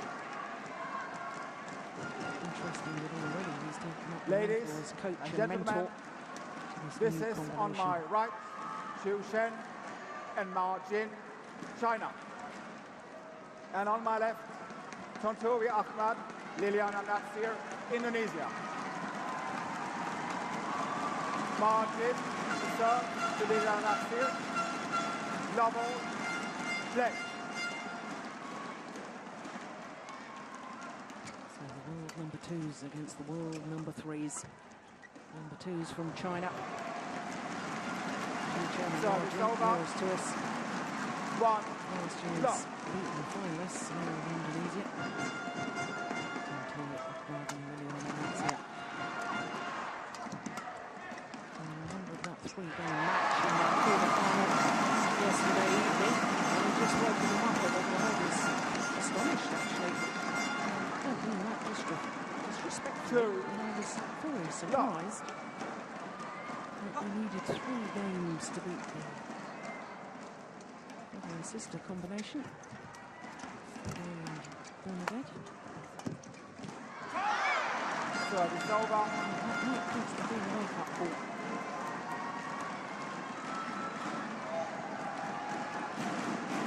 One, two.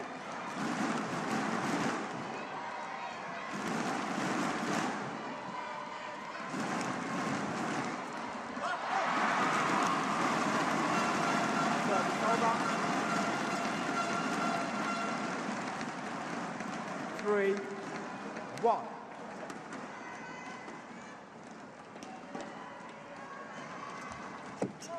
That's a super return of serve. Service over. 2, 3.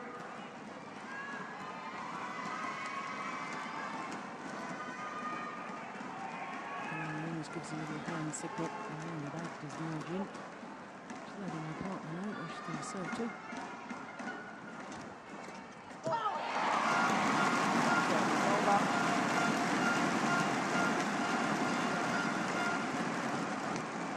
Four, 2.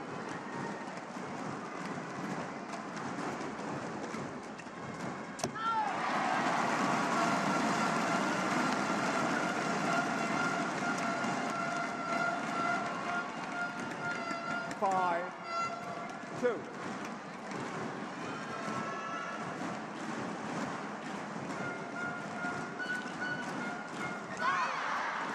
Service over.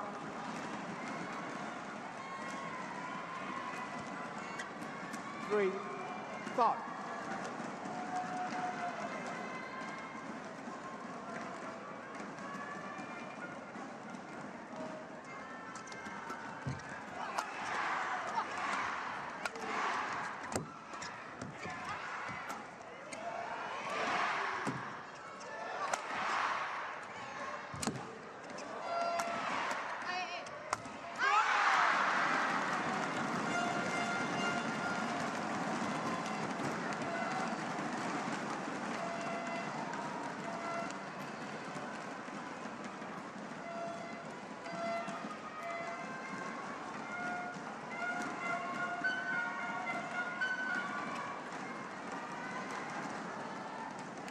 Four, 5.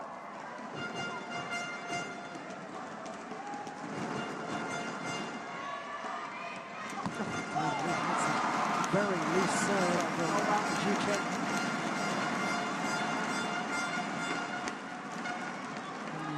Very small from 6, his partner. 4.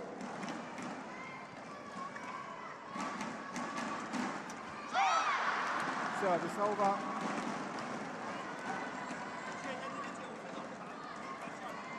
5, 6. Both the women on court, former champions in the Indonesian Open, the Jung won the title back in 2009, playing with both.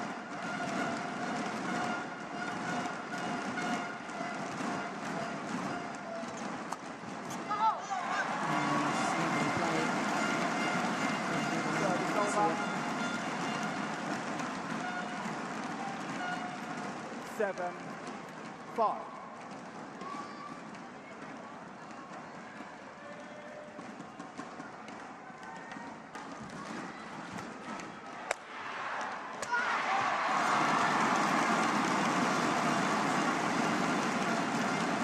I do think that Liliana Natsia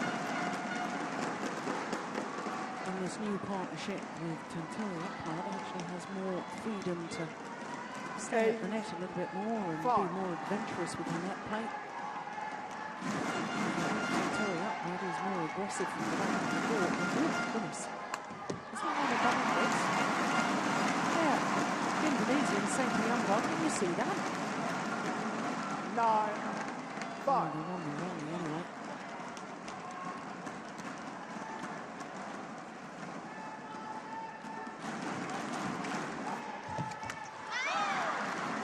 Service over. Yes, going back to my point about her partnership with Nova Widianto. I used to sing her praises about her wonderful defensive skills and being able to guide the shuttle, but she certainly hasn't lost those skills, but I think that we don't see her having to defend as much. Just to prove that she can defend still as well as she used to. Wonderful example of just how competent she is in defensive play, but more and more nowadays she gets herself to the net and plays more of the what I would call traditional style of mixed doubles with the standard formation. Oh, in fact, with the women going forward as much as possible. I still think that's the best way to try and play. The women's role in mixed has grown considerably since my day.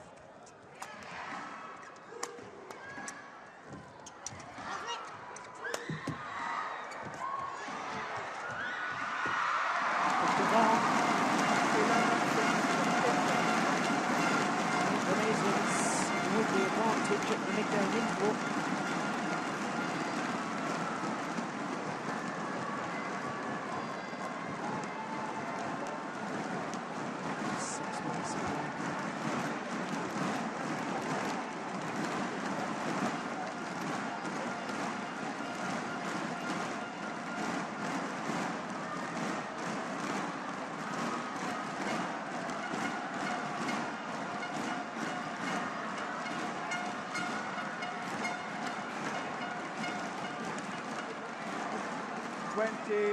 Seconds, 20 seconds.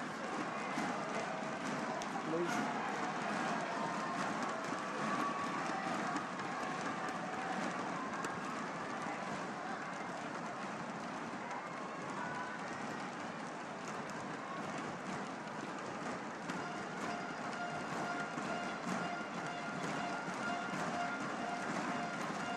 Tonkan. There's Richard Manke. And I played against him in a World 11, Championship. 6, play.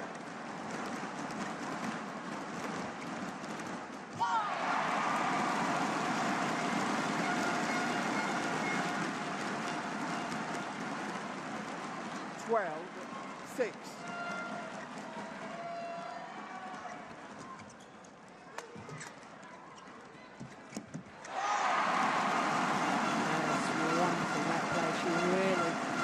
Dominating the front of the net is Liliana, and that's it. And when you consider that she's playing against one of the best front court players in world badminton, it speaks volumes. 13, 6. Oh, passing well done at the moment.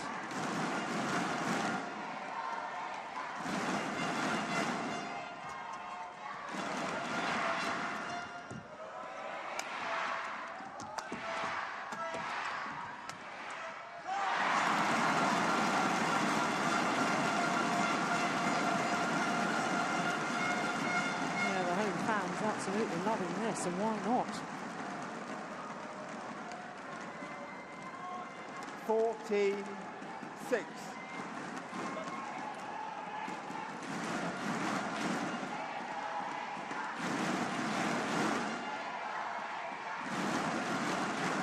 That was just superb.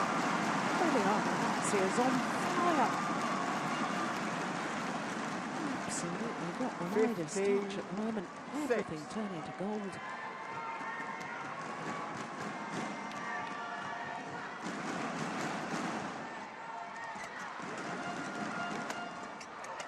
That's that defence I was talking about, and they're going. And decision. Service over.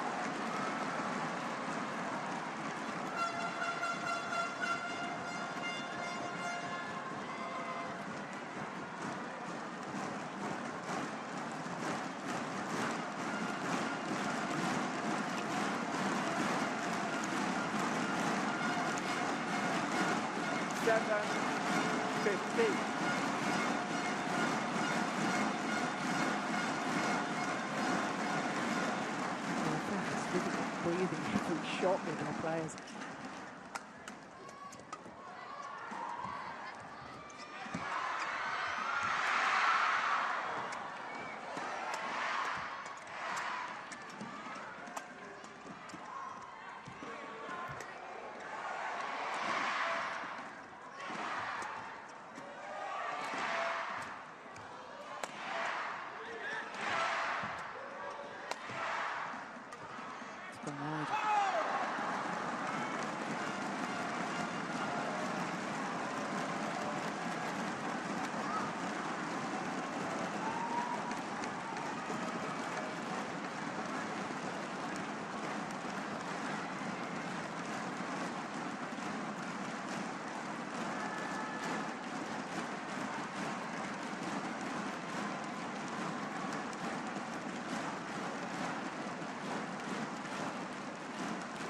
Eight, 15.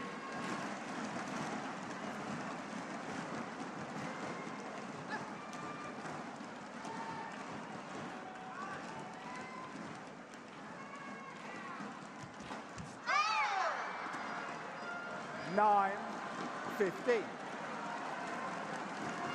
can't help but think back to that point when Liliana and Natsia seemed to be in control of the line, and then as the hand set with the when she had real indecision at the back of the court, it was almost overconfidence from Natsia.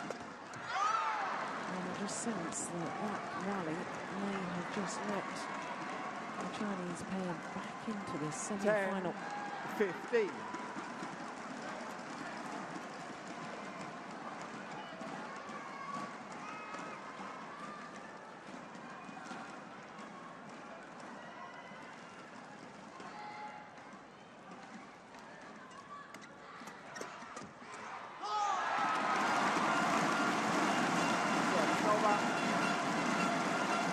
Dominance resume.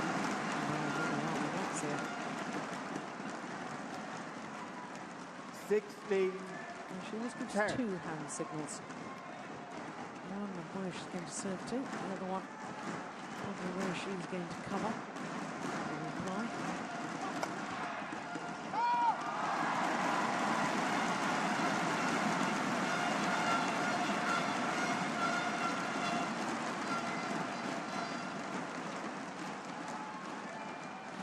Seventeen, 10.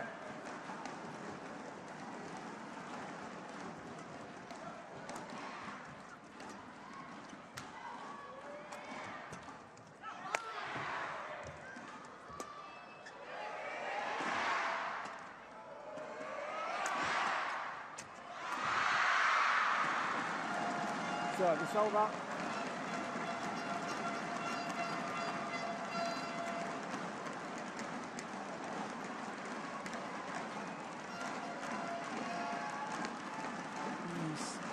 His first smash, he was a little bit slow to get himself ready for the next one. He'll get back to his base position.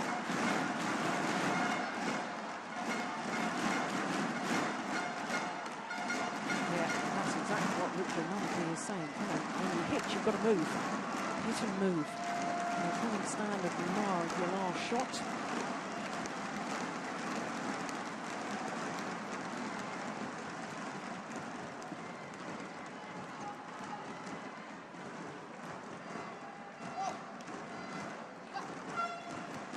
Control.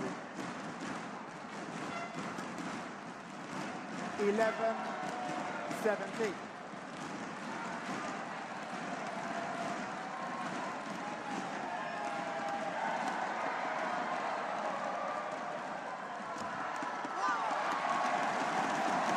Pounced on the low serve with Akmad. Well, we're on the arena here.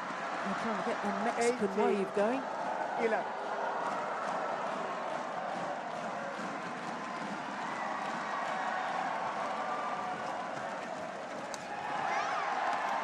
Service over.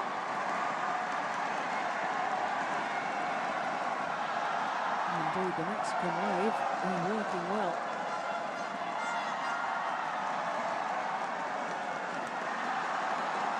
I hope it doesn't distract the home players. We're on a bit of a roll. 12. There we go. Everybody's 18. having fun.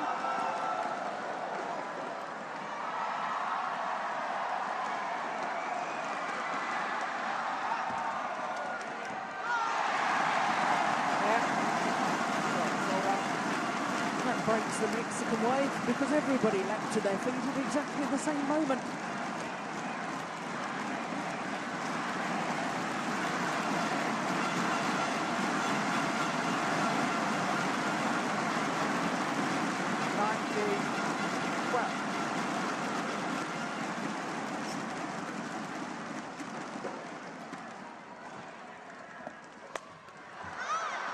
Service over.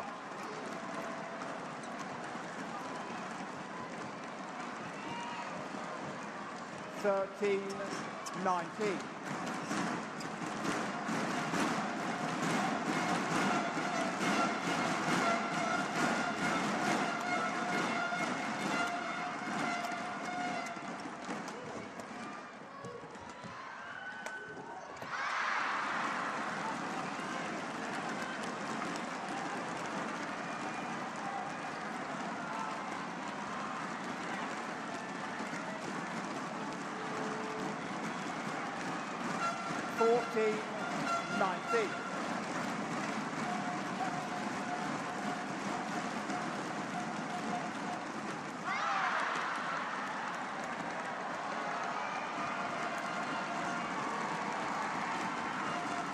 This is the stage where the nerves are running. 15, 19.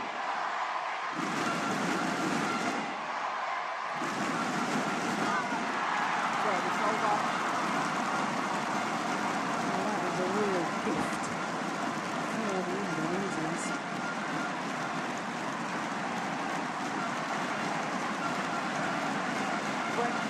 Game point 15. The game point opportunities.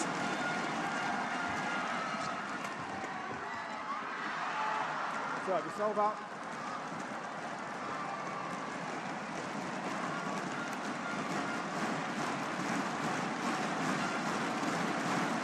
16-20.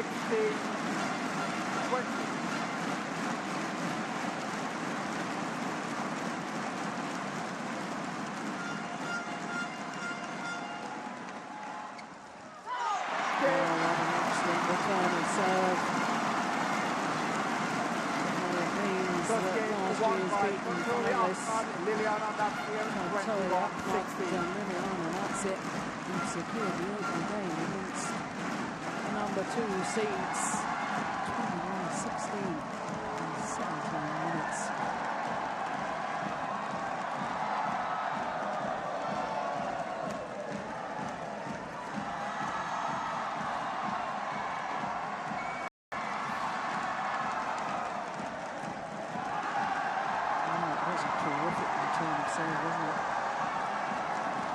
Deflected by hitting the top of the tape, making it difficult for Morgensson.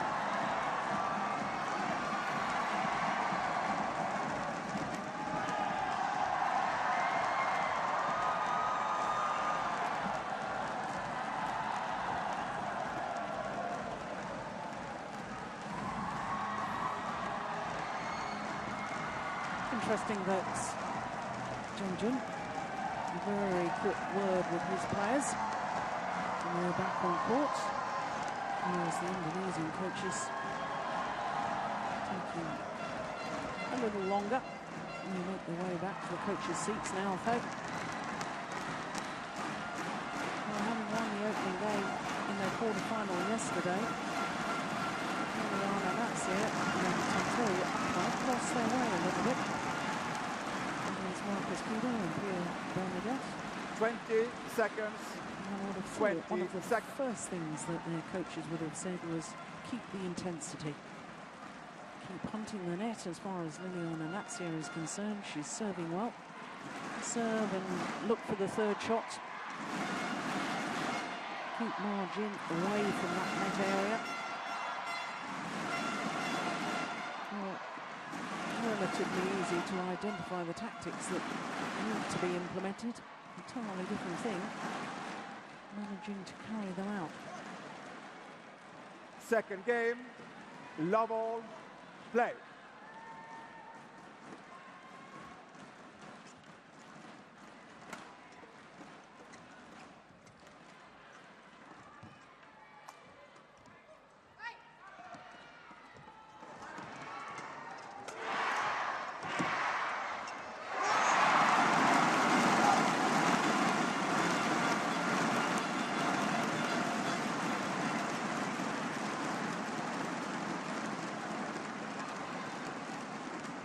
One, love.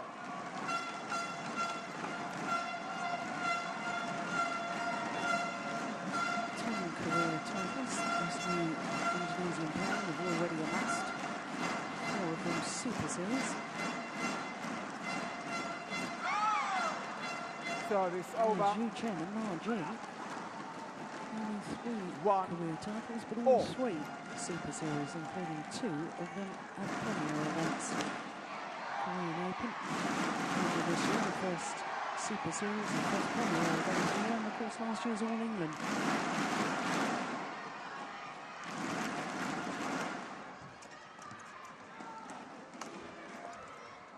Oh, that's nice.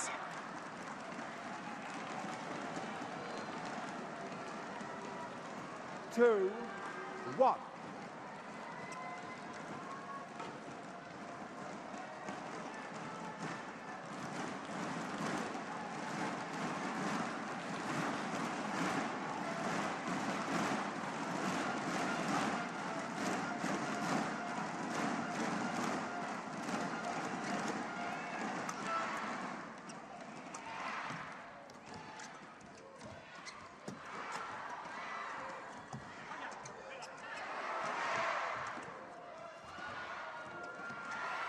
Great rally. Oh, mixed doubles at its very, very best.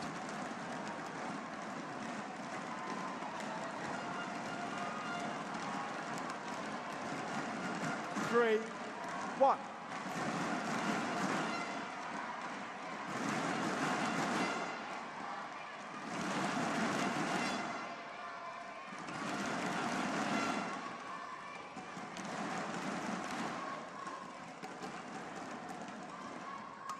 back serve.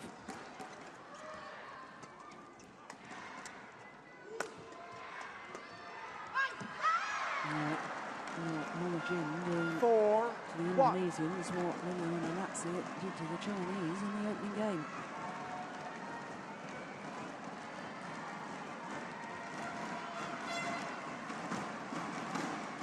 Yeah, a lot of approval from Jung.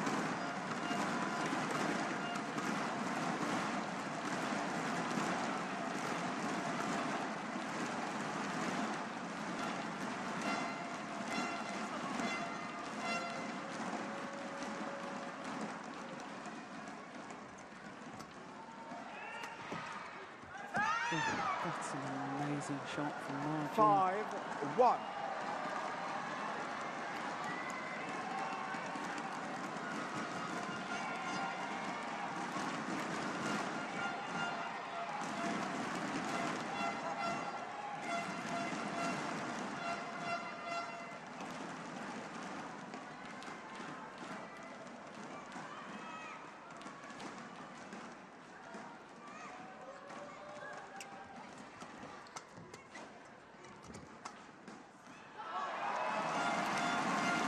Bit long. Service over.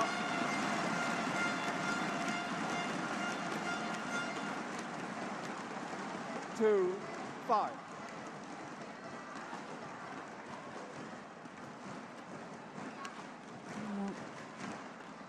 The Chinese player had a good success rate of coming back even when they've dropped the opening game.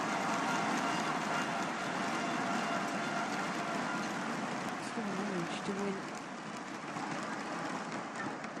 41% of the time. 5. After dropping the first game. Very impressive.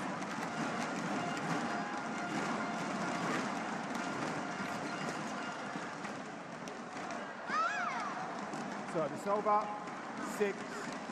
6-3.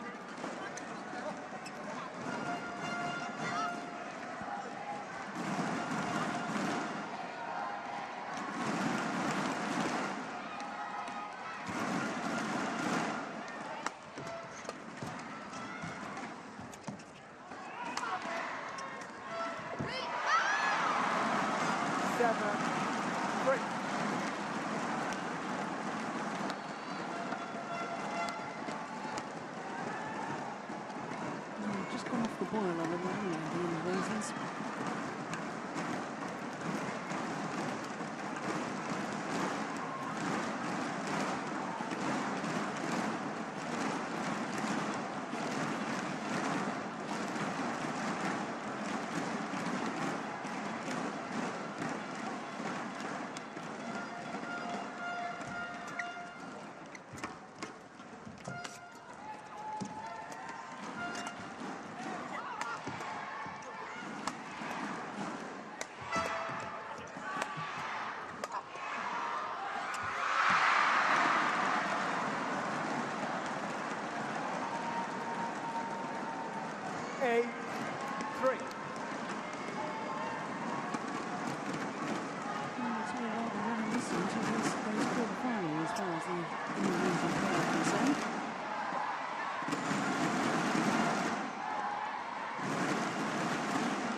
It's over.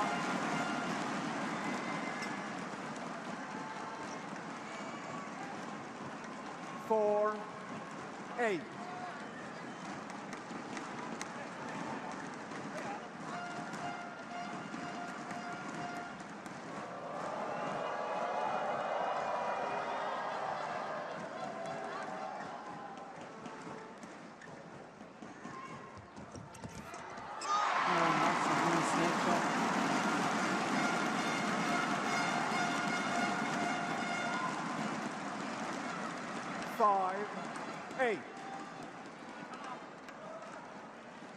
Surprised that Zhu Chen, who played the net reply, was backing off from the net so quickly.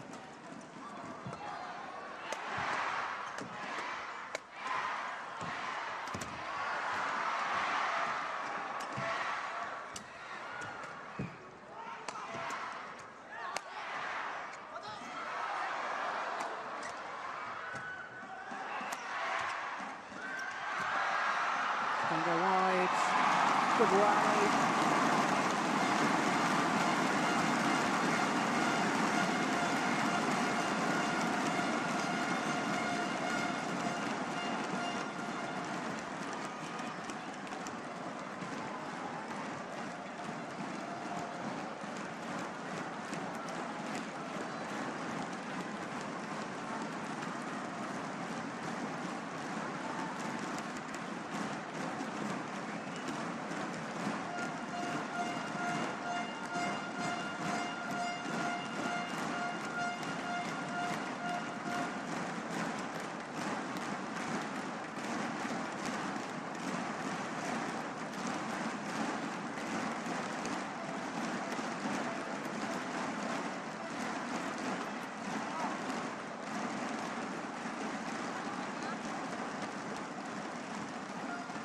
6, 8. And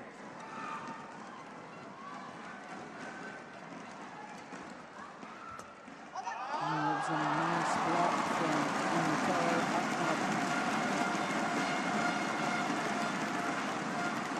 And now the deficit reduced to just 1 point. 7, 8. This, of course, was the previous rally, not the one we've just seen.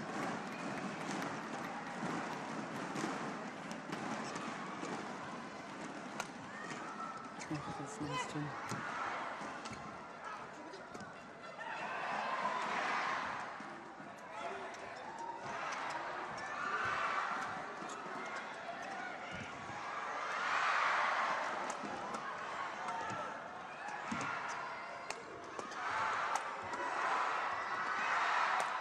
Brilliant. Service over. Superb badminton.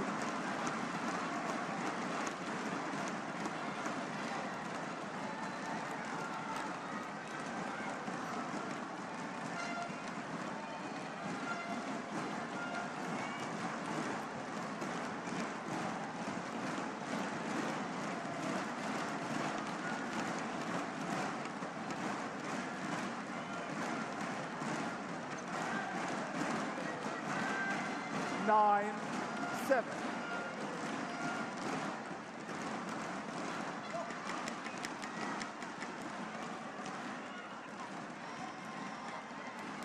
You can tell it, as we were looking at the Chinese pair, that Eliana Natsia was just stretching her back. I hope to goodness she hasn't picked up an injury.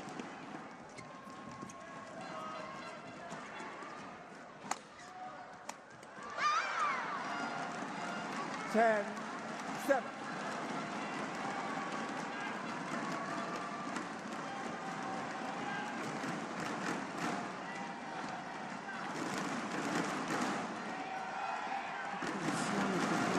Were involved in tennis and Uber Cup.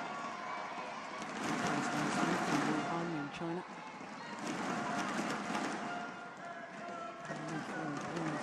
Specialised now in mixed doubles. Tennis and Uber Cup World Team Championships for men and women. 11-7 competitions. So a 4-point advantage at the mid-game interval. And game number 2.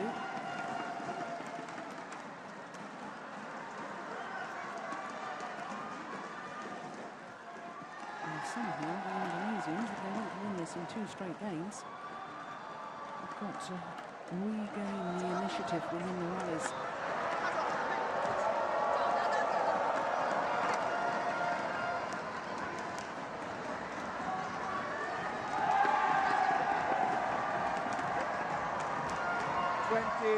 Seconds, 20 seconds.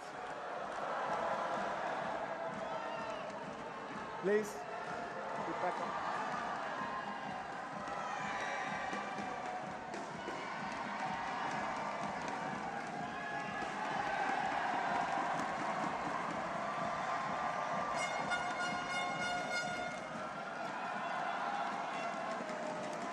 Eleven, 7. Play.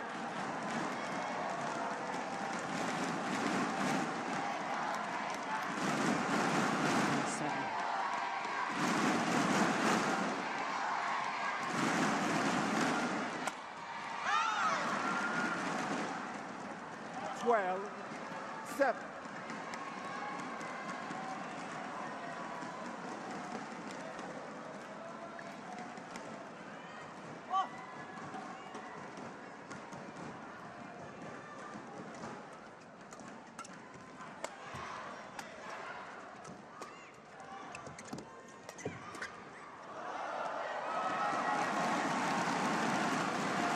Service over.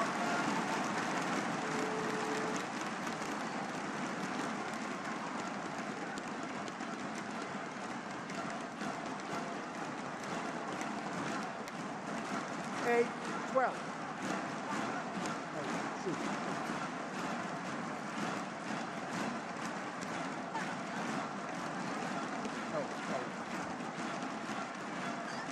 Slight confusion as to who's receiving. Confusion with the umpire as much as with the players.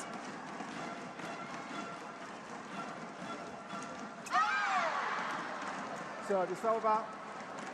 13-8.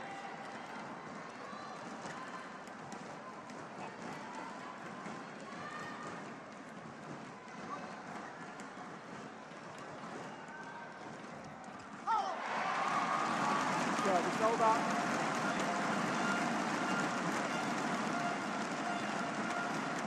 9-13.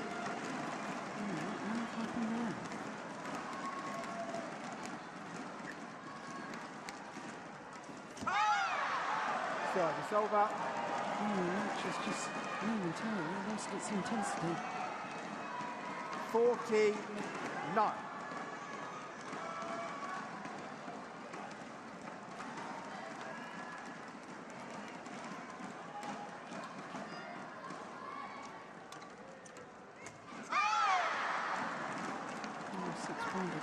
A little shake of the head from 15-9.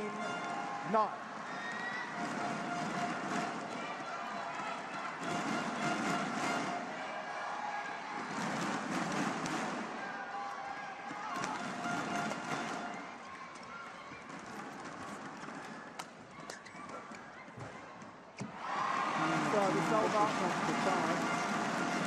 Really unbalanced.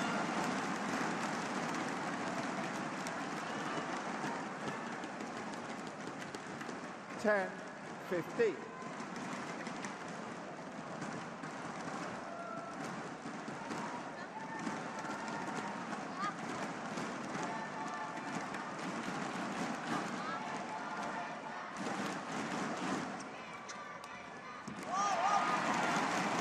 Well, it's still possible. Oh, that's Tonkan's speaking. 11-15. Very anxious indeed.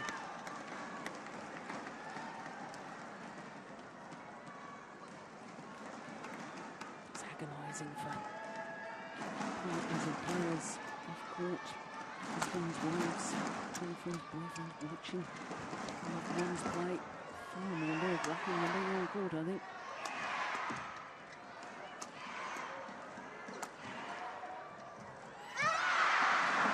Service over. The frustration really too obvious there. Akmad.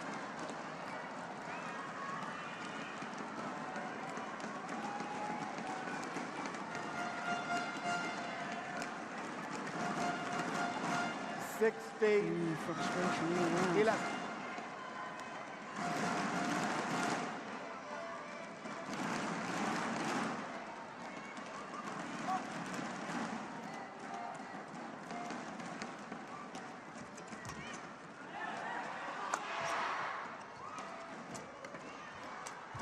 Oh, he's got it back. And again.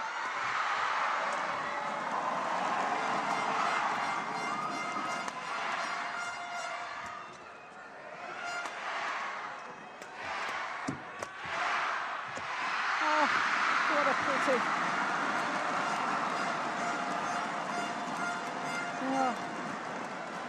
He did incredibly well. There was 2 shots there. I didn't believe he could get back. When he makes the error, perhaps he thought that Natsia was going to intercept and then suddenly realised at the last moment he had to try and play it. 17, 11.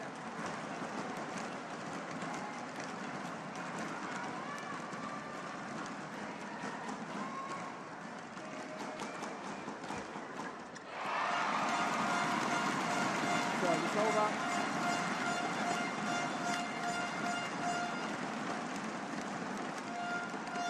12-17.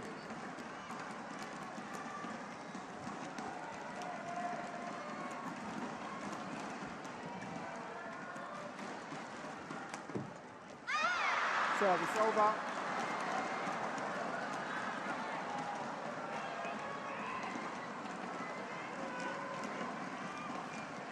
Just 3 points away from the third and deciding game.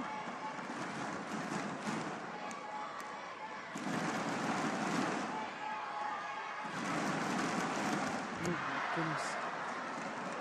19. He's just over ambitious.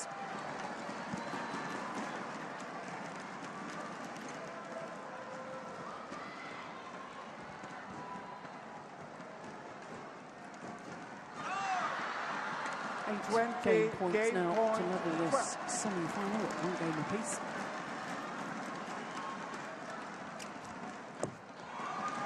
Service over.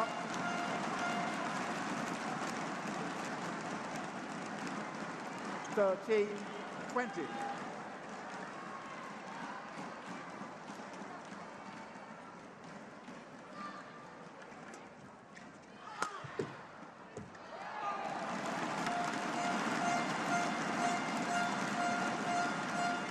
Fourteen, 20.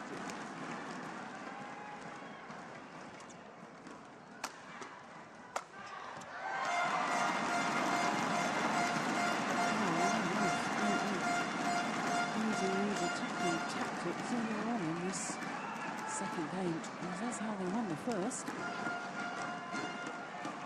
50, just survived 20. 3 game points.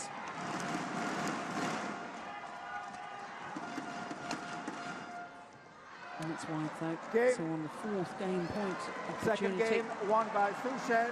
Margin 21, 50. 1 game on. Semi-final at 1 game apiece.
Watched this pair since they formed their partnership back in 2010. And I've often thought with the Indonesians that just lose their focus and concentration during matches. Indonesians do have an uncanny ability to regain that focus. 20 seconds. 20 seconds.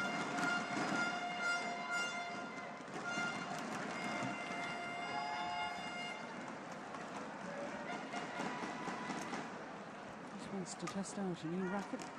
Akmad.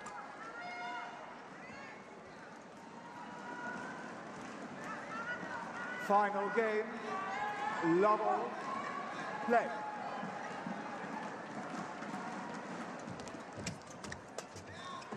Fancy nice from Xiao.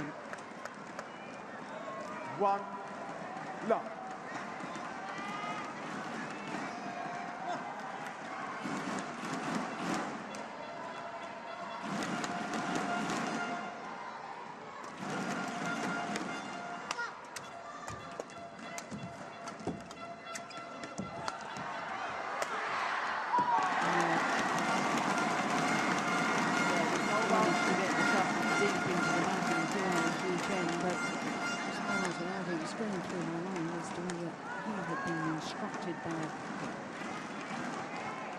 1 His all. coach. He's really got to bring his base position further up the court, Xiao.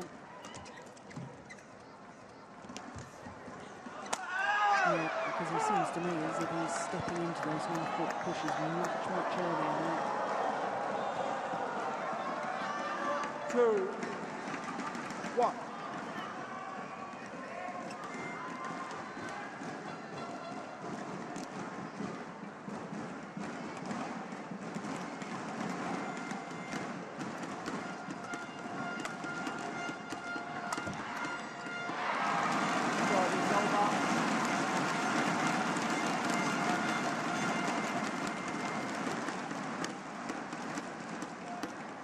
Two, all.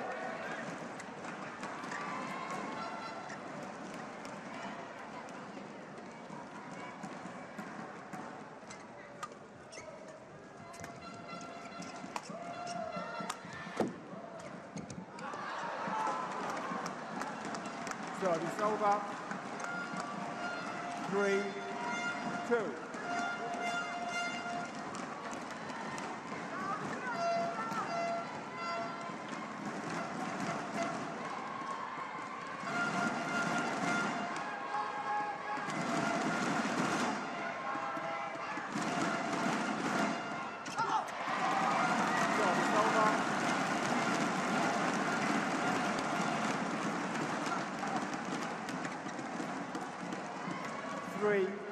All.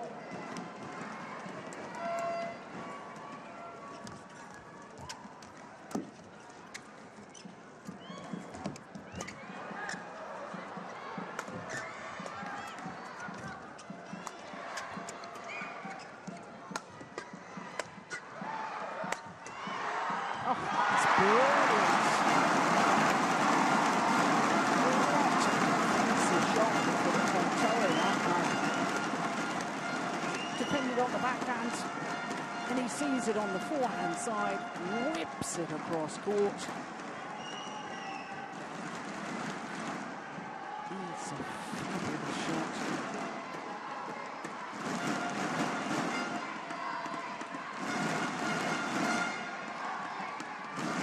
Four, 3.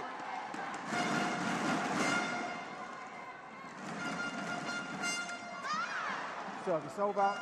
Just apologises for the net cord. Beautiful boos from the crowd.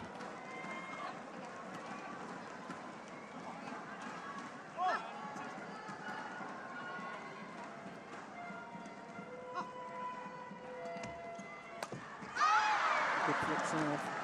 5, 4.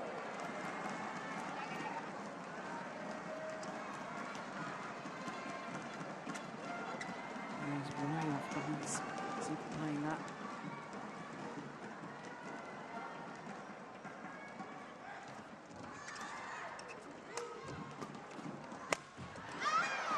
He really has upped his pace, hasn't he? Pace of movement more than anything, Xiao. So I don't think that smash was too shabby.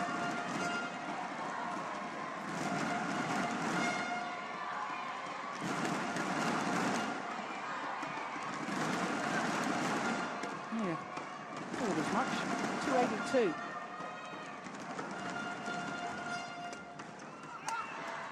Not quite the fastest of the tournament yet.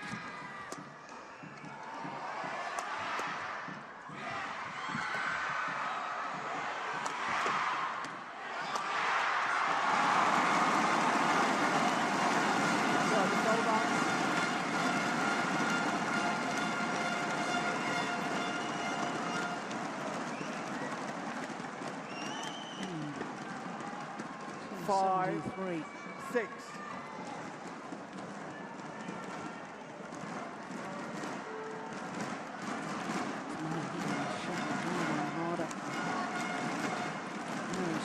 Fatigue.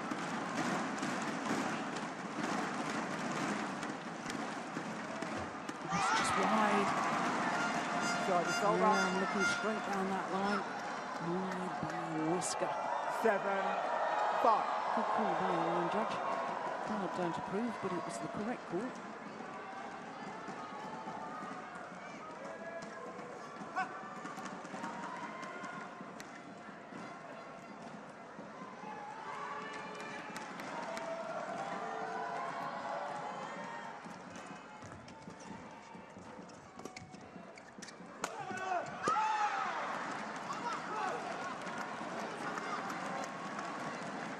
8-5.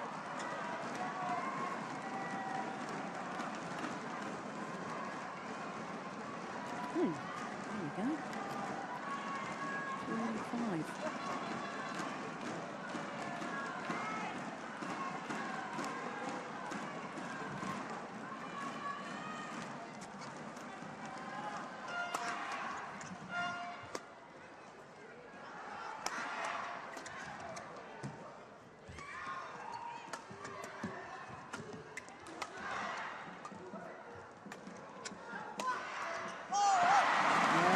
Good smash from Lilian, that's it.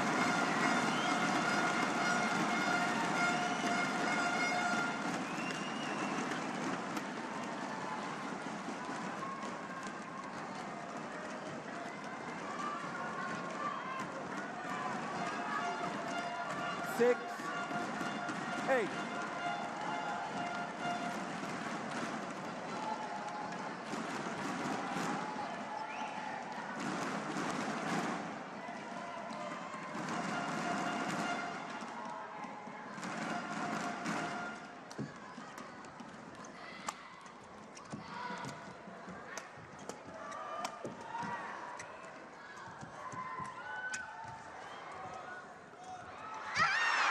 Service over. 9-6.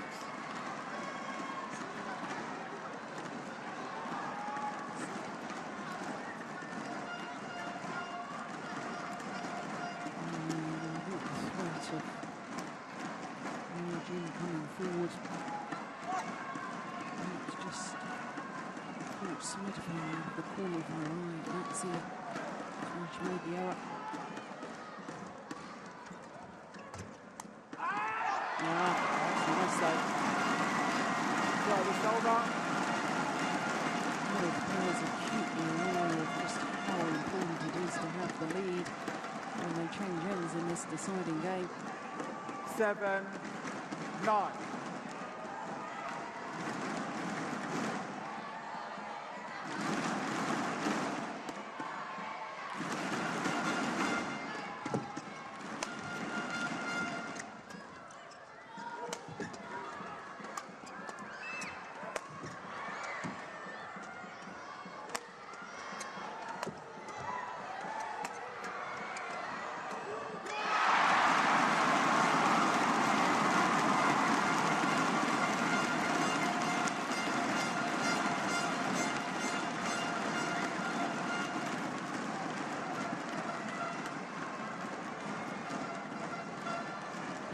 Patience. Chen. Just 1 point in it. 8-9.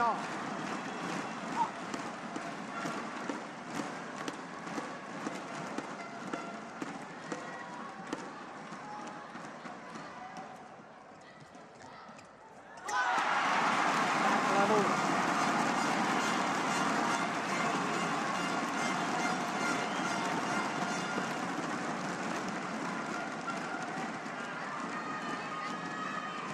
9-4.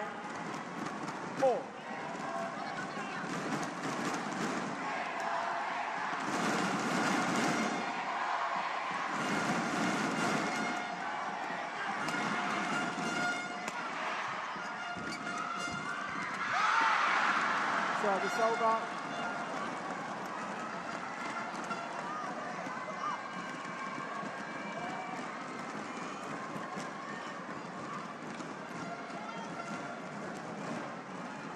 Ten, 9.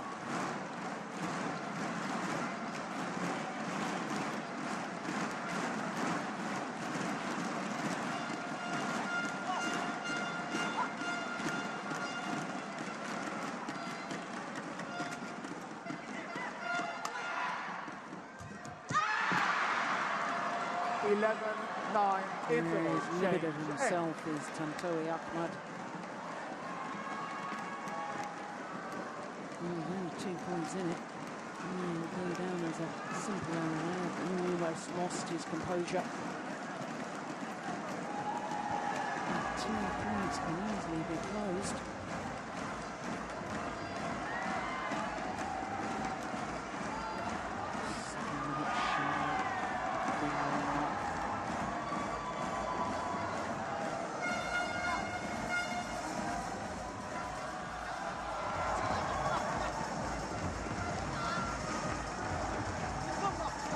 20 seconds. 20 seconds. Please, coaches.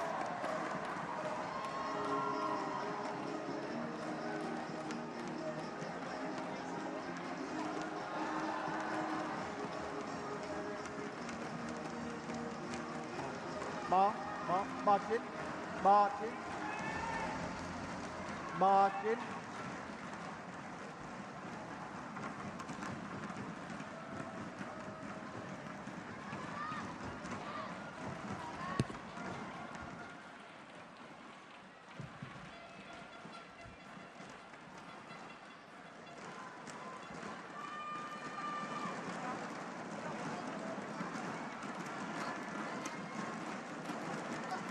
important, I think, for the Indonesians win this first point. 11. After the change of 9. ends. Play.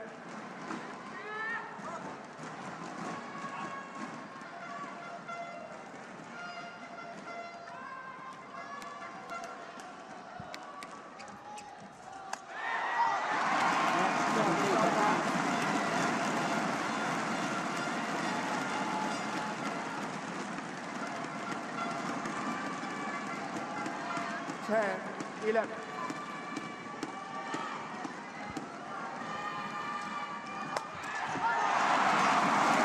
First 2 points in that level.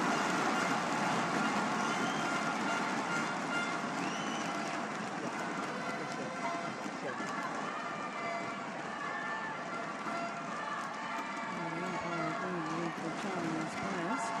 Shuffle should be changed. The Indonesians don't want to do so.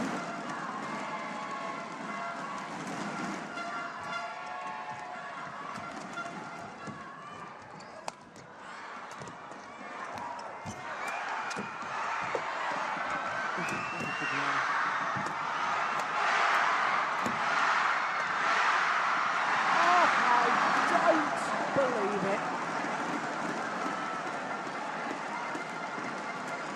The Chinese pair were under so much pressure, way out of position, and then around the back shots, there was an outright winner. Early on, and that's it. Tosses a racket in the air in absolute despair.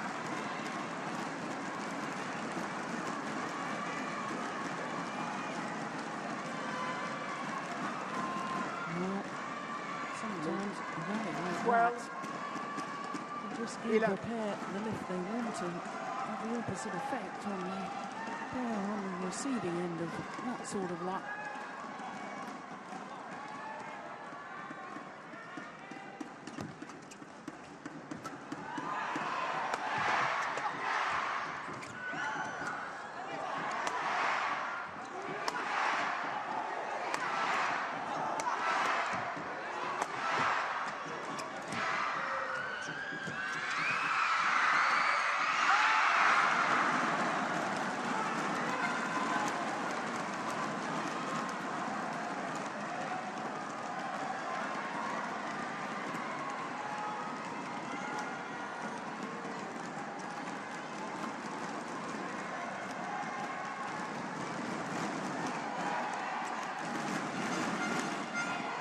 Thirteen, 11.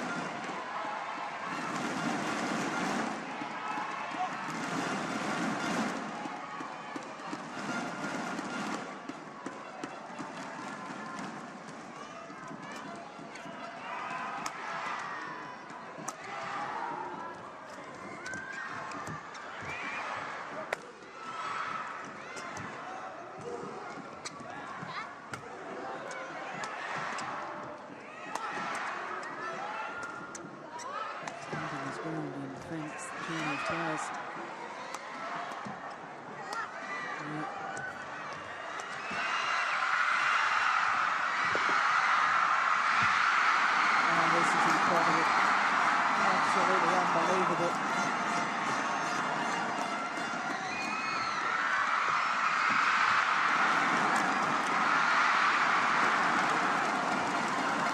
Well, there we are, and that's it. Down on the floor, down, but not out yet.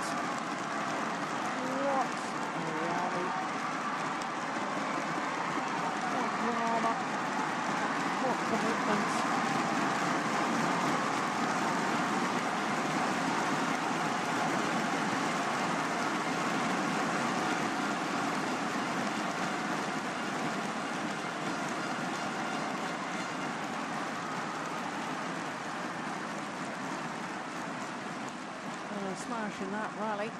284. And he's actually hit one at 289.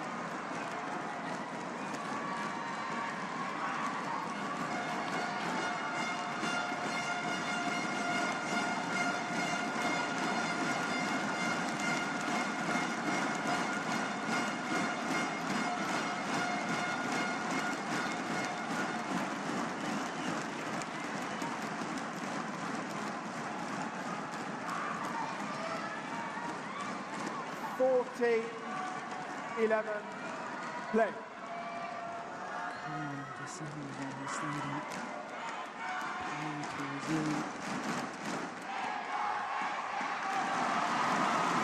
Service over.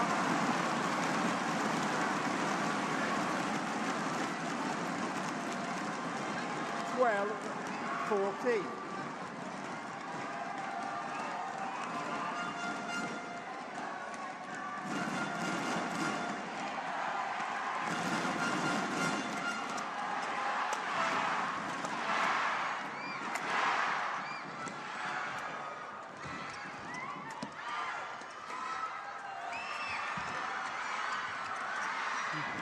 So alert at the net. And the gate. Yep. Service over. Her movement to the shuttle, her movement off the shuttle is so impressive as well. She's always adjusting her position, always hunting to try and intercept the shuttle. And even when it's not coming in her direction, she's a bit of a threat. My goodness me, 294. That's quite clearly the fastest of the tournament so far. 294 is just under 183 miles per hour.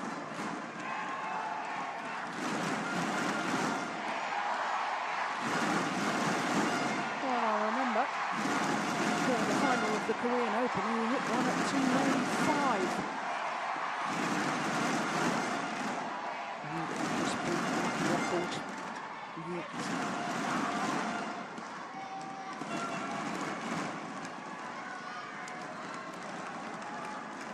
15-12.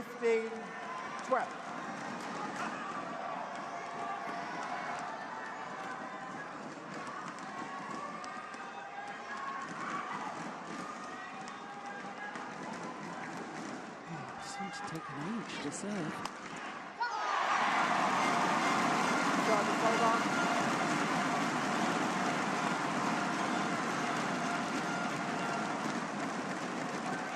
13-15.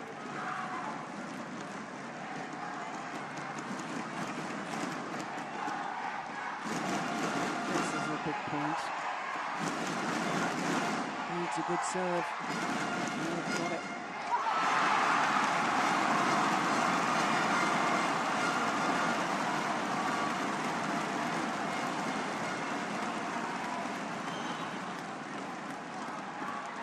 $14-15.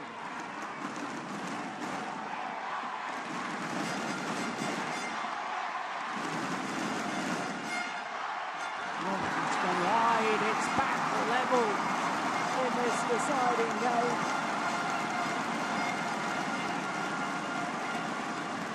One game all, 15 all, 50. 63 minutes. And these two pairs cannot be separated.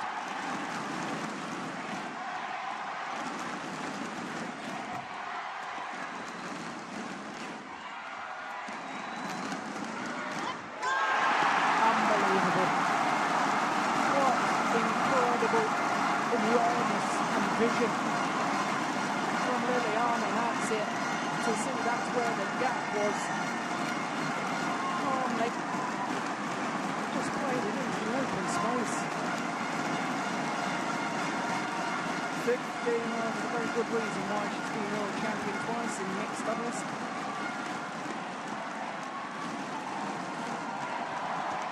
16. So at this crucial stage, the Indonesians regain the lead. Service over. Well done to Clarence. 16-all.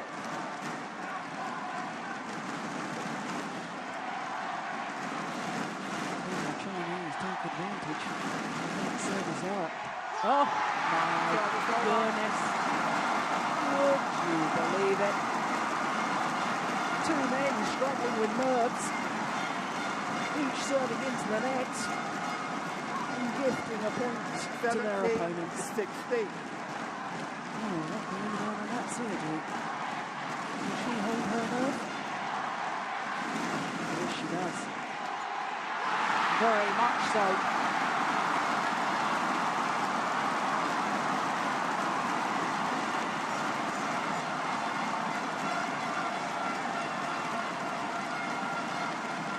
Oh, Richard Manakee screaming instructions about the low serve and 18-16. to rack it up ready.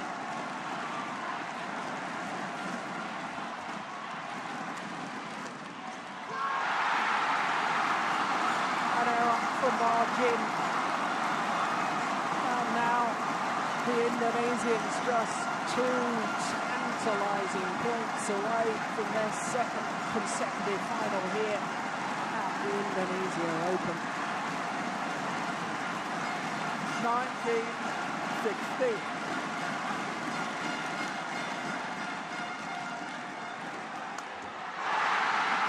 Would you believe it? 8 of the last 9 points have gone in favour of the Indonesians. But more importantly, it's now 4 match points. 12-15 adrift they were. 8 of 9 points. Match point 16. Can they finish it off? Yes, they can. Remarkable, absolutely remarkable comeback. Helped undoubtedly by the home support.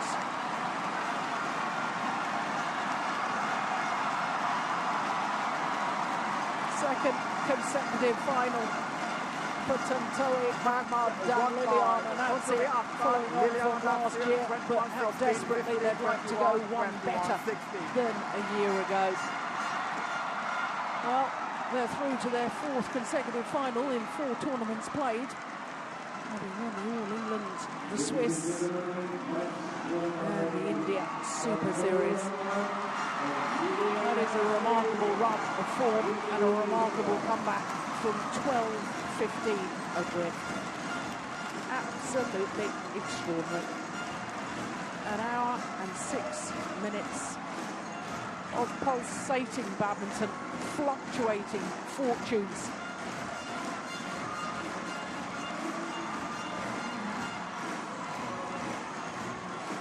A nervous end to the match by the Chinese combination. And Indonesia will be involved in 2 finals tomorrow.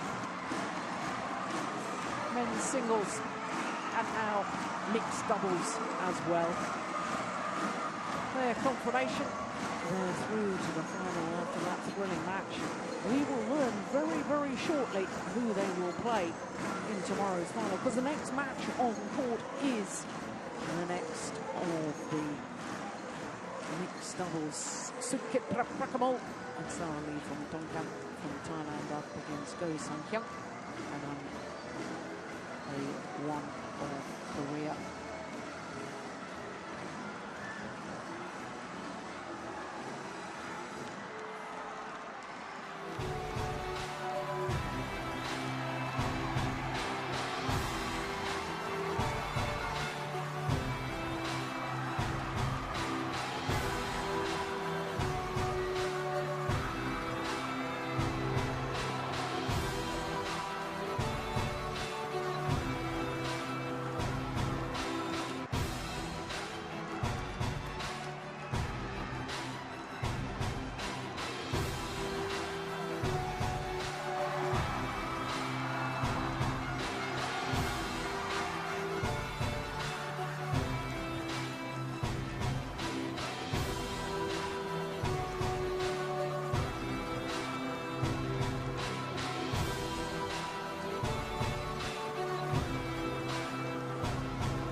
Djarum Indonesia Open 2012 Mixed Doubles Semi-Final. Umpire Edi Rupianto Indonesia, Service Judge Teli Rumate Indonesia.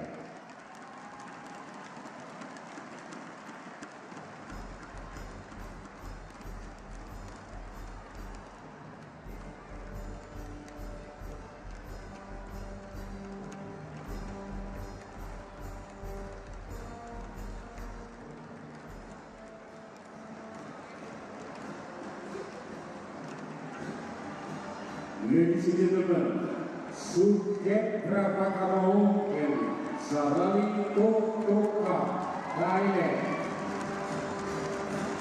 And Osuyun Yong So to the second of our mixed doubles semi-finals, Suket Praamole and Sarali Tonkan.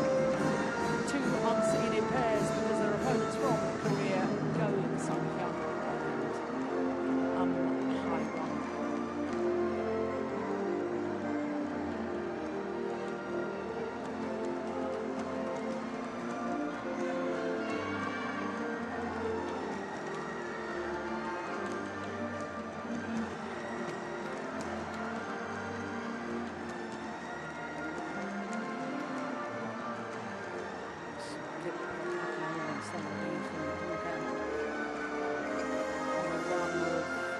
Good form at the moment. Reached the final last week in the momentum. Tian won't be long momentum.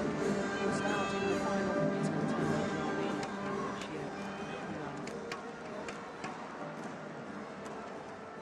And as for Sarah, well, she's been on a great run of form because she actually won the Thailand Open women's doubles with Xiao and Praamole in the form of that women's doubles.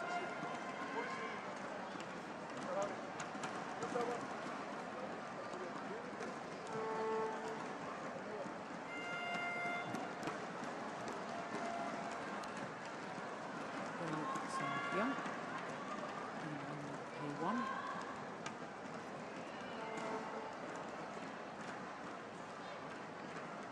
Number 20 in the world rankings at the moment, Koreans. There's the Tian pair, number 9, but they have been as high as number 2. In fact, they spent 23 weeks at number 2 in the world ranking. Actually formed their partnership back in 2003, so 9 years together. There they are, 9 in the world. And Sarah Lee turned 33 3 days ago on Wednesday. Suket Praamole, 32 years of age. And they had a tough battle yesterday. Not a match it was against the world champions, that are defending champions here in Indonesia. Jung and Xiao, they dropped the first game, they came back in 3. Two-seeded pairs beaten by this Thailand pair, because both the number 8 seeds beaten in the second round. Malaysia's champion Jung and Ying.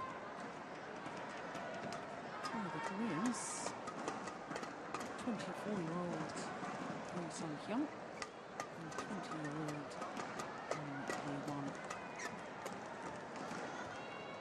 Formed their partnership last September. You can see that by the win-loss record, 8-1. And as for this year, absolutely level. 5 wins, 5 losses. A couple of second-round exits in Korea and All England. It's quite clearly the best they've done so far in 2012. Prior to this, having even reached a quarter-final. Well, 2 Danish pairs disposed of by the Koreans, the number 6 seeds in the first round, former world champions Thomas Leborn and Camilo Ruta-Yor. 3 games against the Indonesians in the second round and 3 games against yesterday against number 4 seeds Joachim Fischer-Nielsen and Christina Pedersen. The second game yesterday, that was an hour and 4 minutes, that quarter-final. Well, that's the third meeting between the two pairs. And last time they met was the first round of the All England Championships earlier this year. On occasion, won by the Koreans, as you can see, in 2 straight games. But the first time they met was the first round of the Japan Open last year. And that's equally as easy for the Thailand pair. So this is very difficult to judge which of these two pairs is in better form. They've both been extended, so they'll both be equally as tired from their earlier matches. Perhaps the Thailand pair emotionally tired after their victory over the world champions yesterday. And there's our ready to play. And the service judge, Eddie Rufianko. The umpire and Tian Indonesia.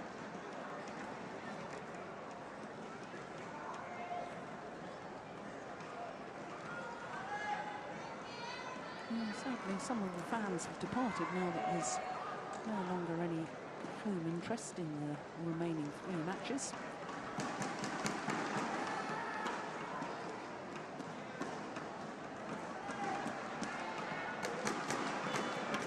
I want to tell the players, though.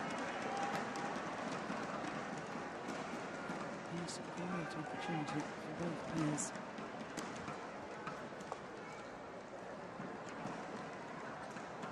Entirely, of course, have been in the Premier Superseries final before. That was the All-England final last year. For the Koreans, the best they've done in the Premier Superseries. Ladies and gentlemen, this was in last 16. On my right, Suket Praamole and Sarali Tonkan, Thailand. And on my left, Ko Sang-yeon and Hae-won, Korea. Hae-won to serve to Sarali Tonkan, level play. So, which of these two pairs will meet Akmad and Natsia tomorrow in the final? 1 love.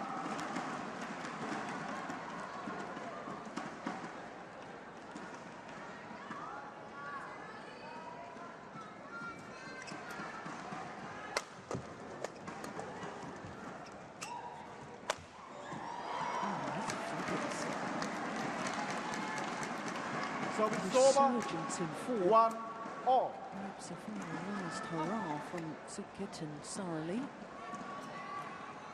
Which went off the boil in some tournaments last year. Service over 2-1. In the Super Series last year, from the 10 tournaments they played, 6 of them they lost either first or second round.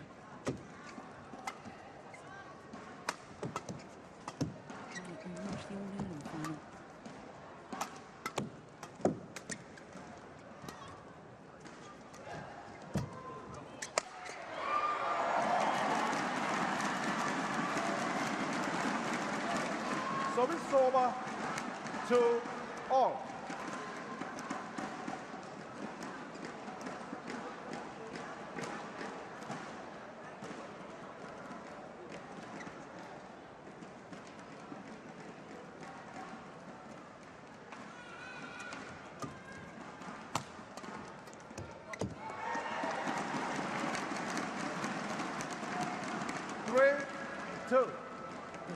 Previously at this Indonesian Open, this Thailand pair. It was a semi-final back in 2006.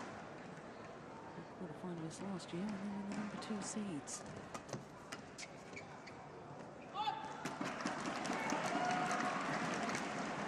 I suspect the sports psychologist has been working with these two. There's much more contact between the two of them when they're on court, physical contact, little high fives after each rally. And there's a super serve from Sarali. 5-2.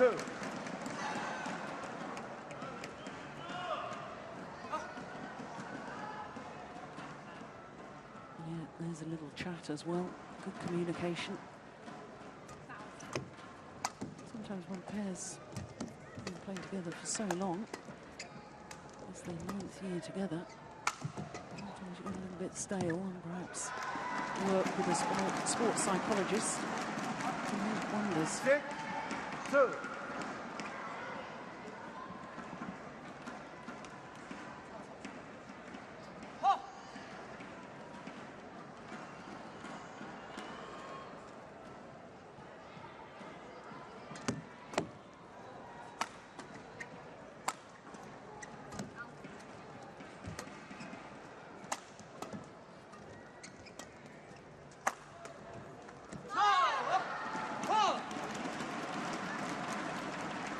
Service over. 3-6.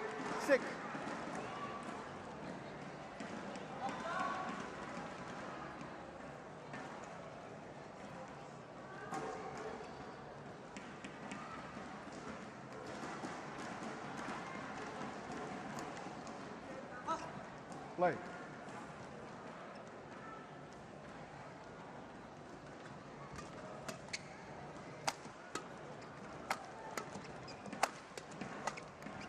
Hold. Service over. 7-3. Koreans only formed their partnership at the Chinese Taipei Grand Prix Well last left. year, last September. They only formed their partnership there. Astonishingly, won the event. 4. Well, starting with a bang. 8-3.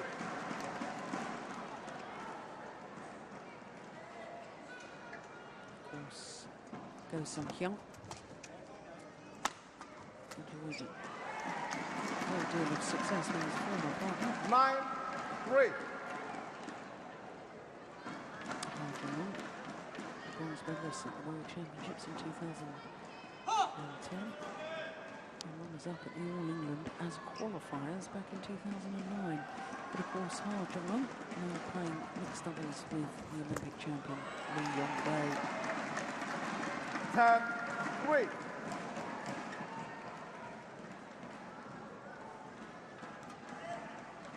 Very, very physically strong athlete is Go Sung-hyun.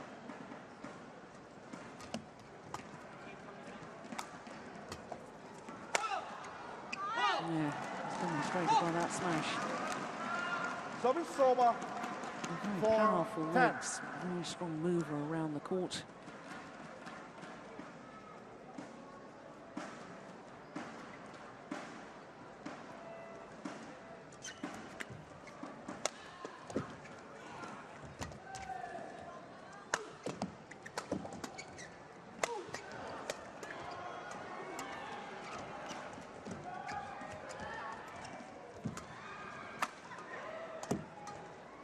What a good rally. Yeah, excellent rally. Service over. 11-4. Interval. 7-point advantage. The pair from Thailand in the game interval. Praamole and Sarah from Tonkan. Really look to be in inspired form at the moment.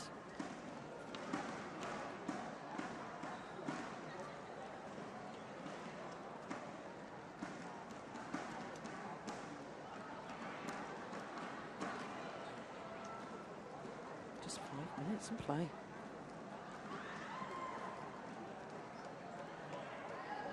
Twenty seconds.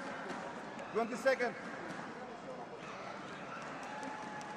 Here's Kim Moon-soo, former Olympic champion in men's doubles.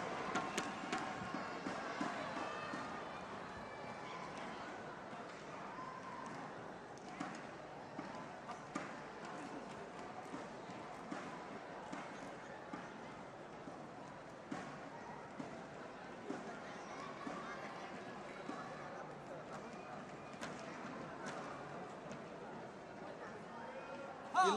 11-4. Play. 11-4, first game.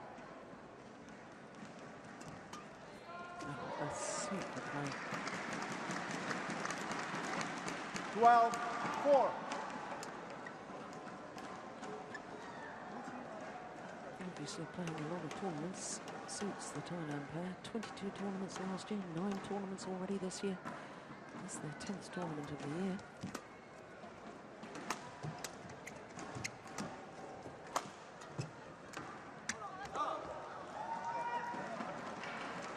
Service over.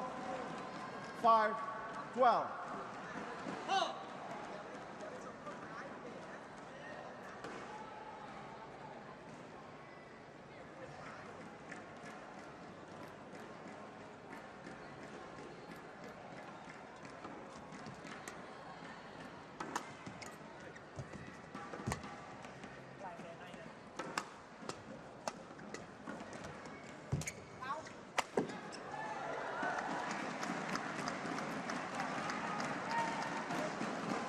over. Thailand coaches. 13-5.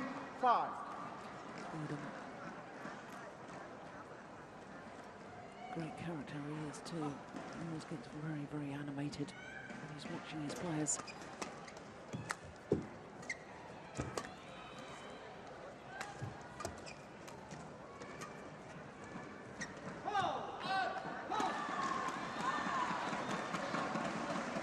Service over. 6-13.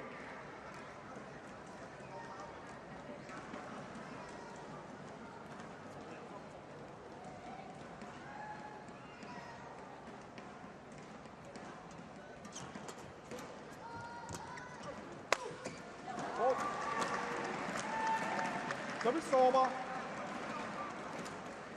14-6. No, I haven't seen this player from Thailand play with this sort of intensity. They've got a few tournaments now. Just shows what they can do. And it's very impressive to watch when they're playing like this, I have to say.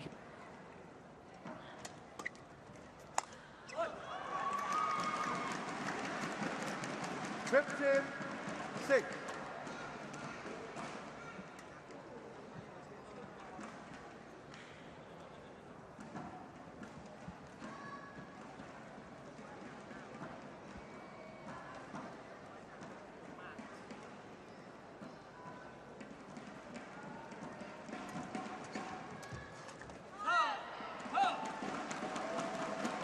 Service over.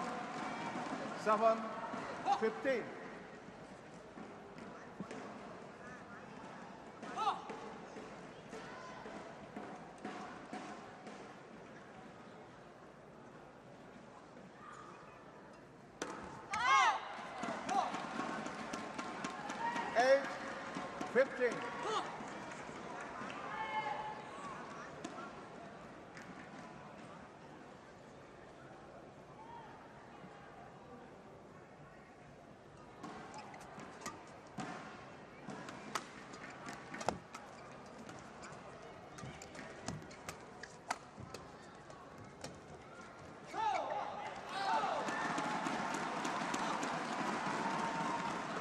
Nine, 15.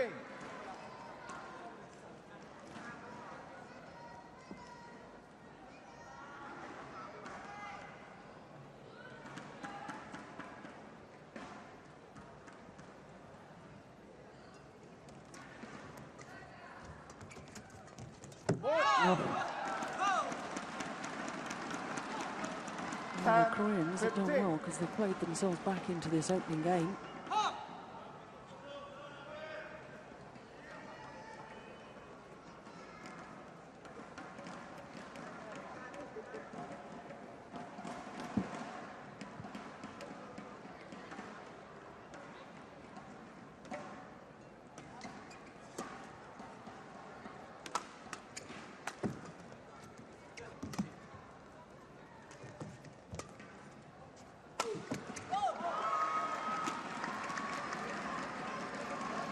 Service over. 16-10. He was desperately trying to turn that defence back into attack by driving the shuttle back.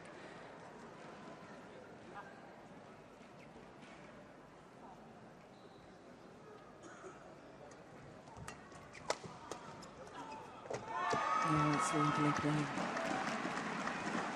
Calmly just 17-10. guiding the shuttle into a downward direction.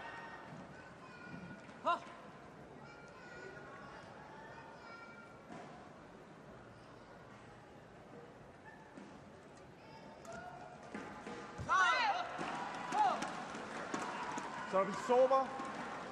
11-17.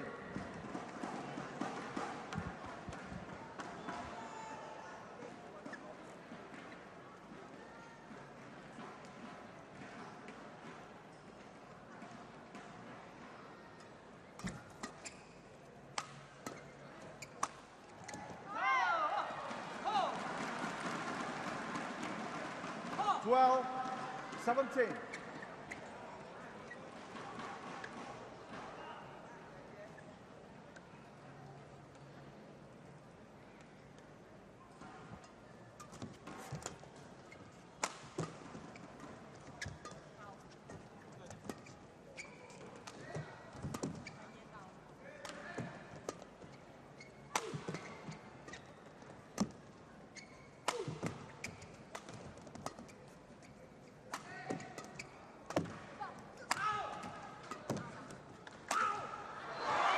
Well, he earned his own luck there, Suket Praamole. Service over, 18-12.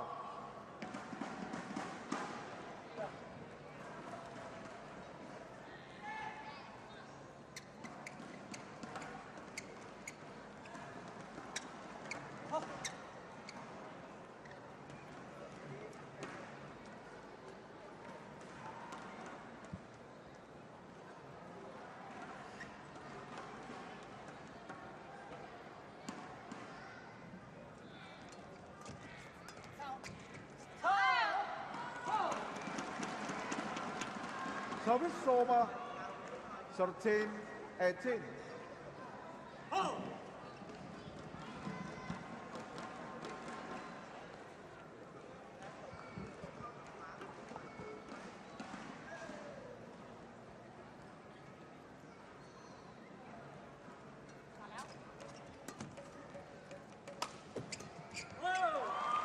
Yeah, took a bit of pace off that smash. Service over, All about the placement more. 19-13.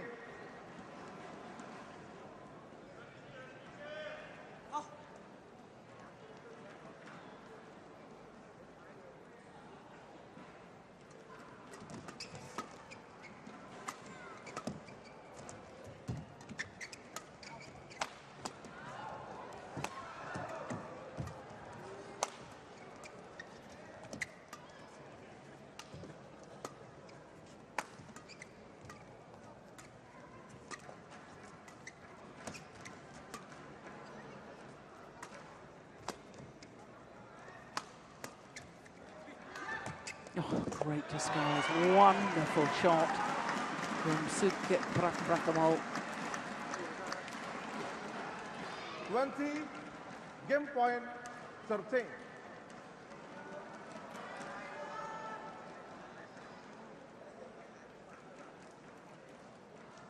Seven game point opportunities.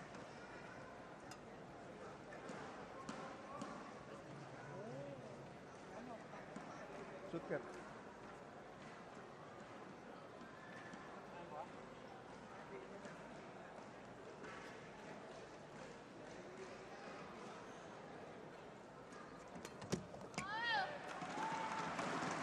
He was quick onto that, wasn't he? Service over, 14-20.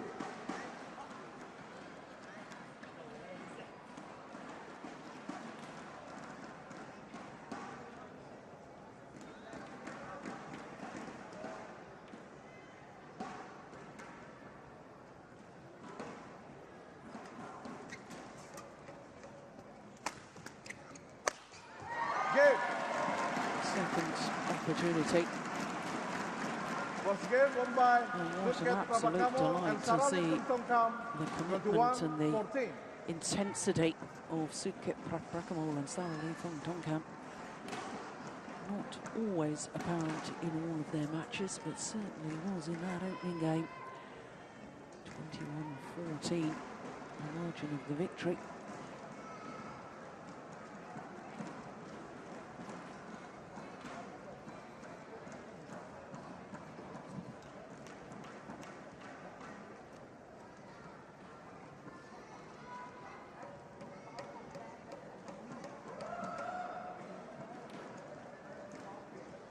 Certainly at the moment, Tian from Thailand very much in control.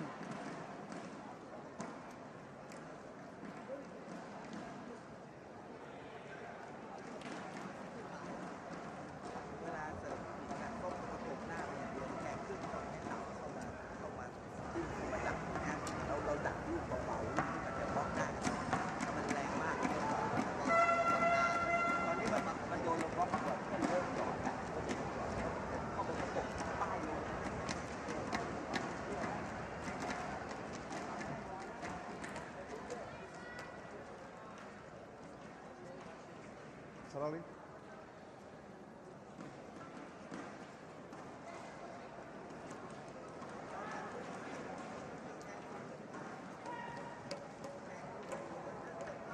With the second, with the second.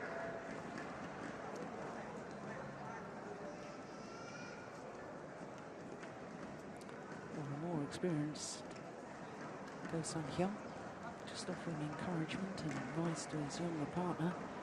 That's good to see. Level, play. And of course, the vastly experienced Sukhit Praamole and Sarah Lee Tonkan can take that out in game 21-14. 1 love. Twice World Championship bronze medalist, of course. 2005 and 2006. All England big finalists last year.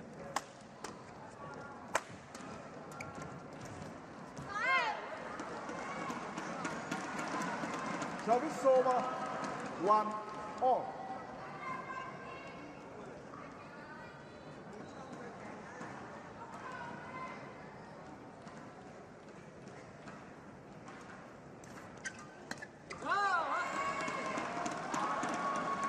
Two, 1.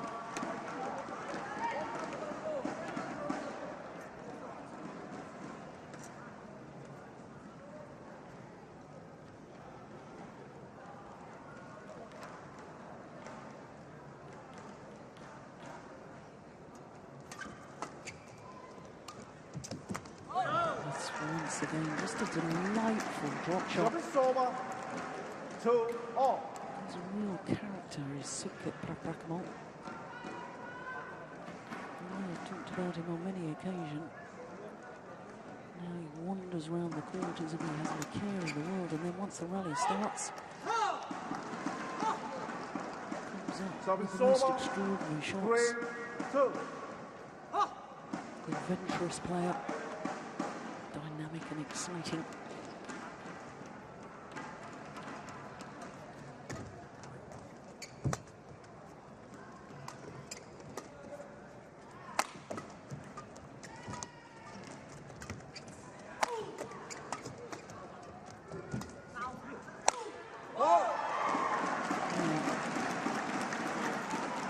Very impressive indeed. Service over, 3 all.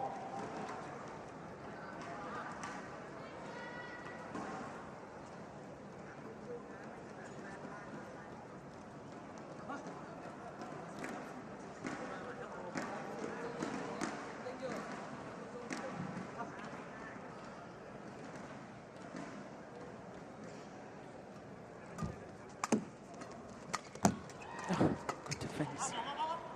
And then hits it long.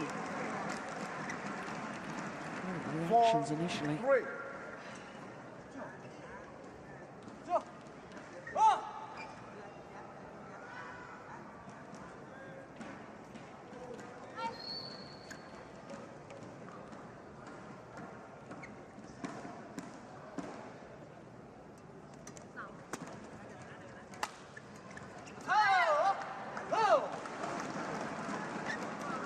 Service over, 4 all.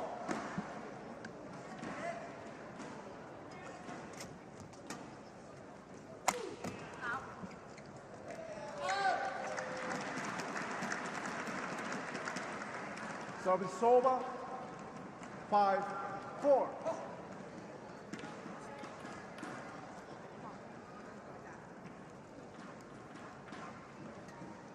Left.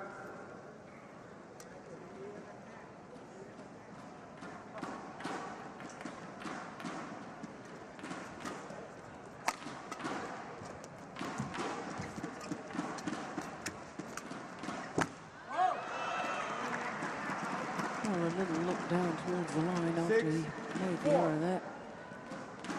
Xiao, perhaps in 2 lines as well as he should have left the shuttle.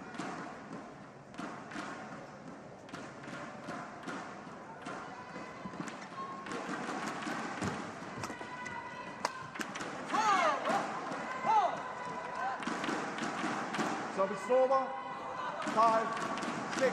I really like to see the Koreans trying to take the pace a little bit higher than the rallies. They're just reacting to what their opponents are doing to them. Here we go again. That's better.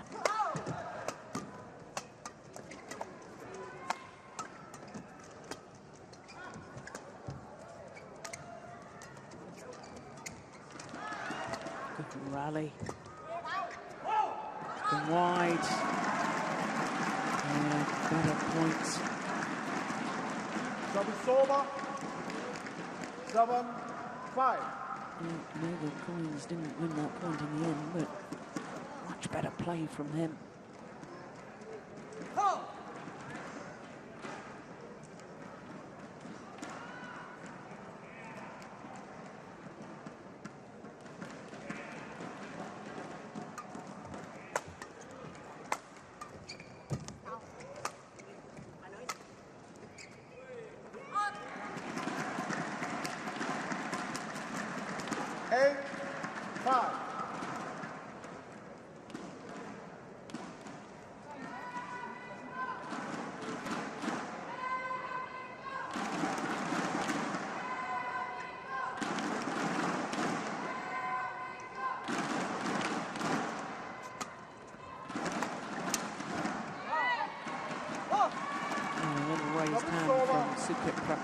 To apologise to his partner for the clash of rackets.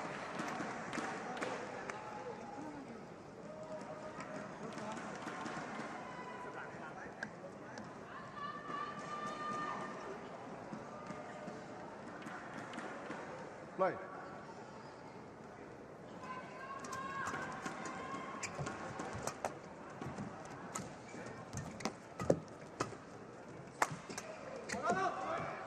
Just wide. Staying with the opponents of the Koreans.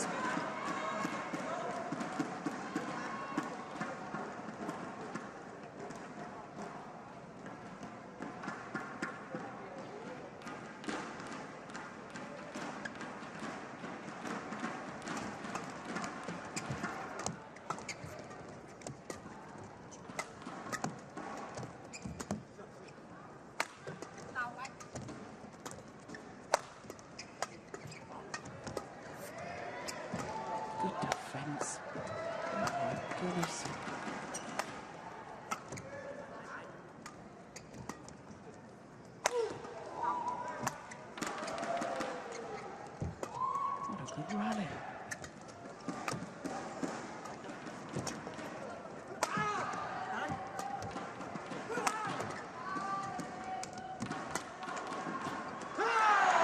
Excellent rally.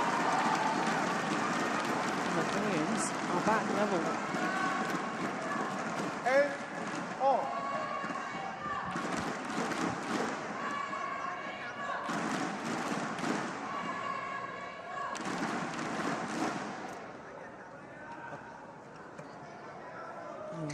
With the umpire allowing the players to have a tile down. Slightly surprised about that.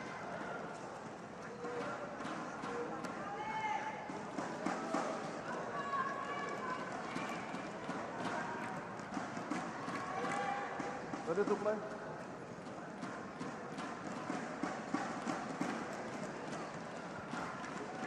Charlie.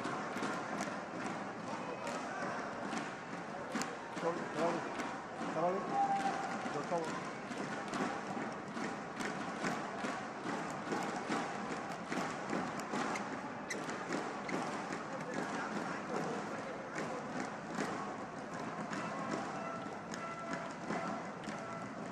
Sarawi here. Sarawi on the right. Sarawi. Time umpire not paying any attention to the umpire at the moment. Deep in discussion about tactics.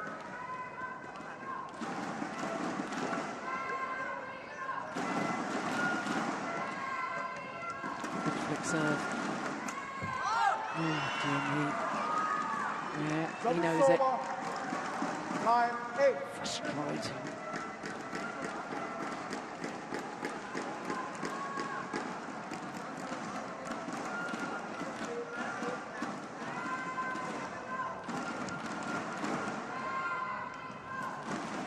Right.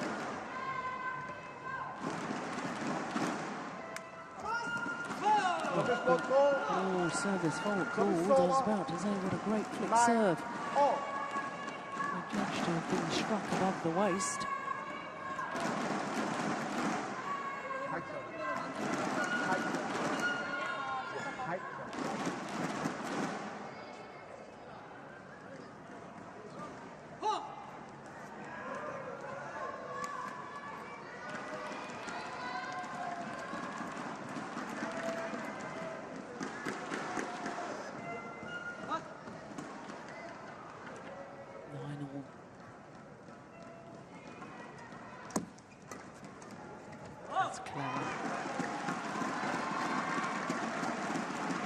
Captain in the Air Forces, Sarah Lee. 9.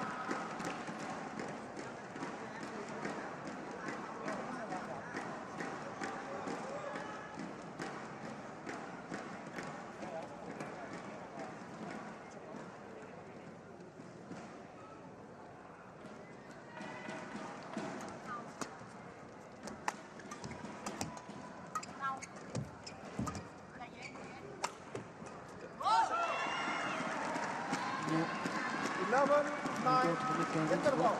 With the advantage.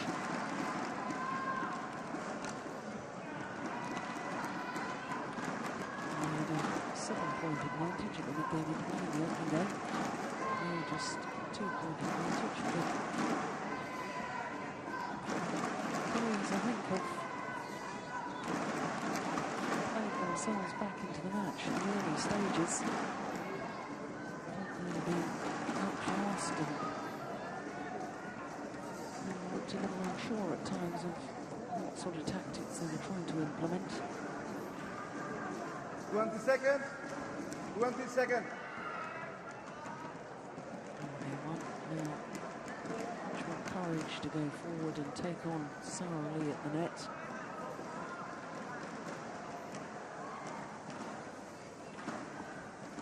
Sarah Lee.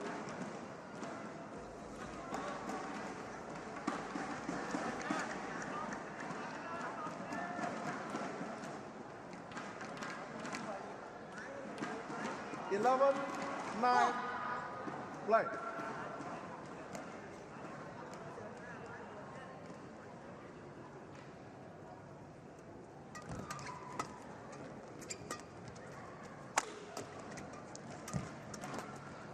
Oh, he's pushed it wide.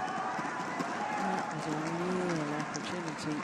12, An opportunity missed.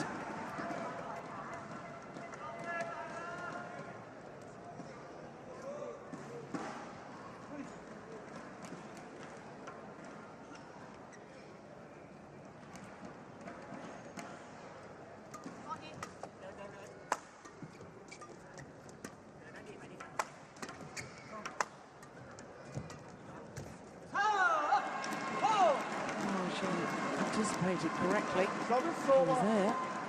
10, 12.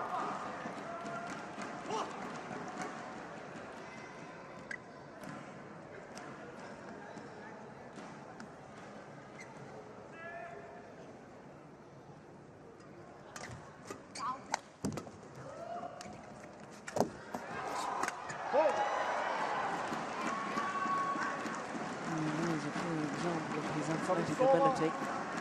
13, 10.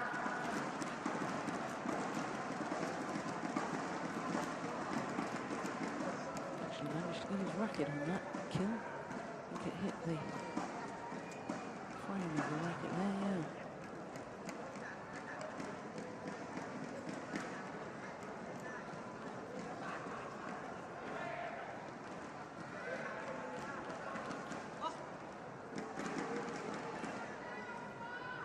Play.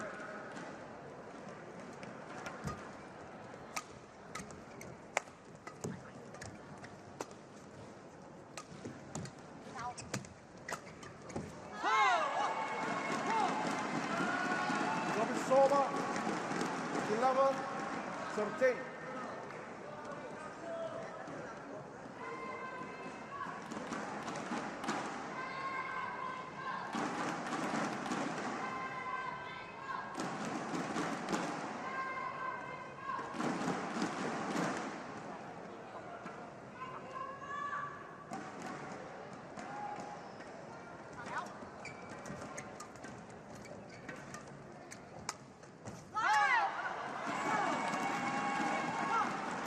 Well, 13.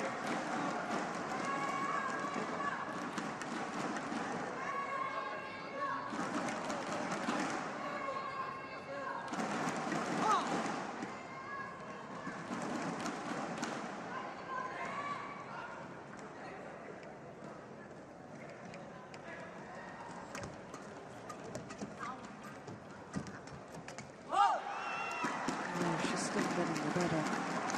From Soma, 14, 12.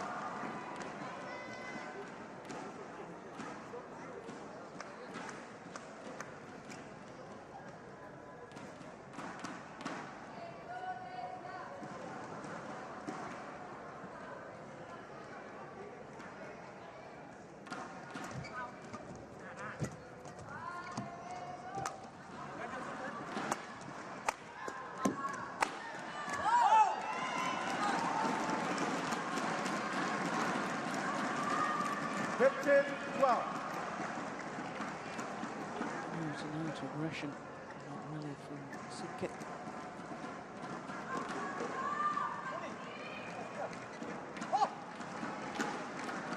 Power play doing the damage.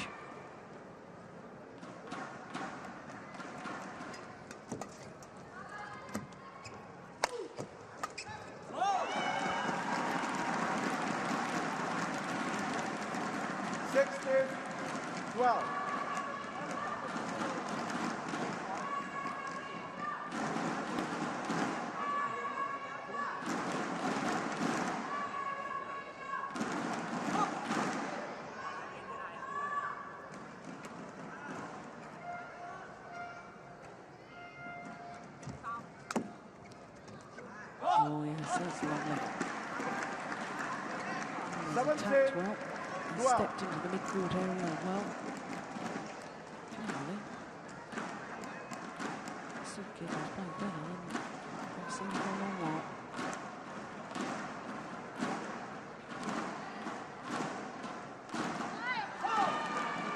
Service over. 13-17.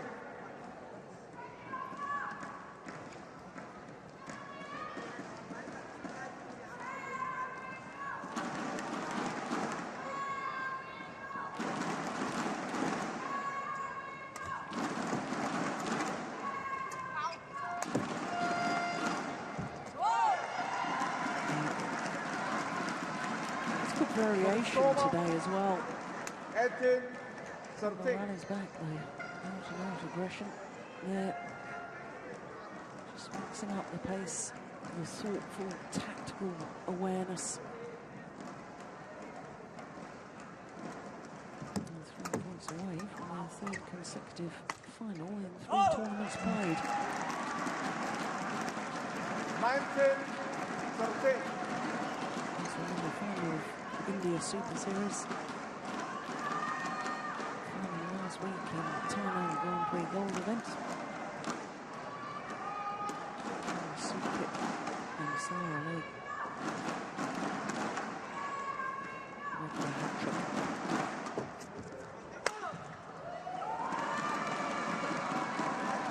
Service over. 14-19.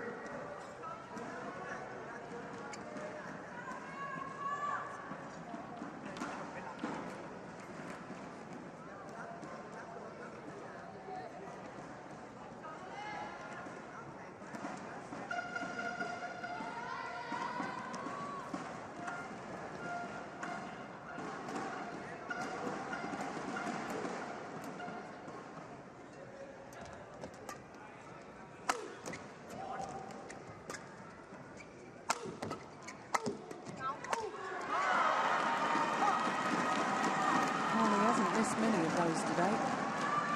He's fairly annoyed with himself for doing so on that occasion.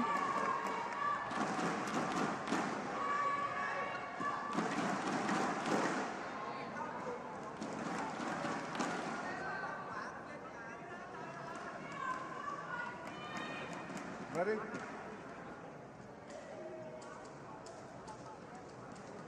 Suket.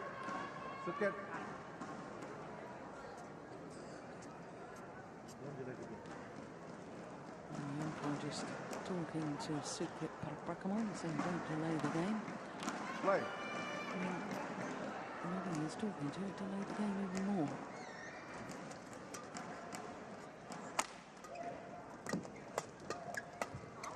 Just bringing on 5 match point opportunities. Suket Praamole and Xiao from Tonkan.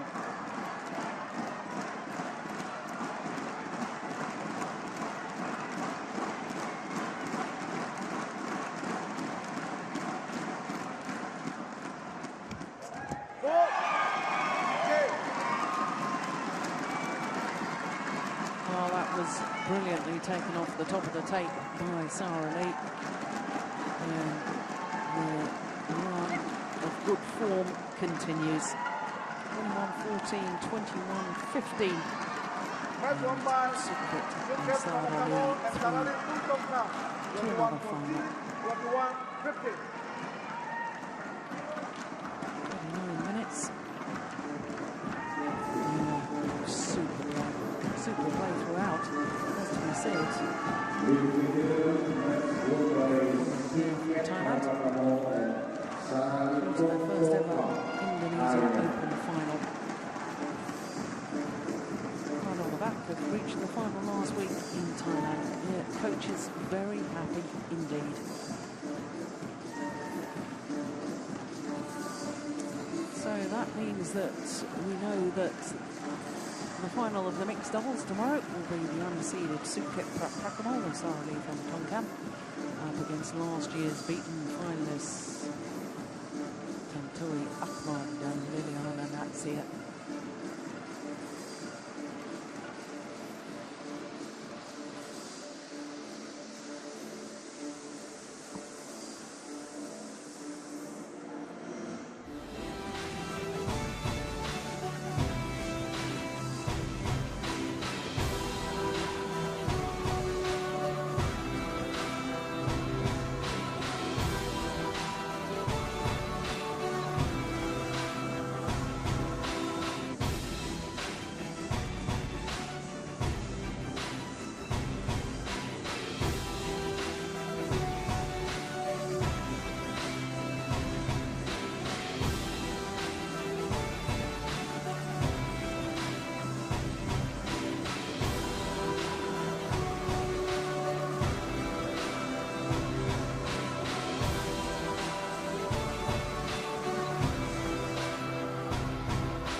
Djarum Indonesia, sedikit oleh Indonesia.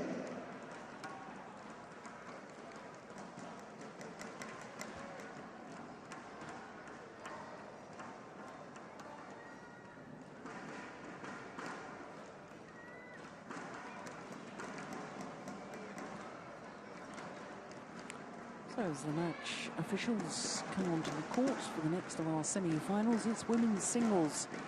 Simon Awell led a tremendous quarter-final yesterday evening, back on court. India #1 and #5 seed, probably trying to make it through to her 4th consecutive Indonesia Open final. She's up against the young Korean Sung Ji-hyun. There is Simon Awell, 22-year-old from India, twice a former champion, 2009 and 2010, and last year beaten in the final by the now world champion Wang Yihan. But I can tell you that Wang Yihan was beaten earlier today by teammates Li Shuhui.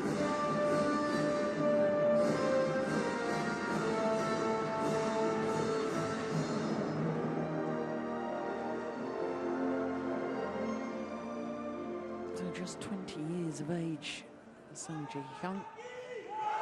She'll turn 21 next month. Born in Seoul, in South Korea. Making her 3rd appearance here at the Indonesian Open, and it's the first time that she's progressed beyond the first round. Last year, she lost out to Tian from Denmark.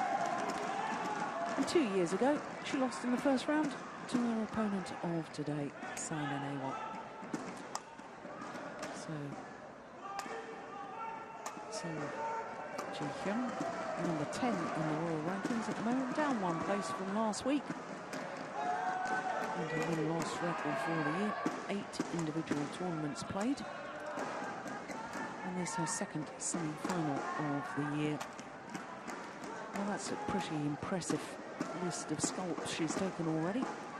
Intanon Ratchanuk, the world junior champion. Then in the second round, the number 6 seed, the left-hander Xiao. And then yesterday in the quarterfinal against the number 2 seed, another Chinese left-hander, Morgensson.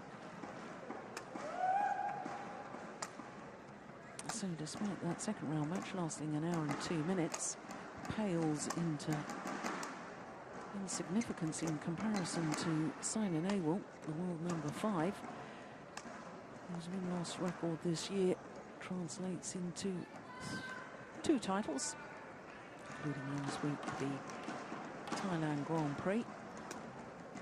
But look at her matches so far. That's a total of 3 hours and 30 minutes.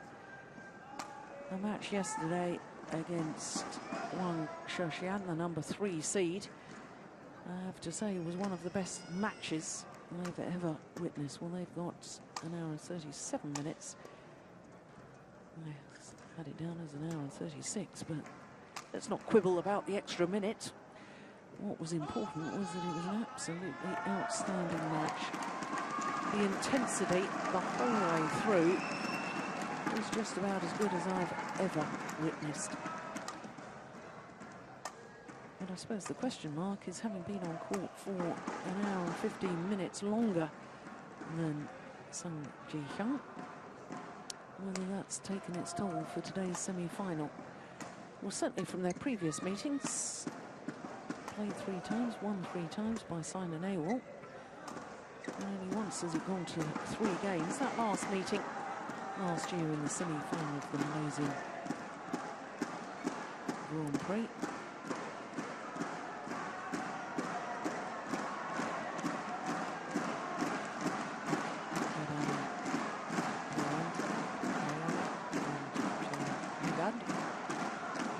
Both are officials from Indonesia.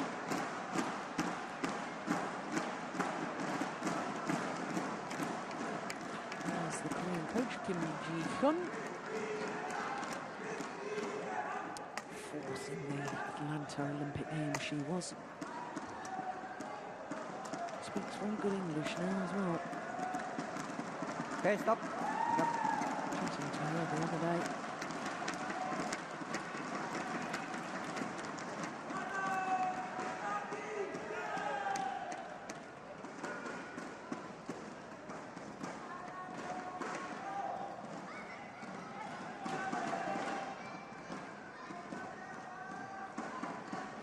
Two Indian coaches, Jung and Edwin.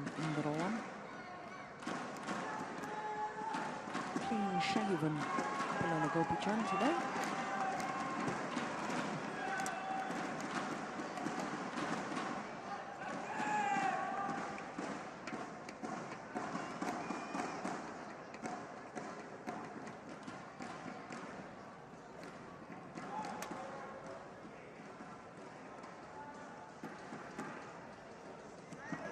Very good. Ladies and gentlemen, on the right, Sang Ji-hyun, Korea. And on the left, Saina Nehwal, India.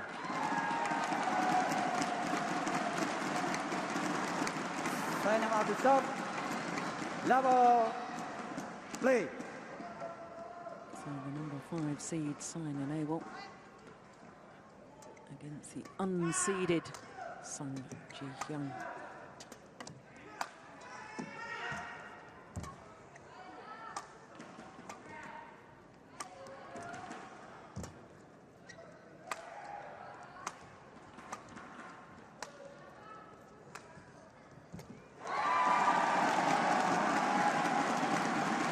One, love.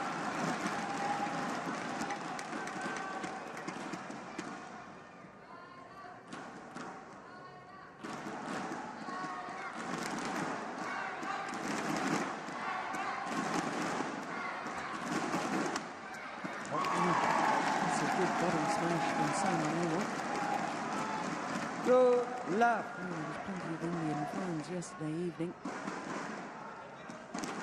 More again tonight.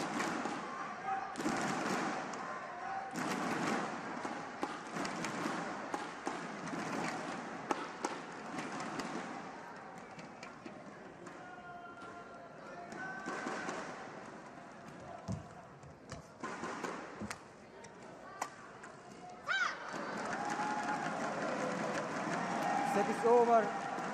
1-2. Well, I did wonder about this young lady from Seoul after her disappointment in the Uber Cup final when Korea were playing against China. She, of course, was playing first women's singles against the world number one, Wang Yinhan.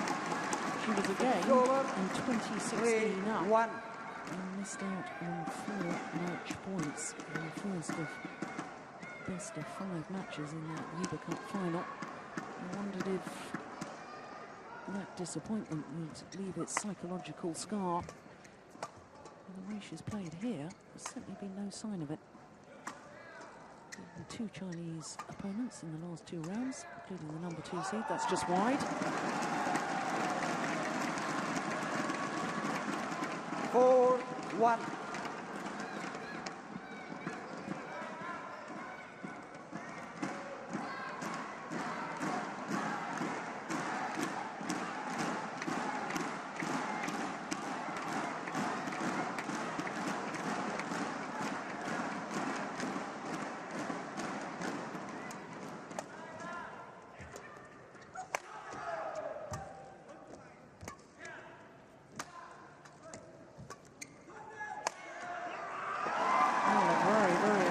Start for today's semi-final.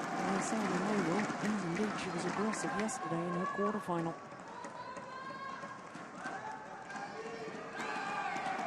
No particular note yesterday of actually looked to be moving a little quicker, playing a more aggressive style of badminton.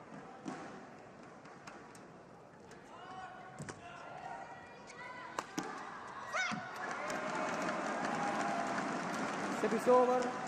2-5.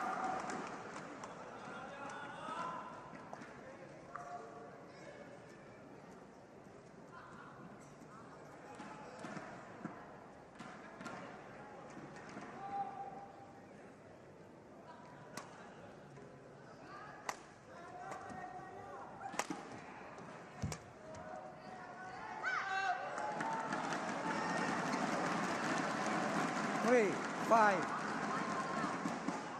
You would have thought after the exploits last week in Thailand and taking the title, plus that marathon match last night, I think that physically this must be about to take its toll on Sina Nehwal.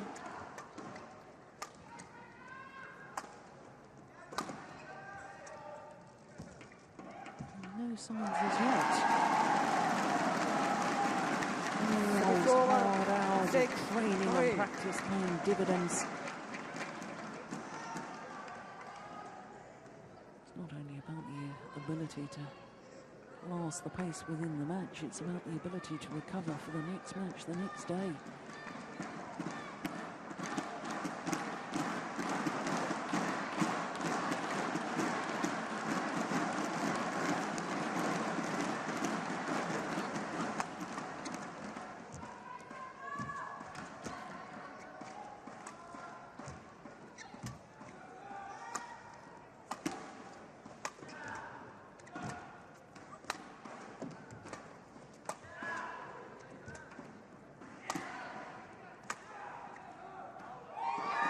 Wide. 7-3.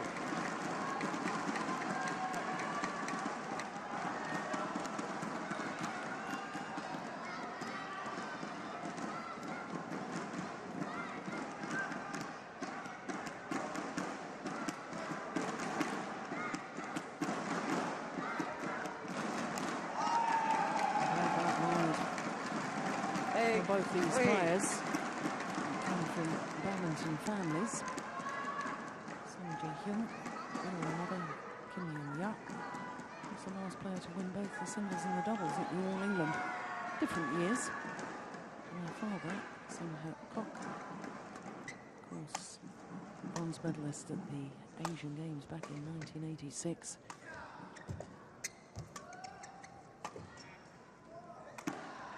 And for Sina Nehwal, both her parents were state badminton players. It's over. 4-8.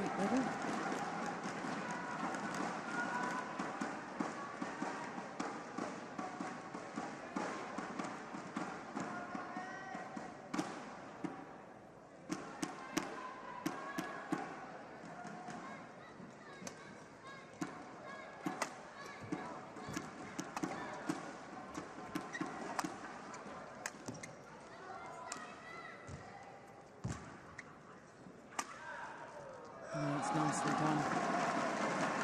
Good accurate smash straight 5, down the line. 8.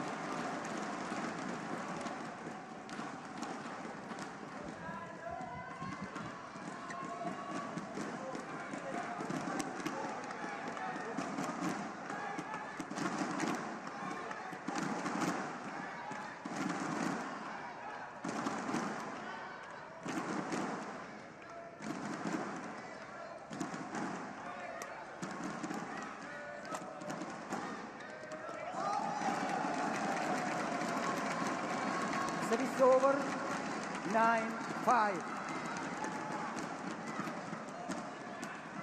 Both player and coach getting a little frustrated by that error.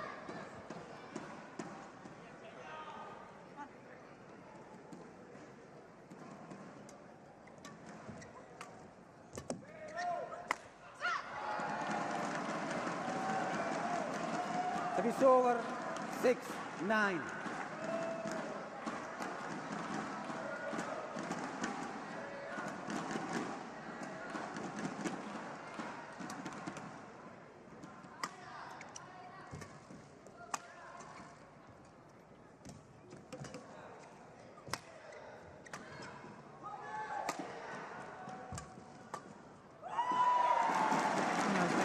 Yesterday, how much Simon Oval appears to have improved her play from the front of the court. 10-6. Tight spinning knock shots, or the hold and push. And the key to it is that she's coming from above the shuttle. She's coming forward instead of the racket coming from below net height. It's coming from above net height. And she's got so many options. To take it early, you've got to move your feet quickly. 11-6, interval. And that's where Simon Oval's loss of weight in recent months. And speed her up around the court.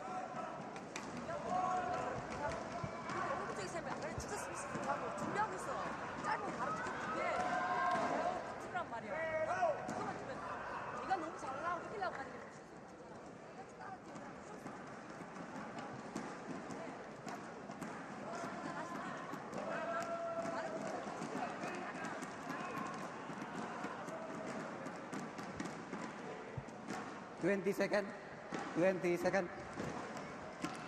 Well, it's often interesting to see the coaches and their different styles. Bilal Gopijan, such a calm, collected man. Of course, he won the All England Championship back in 2001. He's very quiet with his players. Good, solid tactical advice, a little word of encouragement. Just seen the Thailand coach getting very animated with his players. Also very animated. He was always very intense as a player as well. Great commitment, great work on court. 11-6. Play.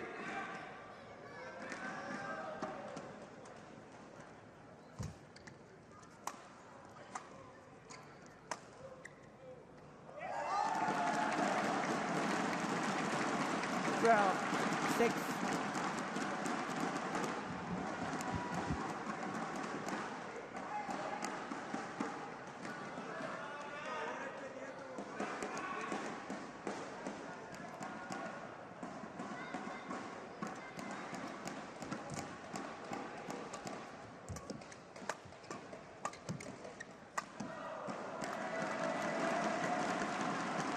Service over. Play.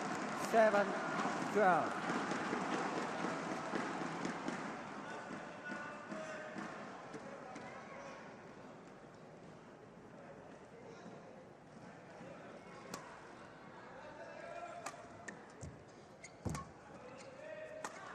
Oh, that's a magnificent shot. Slicing 12. across the feathers of the shuttle. Racket head coming through quickly, which makes opponents think it's going to be a hard shot, but the shot comes down very steeply.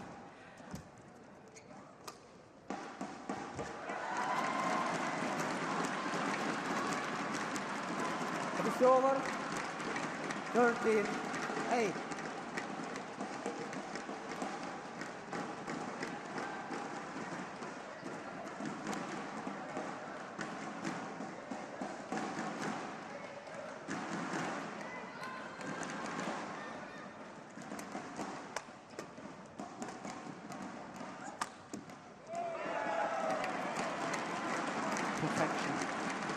14-8.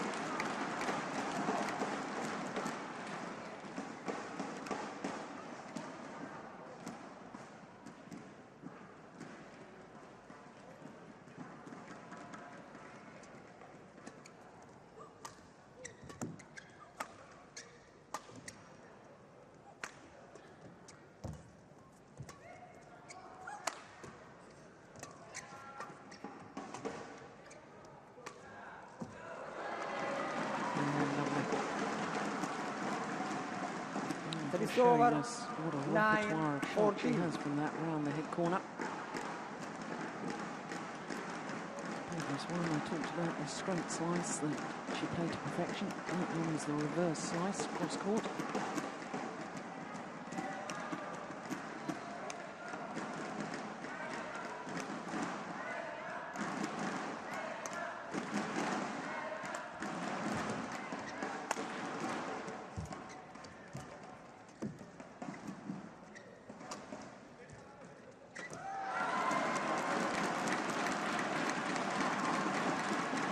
Over 15-9.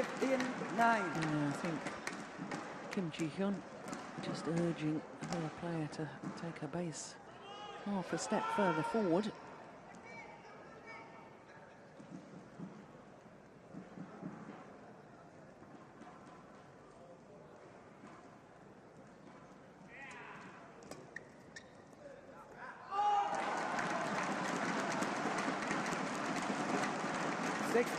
Nine.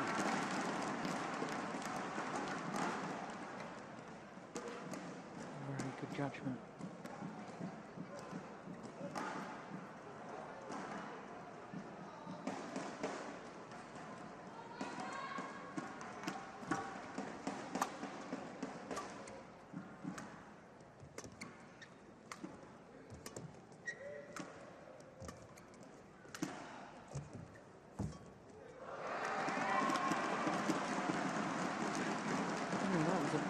Wills as much as anything.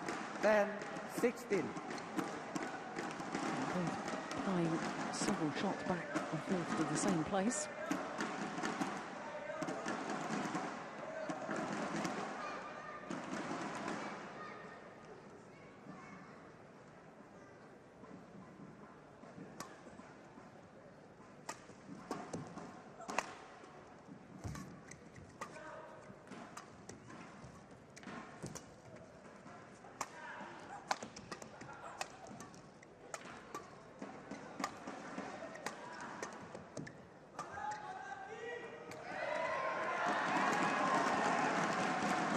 Well, that to me was the first sign of tiredness from Simon Awol. 16. Let the shuttle drop too low. That's when she made the error. Yeah, look at that. Indeed, the body language afterwards as well. Well, it wouldn't be surprising. Accumulation of tiredness.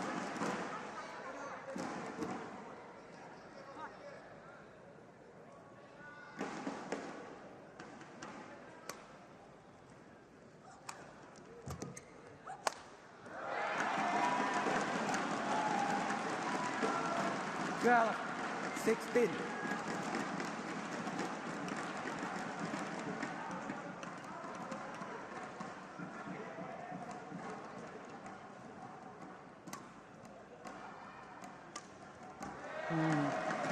That was right. When you think about the tiredness, suddenly, I think it's hit Simon Awol.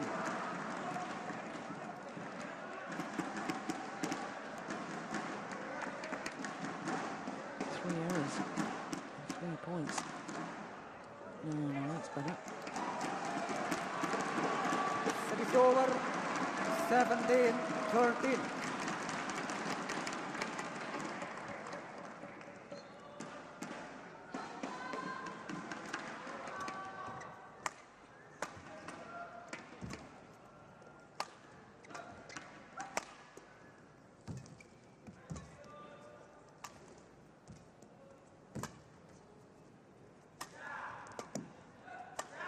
Oh, that's nice.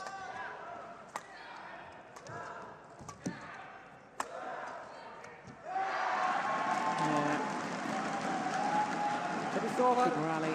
14, 17.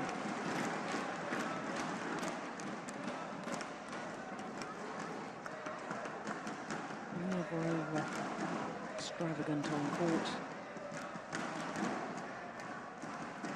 Simple, positive play.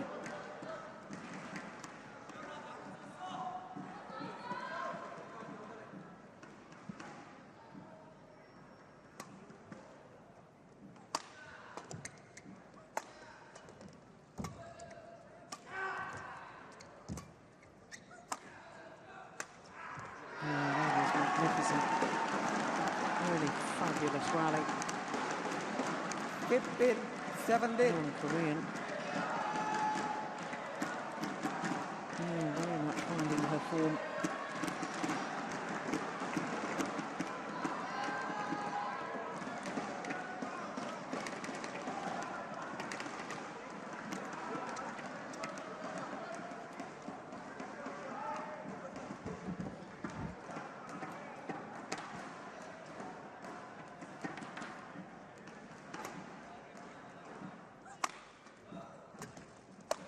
Hot.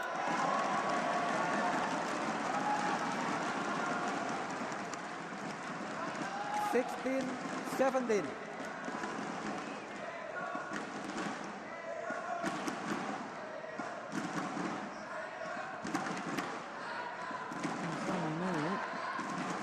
There was 6 points advantage at one stage. Oh, there's just 1 point in it. Now there's no points in it. It's absolutely level. 17 all.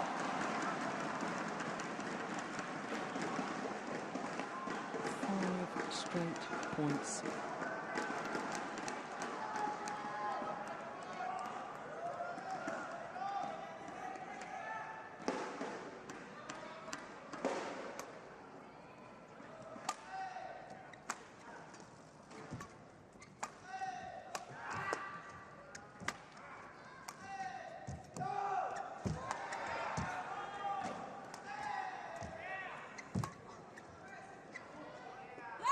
Dropped in. The run is stopped. It is over. 18, 17.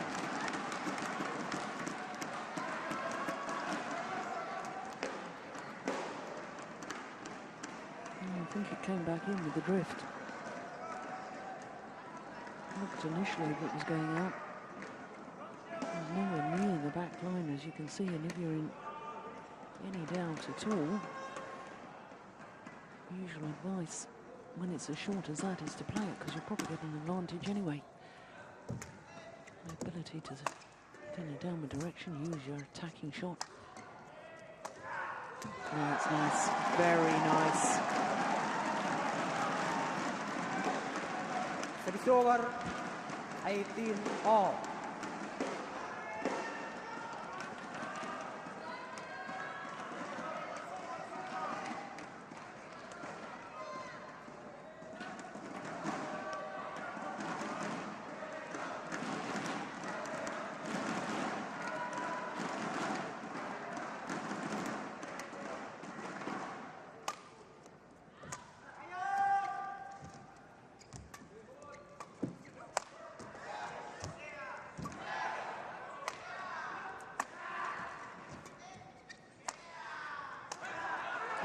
Super. With the skies overhead, every single one of her overhead shots 19, 18. looks pretty much the same, and yet she has that delightful turn of wrist and the turn of the racket head at the last moment to guide it across court. And for the first time in this opening game, Santoso goes into the lead.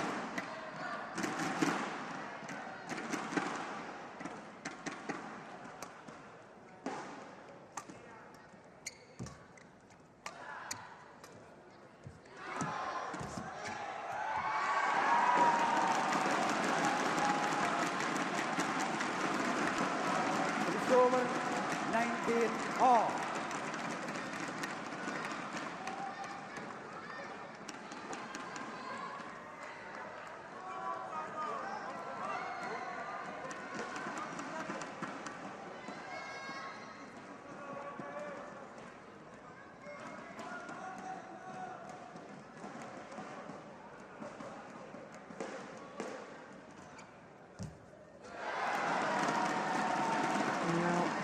over. yesterday was 20, so game good. point, Simon 19. Abel. Error on that occasion gives again points to Xiao.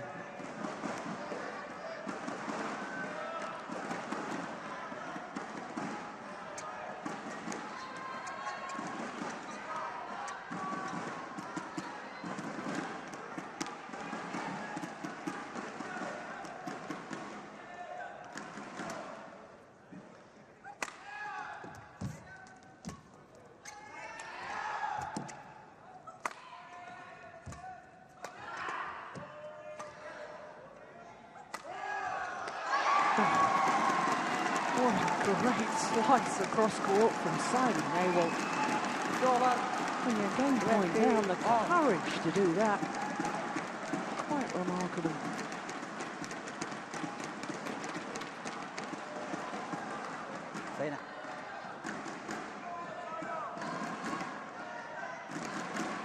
Super. Racket head came through so quickly. Be a smash, but can slice across the feathers, creates extra spin, and therefore the shuttle just dies really quickly. Comes down steeply. 20 all. Extra points required until there's a 2 clear point winning margin.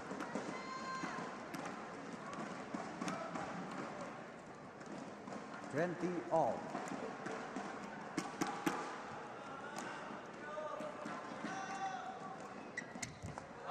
Just wide.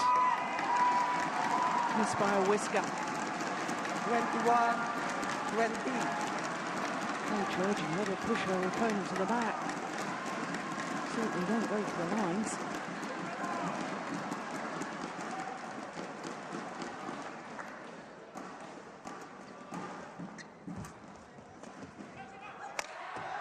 Well, she's come from game point down to take the opening game 22-20. 24 minutes of play.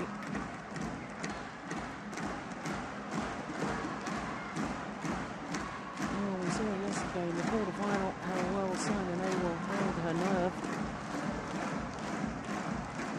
She had 3 match points in the second game yesterday, having taken the first. Missed those, and yet still had the courage in the third to come back and win.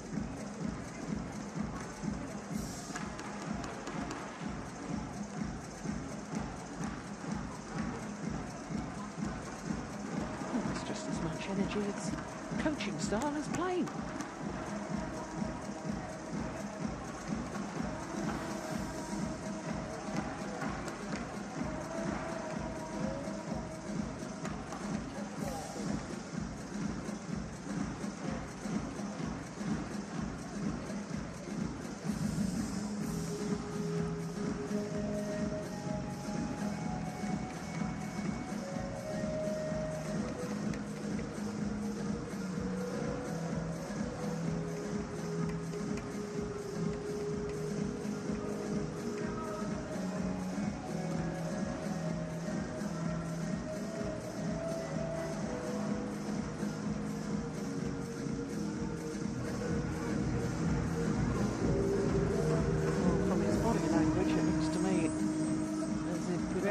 Tian is talking a lot about keeping the feet moving.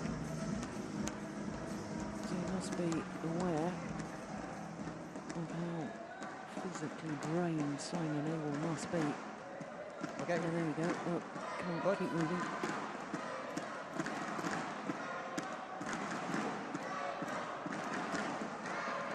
Young Simon Abel fine. Saying it.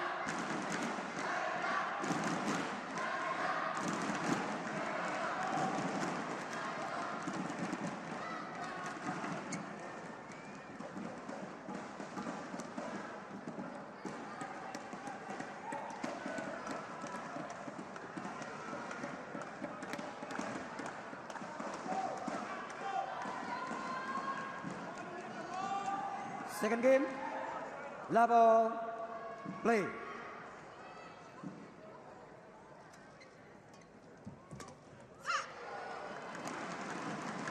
Service over, 1 love.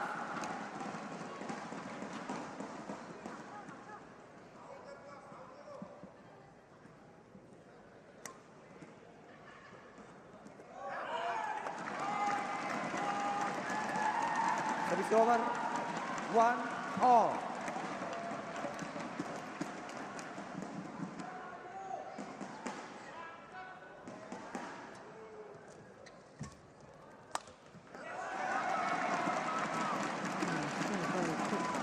Start this second game.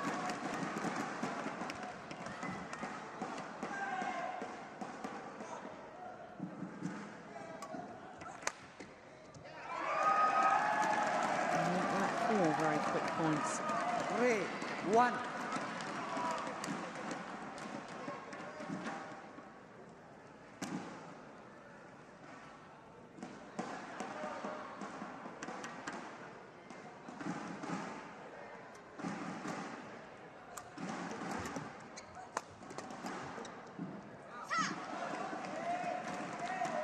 Oh, Simon Hill, can't believe It's the over. call. 2-3. It was called good. Wouldn't mind seeing that again.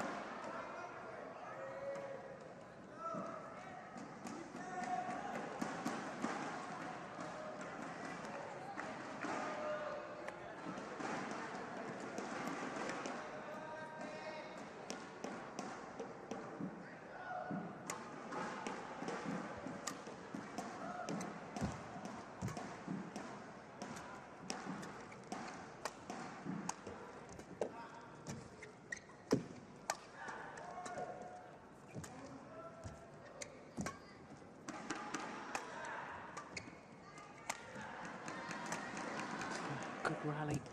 And after the very short rallies we had at the start of this game. 3-all.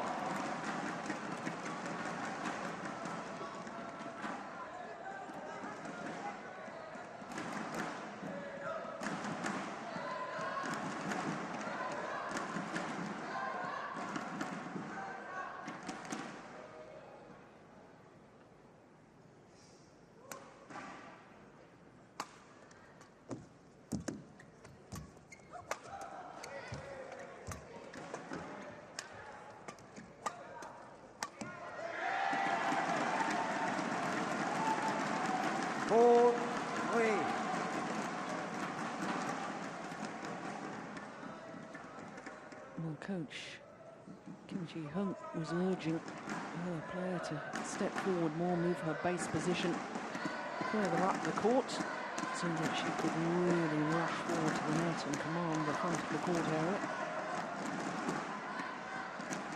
She managed to do it in that last rally.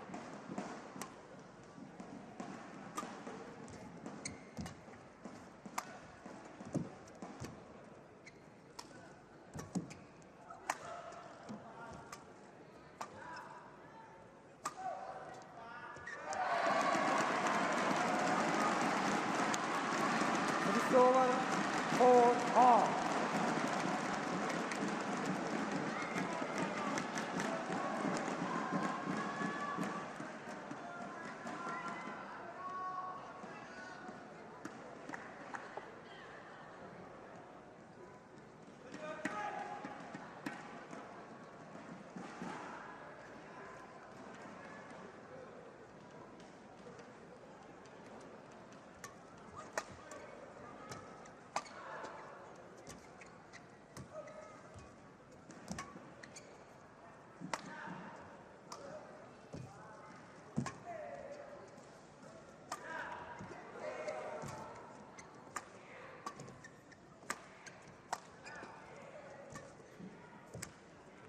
It's a good rally. Oh, that's perfect. Absolutely perfect. Service over, 5-4. Deep into that forehand corner of Simon Ewell. Oh, she couldn't have walked over and placed it any better than that.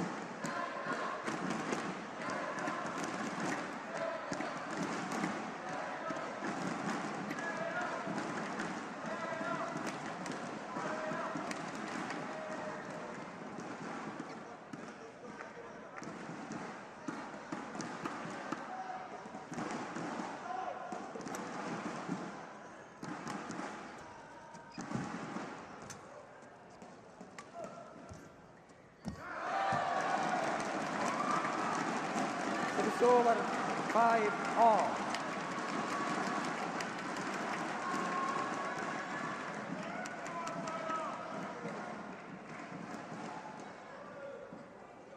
So desperately close, hit the top of the tape and fell back her side.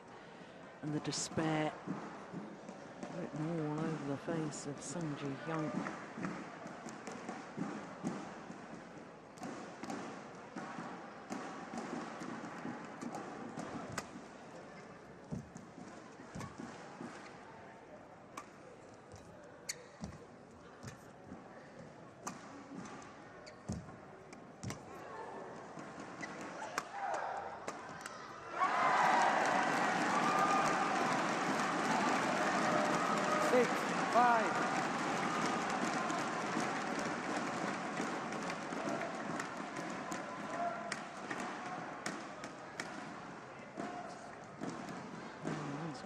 Again, good use of the body smash.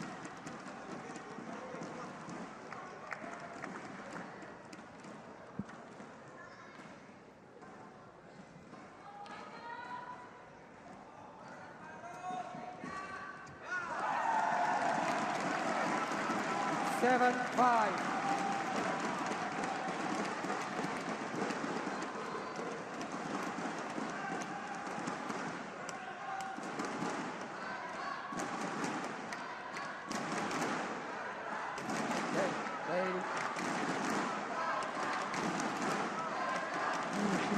Physically hurting, must be tired, and sheer dogged determination pushing her on.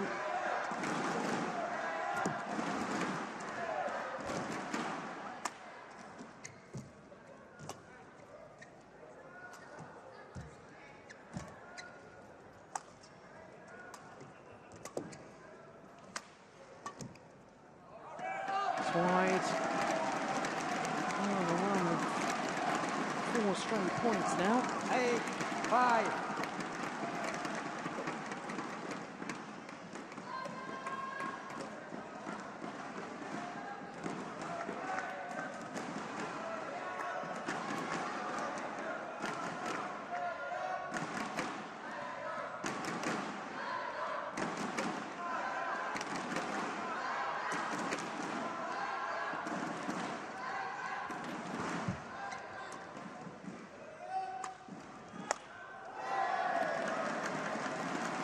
Service over 6-8.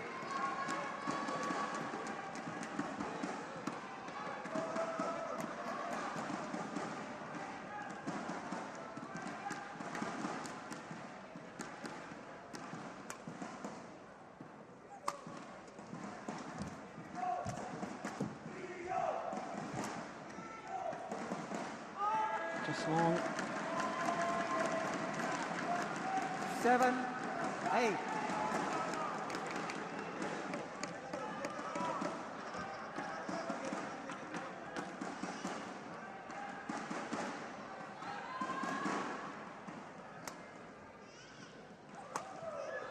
Okay, that's wild. 8-all.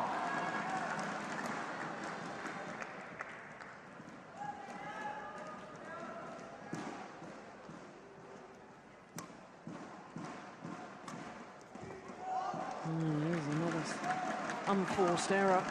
9-8. This is where mental discipline, that mental toughness I've just been talking about, this is where it's got to come to its fore.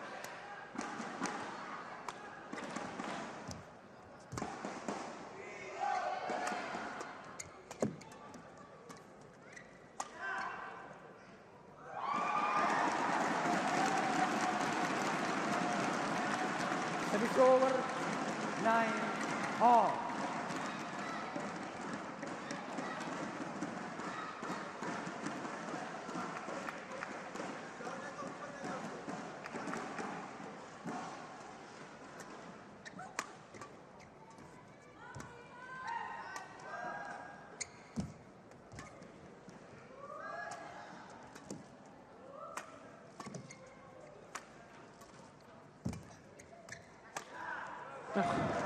Superb.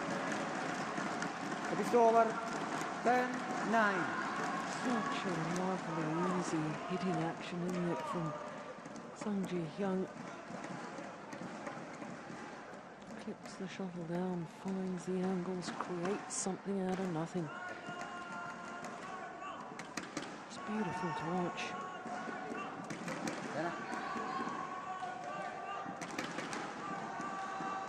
Enough.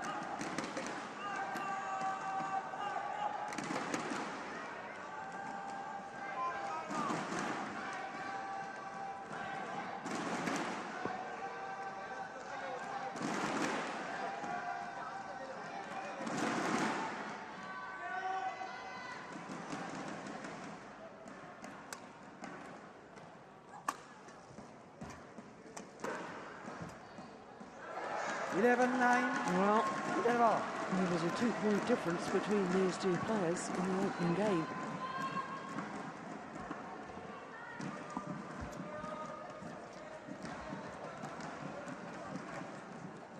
And here in the second game, the advantage is with Xiao.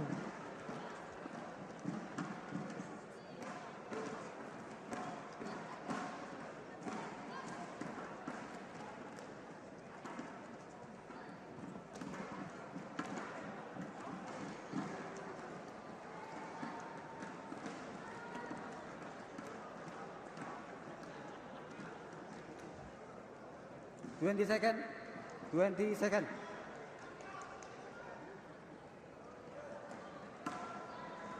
Desperation of the Simon Awell fans.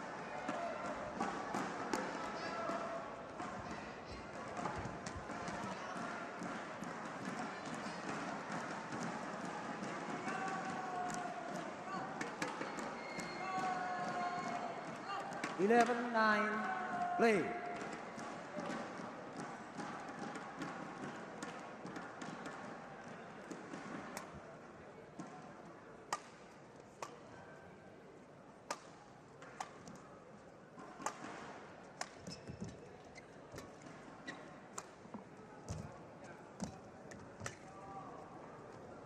He's landed in. Well, Nice judgment from Simon Awell. She could have played it.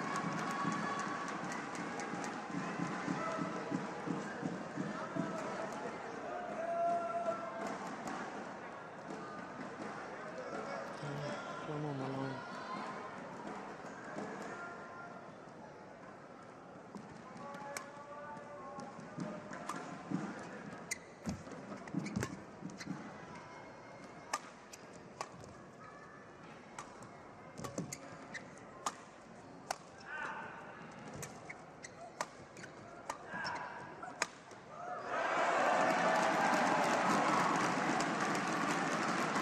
Over 10, 12.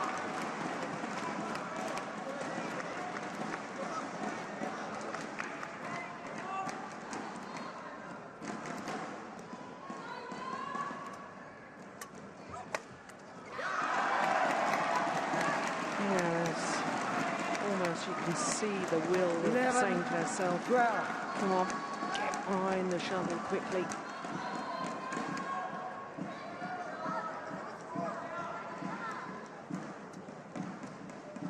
Mental determination. Mind over matter.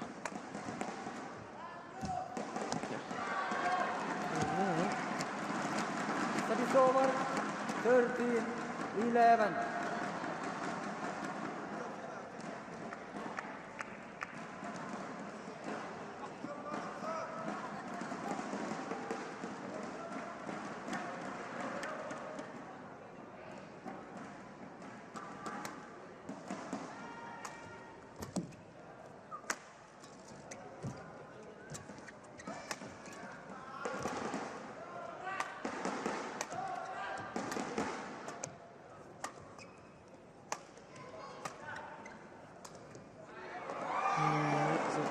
Tired looking shot, wasn't it?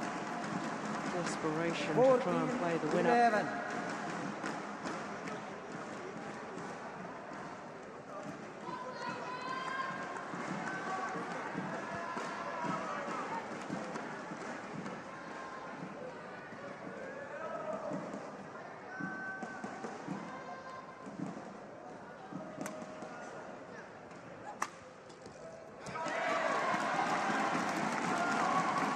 over 12-14.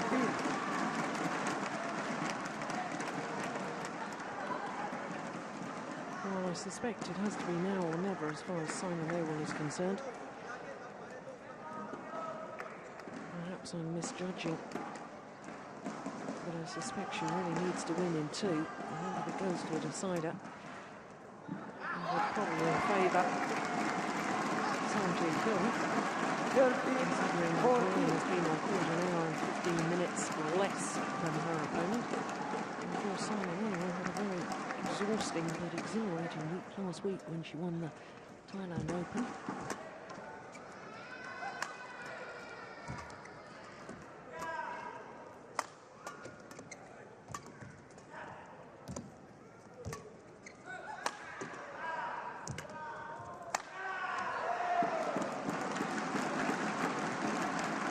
It's over 15-13.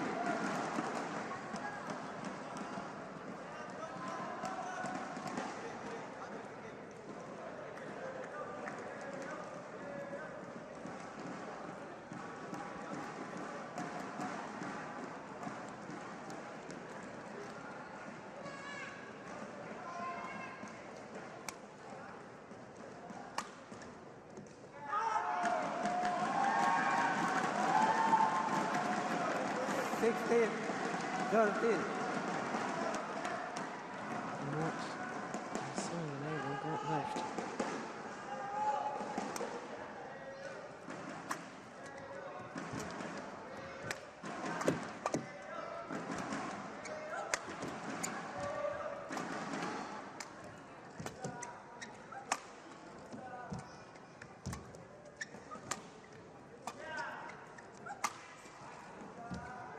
Oh, good net shot.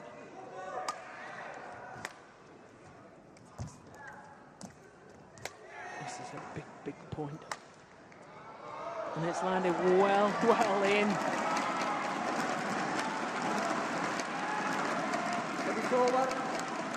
That may just give Simon Ewell the mental lift to give one big final effort.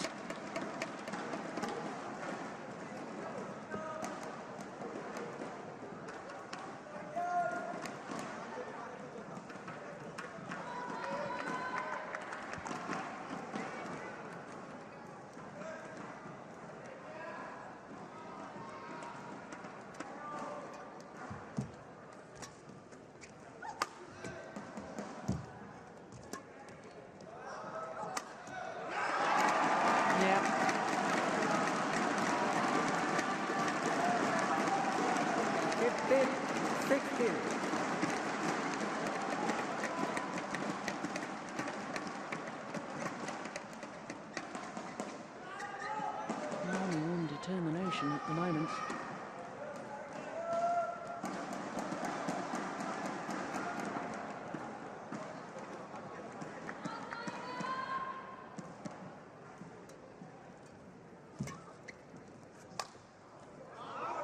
It's gone wide. Oh dear. It's a frustrating error. If you're a Korean fan. 16-all.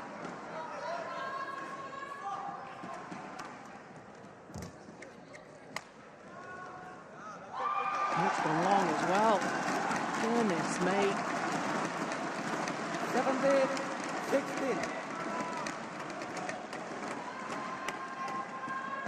It's 4 straight points to Simon Ewell.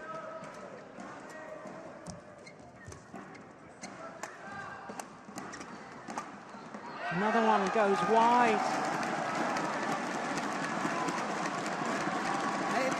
18-16.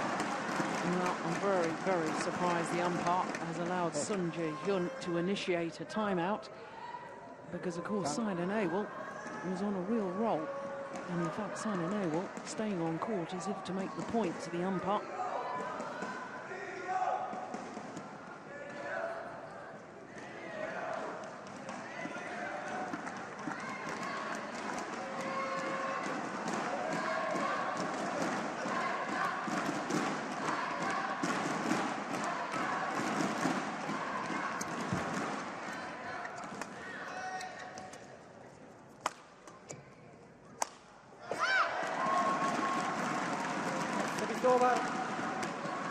17-18.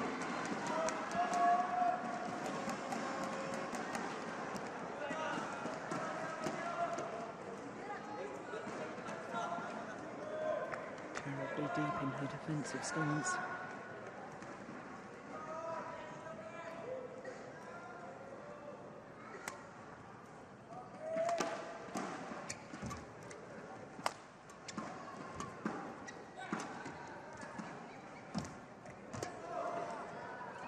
Oh, she was going to leave it.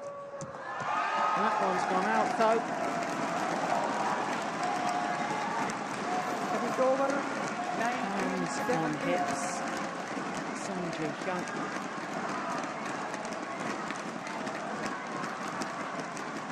Well,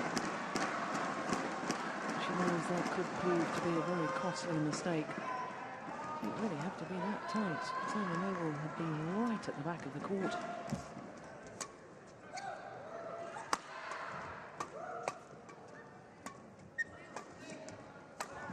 Missed it. Well, she was in this position yesterday with Simon Oval. She was a game in 2017 up. Net point 17. Failed to convert, but obviously came through a decider. I'm not sure that Simon Oval's energy levels would allow a decider here today in the semi-final. 3 match point opportunities, so that's one that's gone a begging. Service over. 18-20.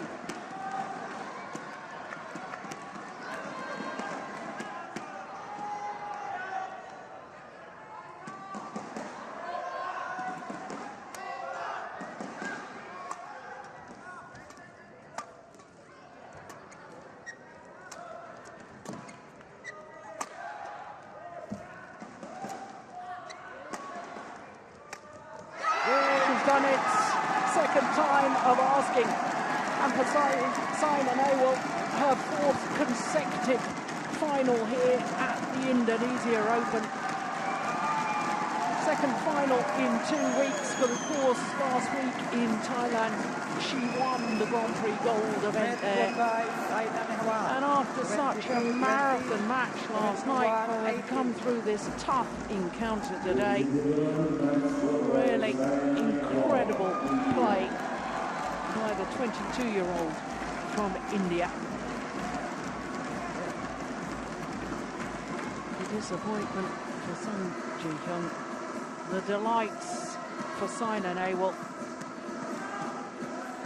One of great form in the build-up to the London Olympic Games.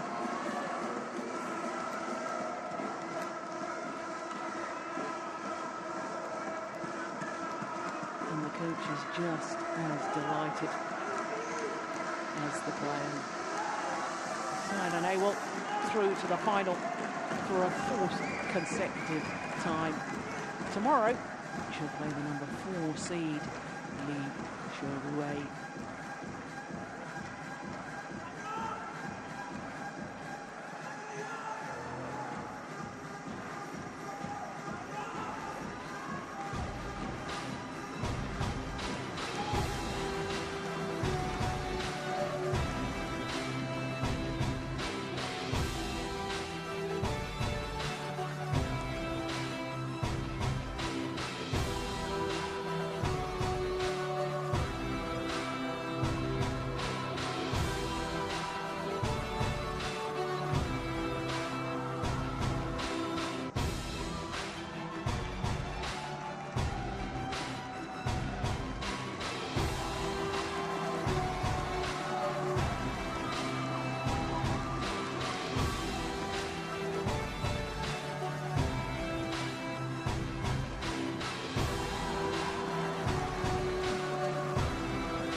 Ladies and gentlemen, the last event for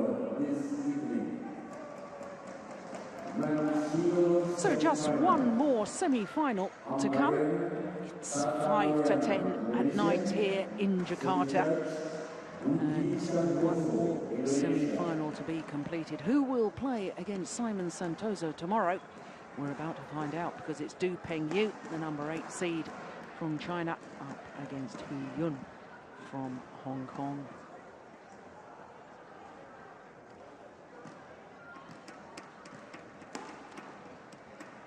Match officials make their way onto court. Well, at the start of the week, I would have put money on a Chinese player being in the semi-final, but I don't think I would have put my money on Du Pengyu, because, of course, the number 1 seed, Chen Long, was from China. He lost in the second round to Kashyap Praamole. And Chen Jin was the number 2 seed, and he departed halfway through his first match. But Du Pengyu is a very, very tough athlete. There he is, the 24-year-old from Hebei. And there his opponent, Hu Yun, now representing Hong Kong, the 30-year-old. Born in mainland China.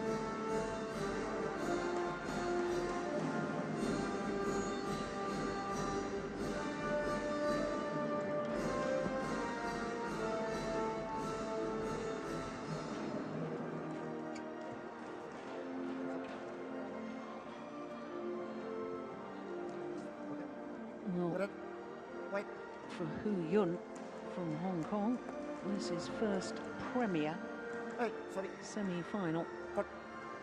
Du Pengyu just saying he wants to start that far side of the court. Du Pengyu, of course, has twice been in semi-finals of Premier Superseries events previously. Both of them at the Korean Open last year and this. So there's the 30-year-olds. Hu Yun,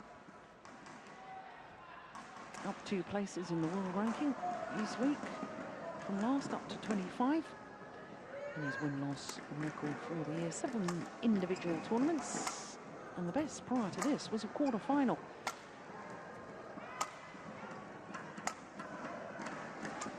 He had a terrific first-round victory over the number 6 seed, Kenichi Tago of Japan. And then pushed the full distance by Yunus of Indonesia.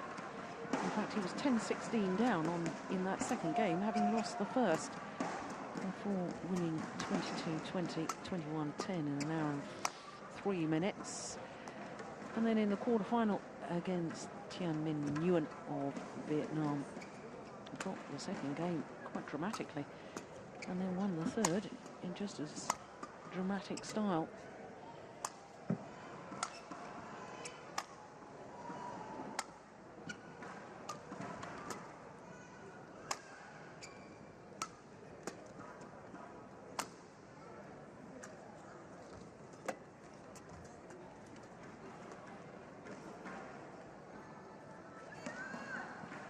So the number 8 seed, number 10 in the world ranking, 17-5, 5 individual tournaments, reached the final of the Asian Championships. And in the semi-final, beaten Chen Long, who of course was our number 1 seed here. But look at his results so far, all of his matches in 2 straight games, but look at the times for those. Such a physical player on court, loves to just retrieve the shuttle, and that's why even matches that go 21-14, 21-15 are over 15 minutes in duration. Of course, that quarter-final against the qualifier, Sonny Dui Kunshuro, but Sonny Dui, delightful to see him back to somewhere near his best form. Winner in Thailand last week, of course, Sonny Dui.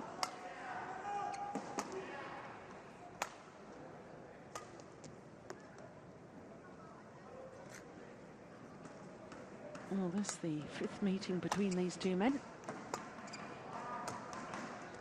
And Du Pengyu, having won 3 of the previous 4. Last time was the last 16 of that Korea Open at the beginning of this year, the first of the Premier Superseries events for 2012. Only time that Hu Hu Yun has beaten Du Pengyu. It was the first time they met, which was the semi-final of the Philippine Grand Prix Gold event back in 2009. And both are umpire and service judge from Indonesia. Okay, ready to play.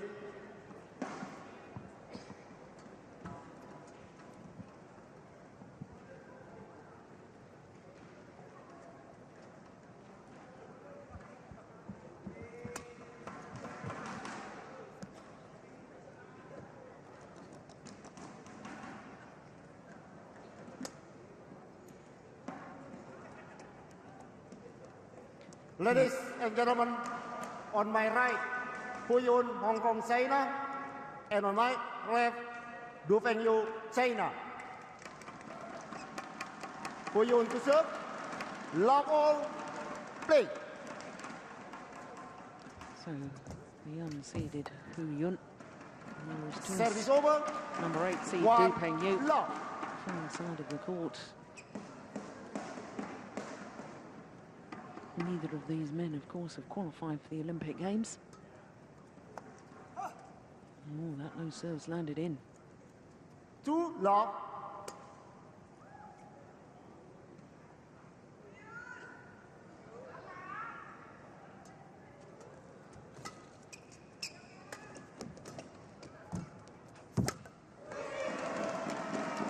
Service over. 1-2.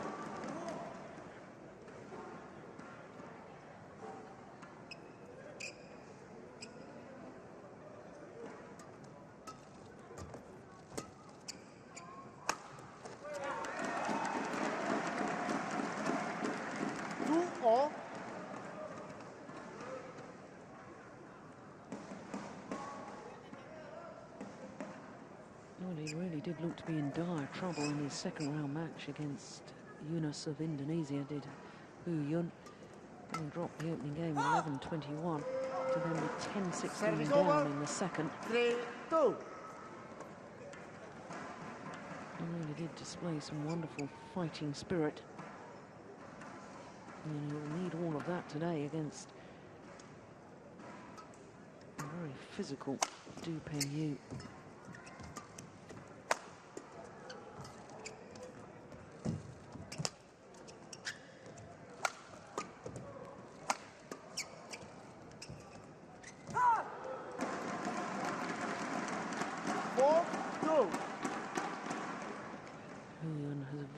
Laid-back persona.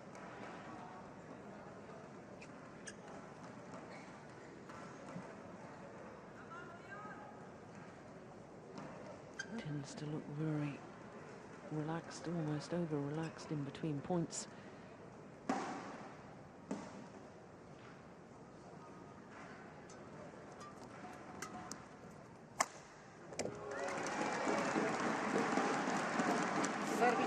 During the rally, produces shots like that.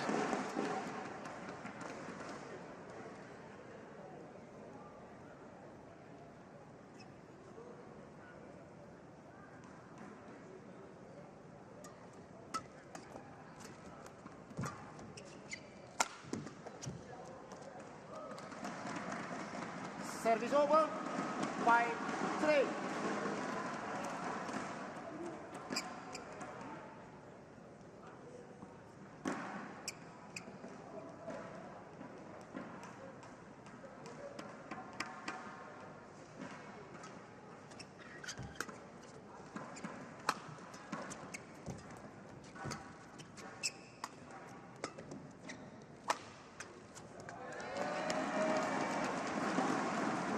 Service over, 4-5.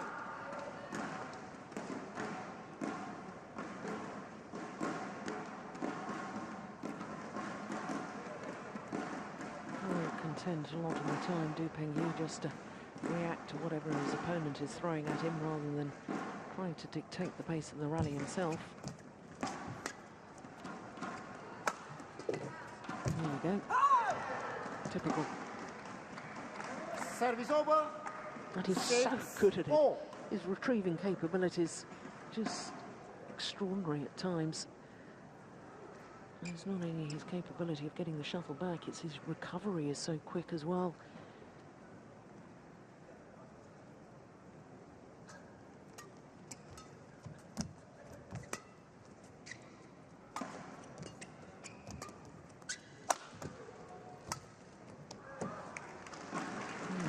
Injection of pace coming forward there. It's good to see.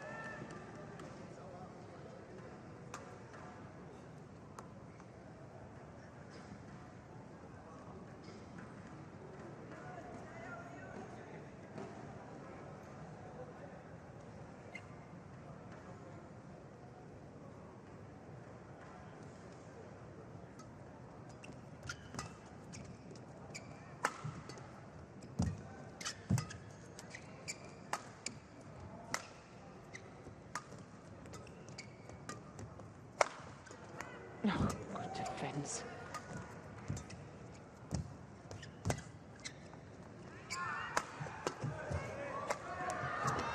Just missed it. Oh, there's a little grimace on the face of Du Pengyu after that rally. I do hope he hasn't hurt himself. It was just wide.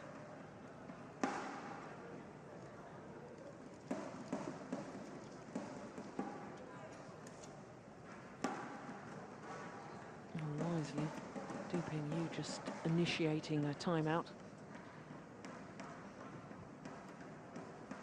Obviously just felt a muscle stretch or something.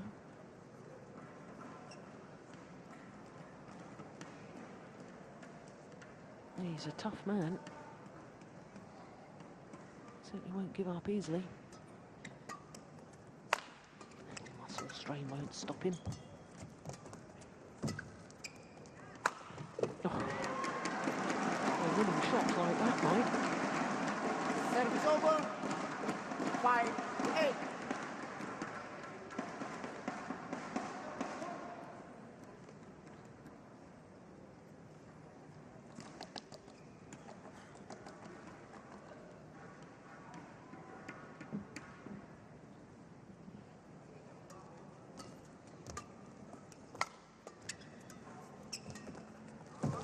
That's fantastic. 6-8. What a shot. Oh, there we go. Wandering around as if he hasn't a care in the world. As soon as the rally starts, completely different attitude.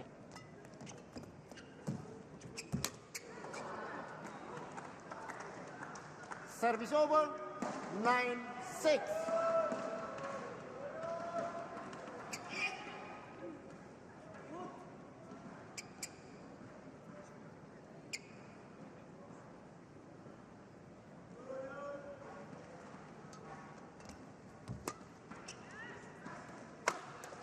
That's a good smash. That's good variation we've seen already from Jung. Service over. 7-9. Smashing out wide that time, the body smash.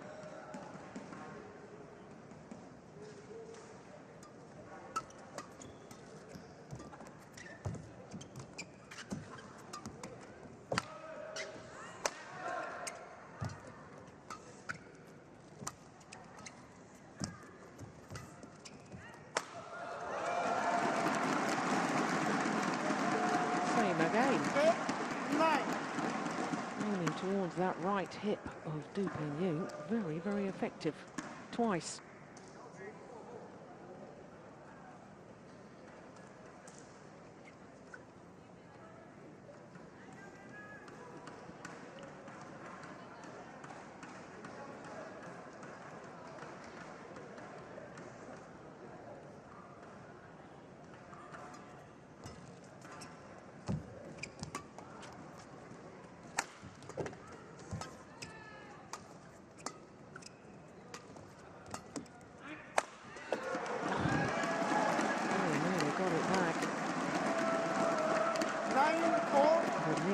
Good enough. Okay, back on level terms.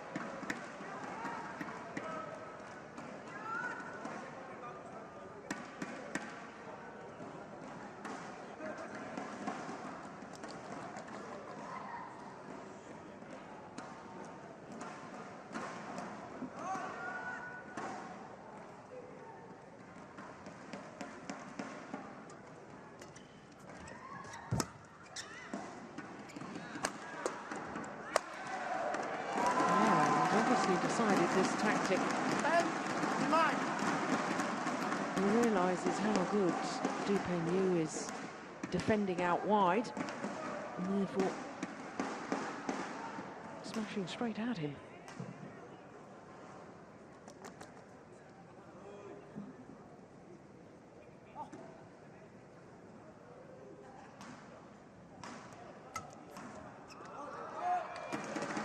It's gone wide. 11-9 interval. I was surprised by that.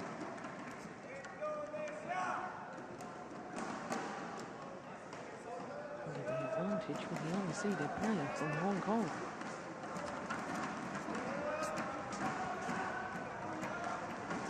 And 7 of the last 8 points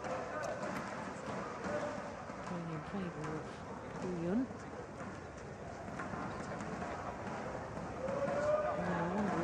Grimace when he dived out wide to his backhand side, when in fact that was more serious than I imagined. 20 seconds. 20 seconds.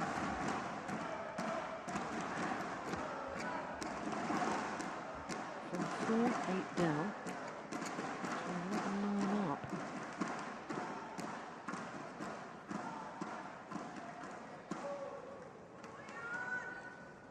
11-9, play.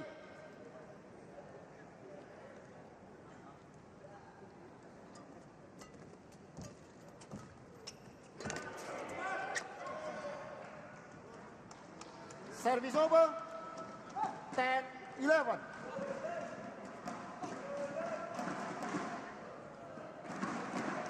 There's a couple of lucky net calls he's had already. Du Peigneux, which he immediately apologised.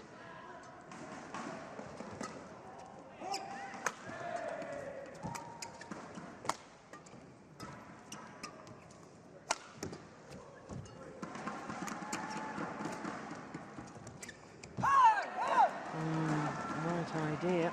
11 all.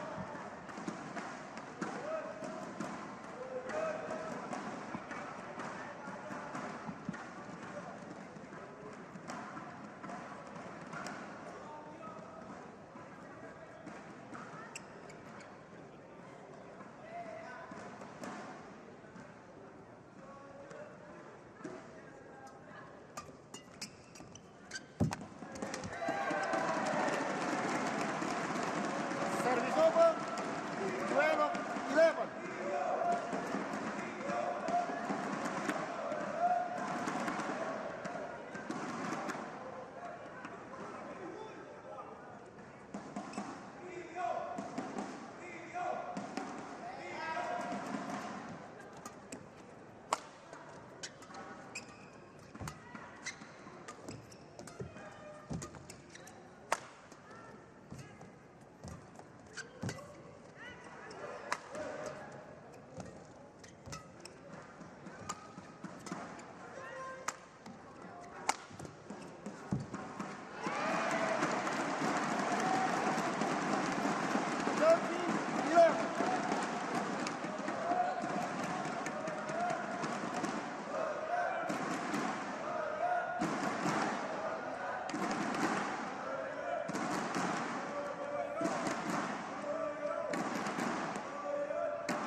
Remind me an awful lot of Taufik Hidayat does Hu Yun.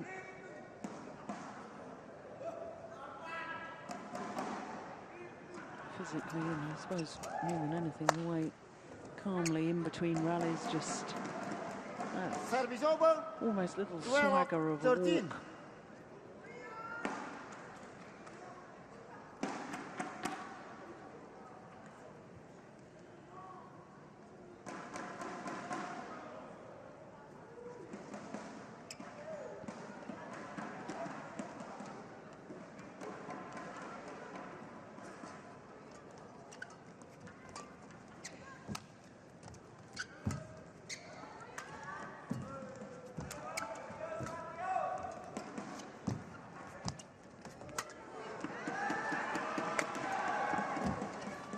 Oh my goodness.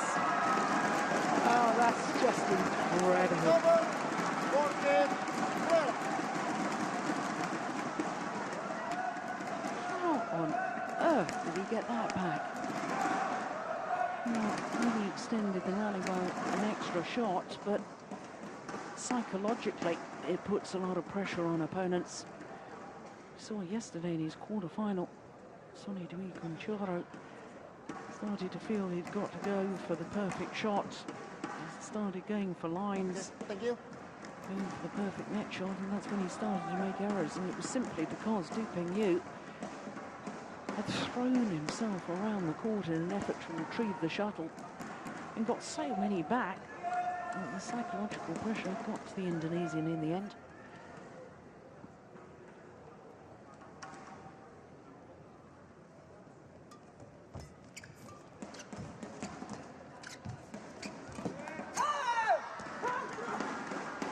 Service over, 13-14.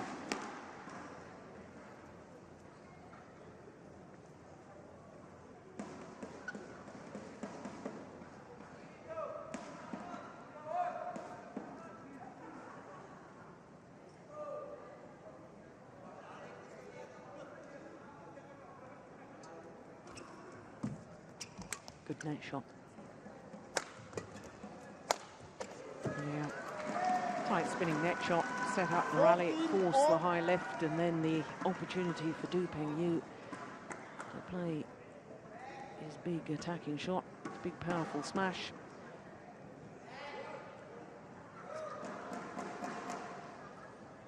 Got through on the second attempt, and once again, we're all level. 14 all.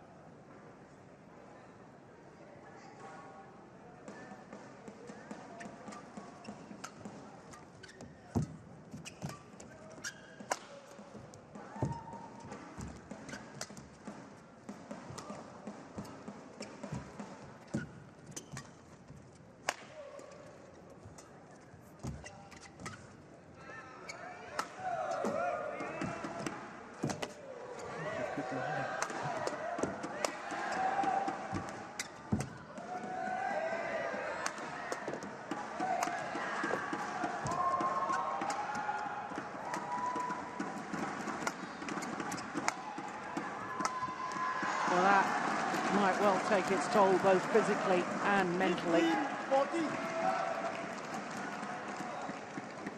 Yun must have felt on several occasions he had the rally won. And somehow, Du Pengyu just keeps the shuttle coming back time and time again. And it's not just coming back, it's coming back with interest.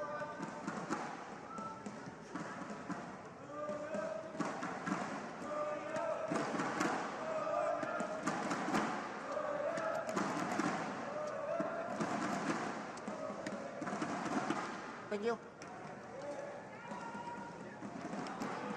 Okay, thank you.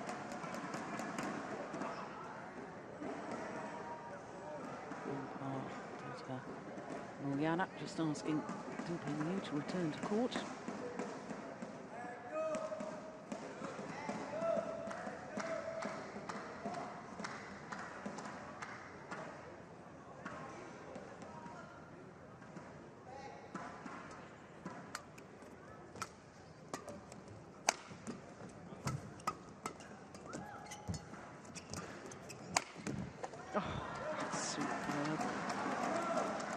Movements back in court to then be able to hit that smash straight down the line when your body movements going backwards to control that rather than drag the shuttle wide of that sideline. That takes remarkable skill. 4 straight points.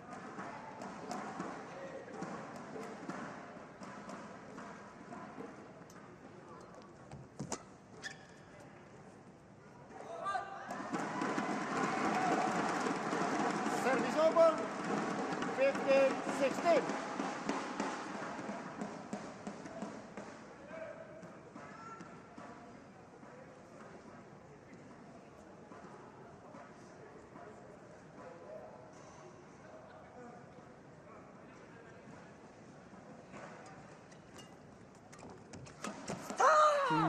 Loose net shot there from Service over, 17-15. pounced on by the number 8 seed. And if shuttle just pops up, easy opportunity for Du Pingyu.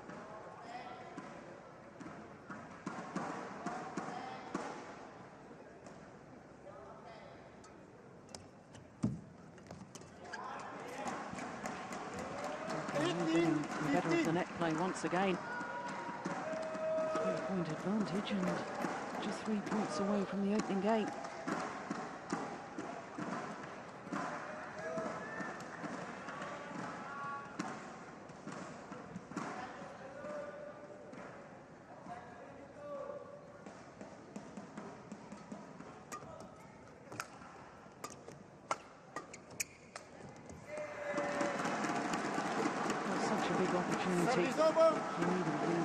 Neither of them have been in any sort of Super Series tournament final.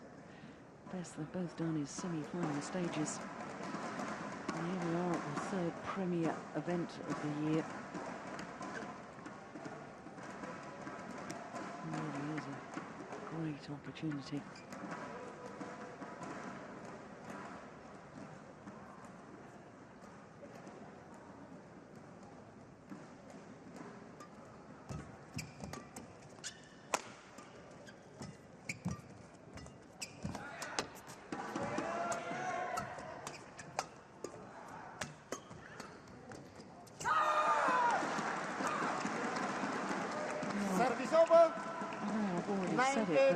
I just get more and more amazed by his retrieving capabilities. Okay. Just seeing the end of the rally when he was aggressive, but earlier on he'd been under all sorts of pressure.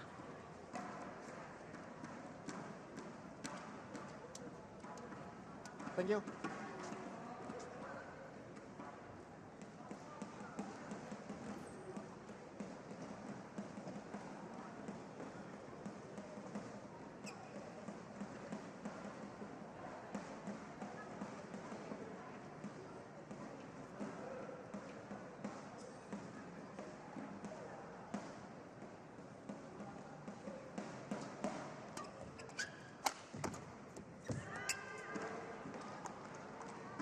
On the defensive shot, bring us up 4 game-point opportunities for Du Pingyu.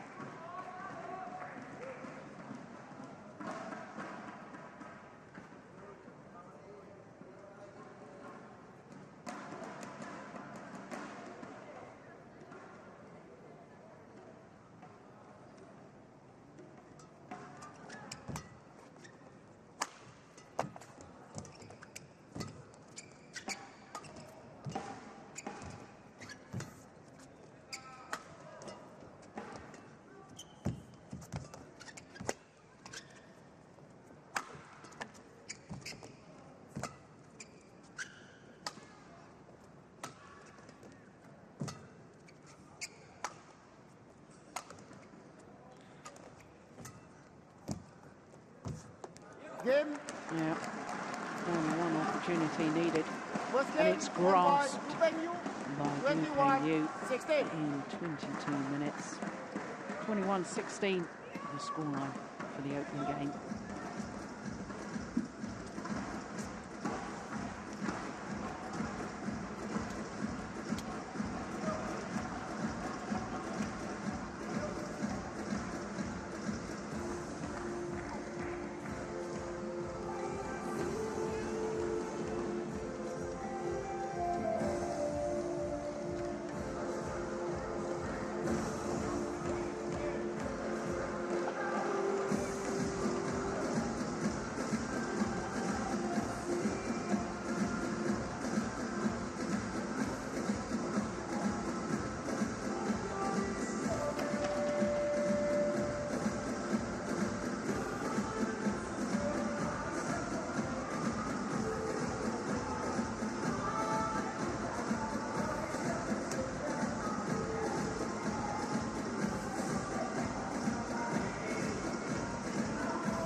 Second game, love all, play.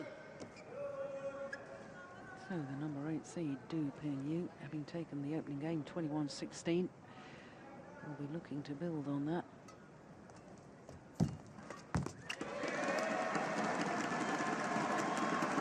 Service over. 1 love.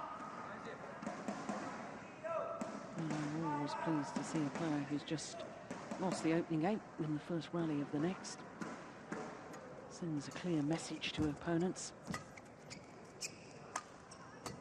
I've lost the opening game, but I'm not done yet.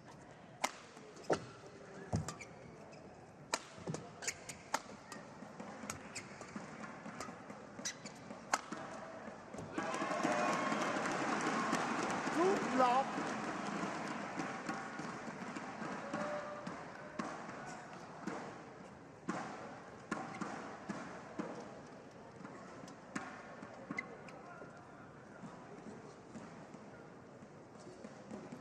Jung just indicating that his side of the court needs to be mopped as well. Oof, goodness me, don't trip over.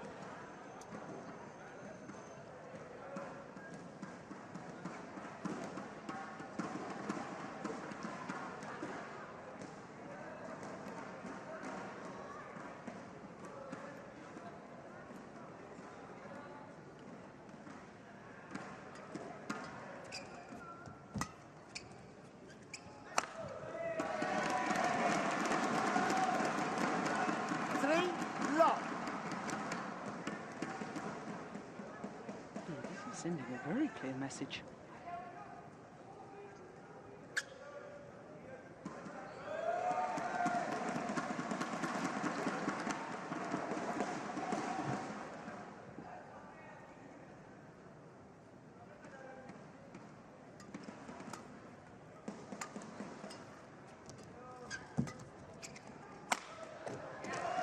Wow.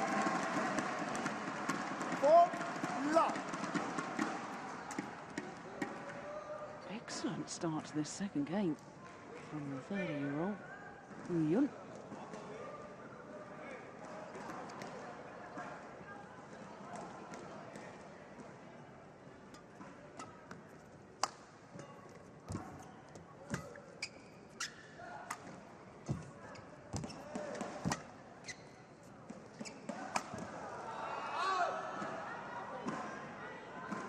Service over. 1-4. Oh.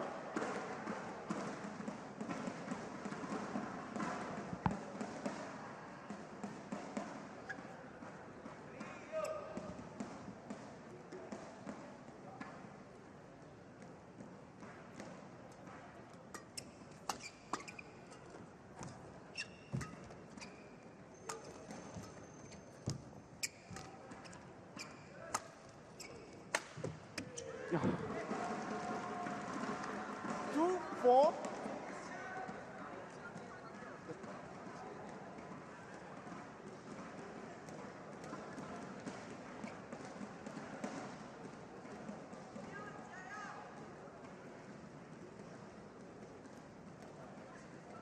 Both players have used the body smash to great effect so far.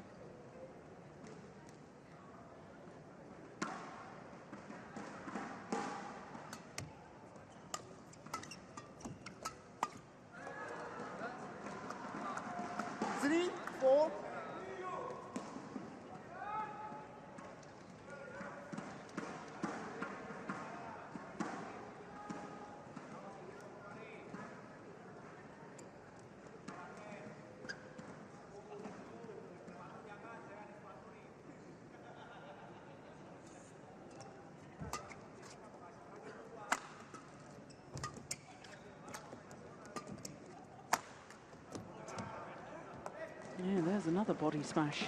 4-4. Both are obviously highly respectful of the other and their capabilities of defending out wide. That's very, very clever placement.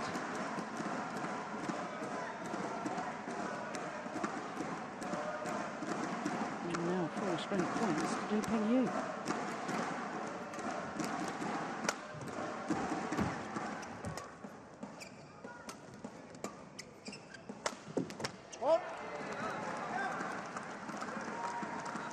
5 straight 4. points.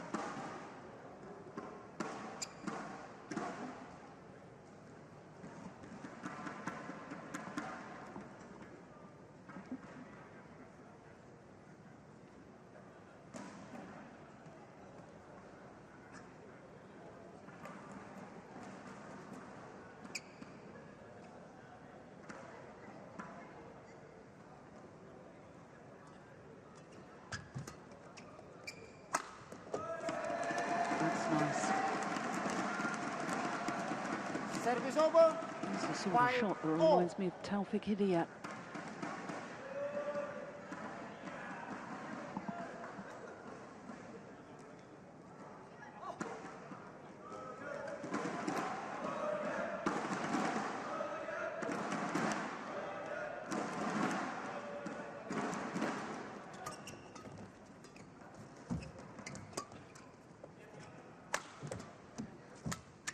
Oh, brilliant.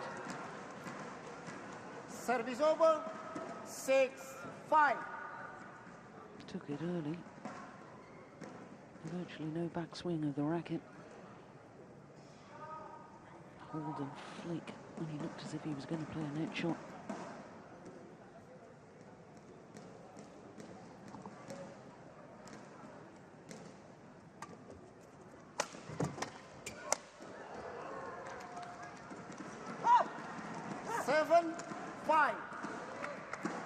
Well, the last 8 points going to the number 8 seed.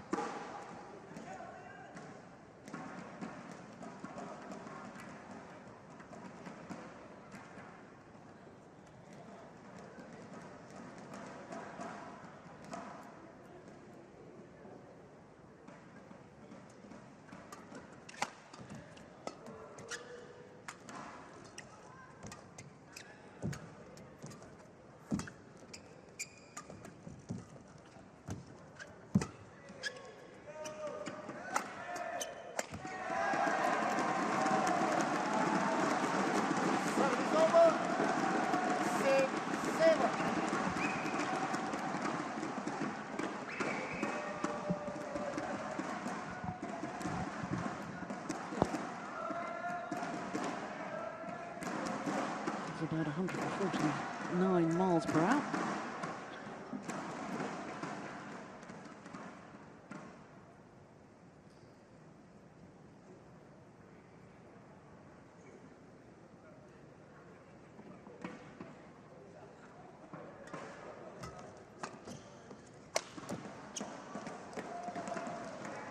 Service over. 8-6.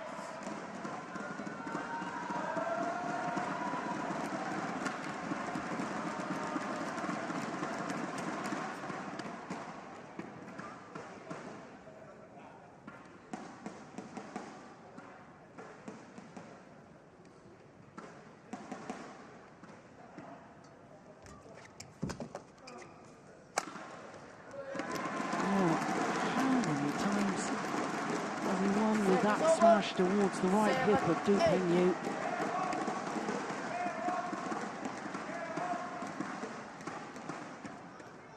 Oh, that must be at least 6 of them.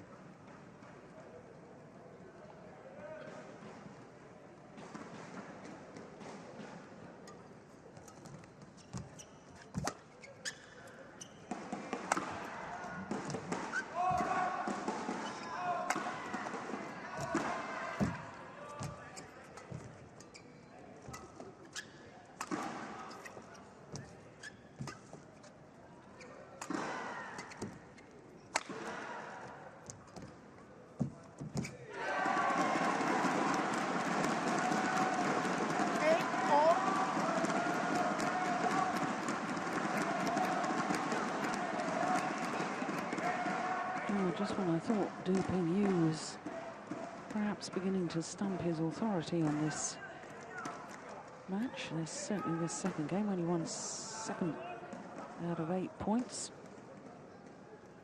And back comes Hu Yun, 260. That's impressive.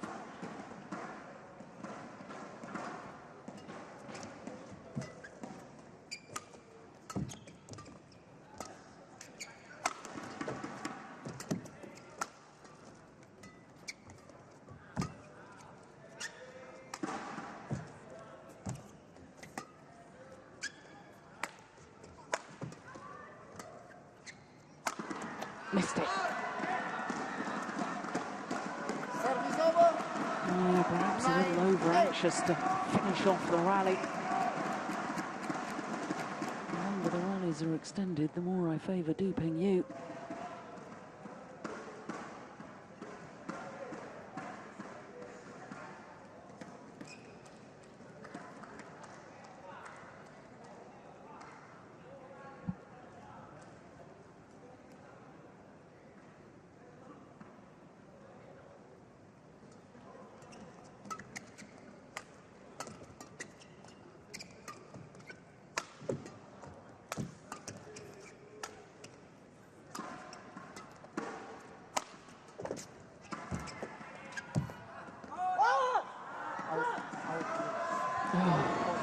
Jung doesn't like the call, I have to say.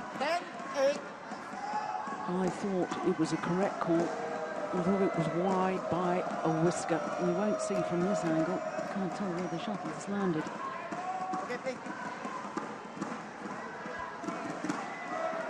It was desperately close, and the appeal was immediate from Jung. And the umpire was in a very good position to see, and the umpire can only overrule if he sees that a clear error has been made. Well, that, I think, quite frankly, was just too close for it to be considered a clear error. That one's landed in, so. Service over. 9-10. I think the line judges got it right on both occasions.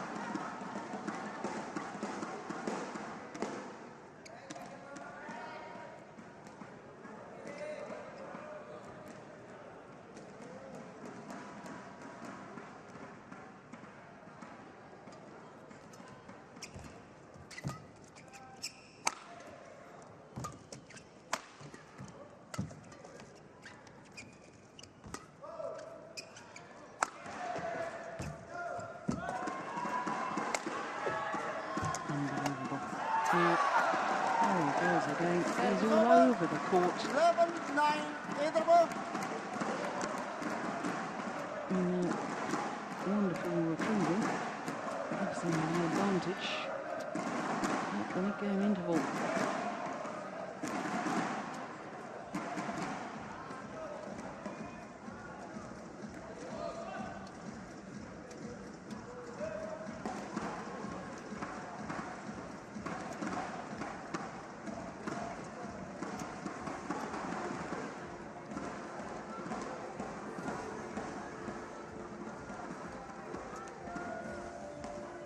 Twenty seconds. 20 seconds. Okay.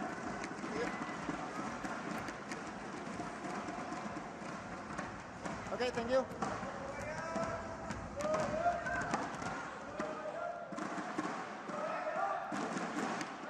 Well, it really is a crying shame that this match, which is very, very good quality, 11, playing to an 9, almost empty stadium. It's so late at night here when you think that semi-finals started at 11:30 this morning. Now 20 to 11 at night. There's another good body smash. 12-9.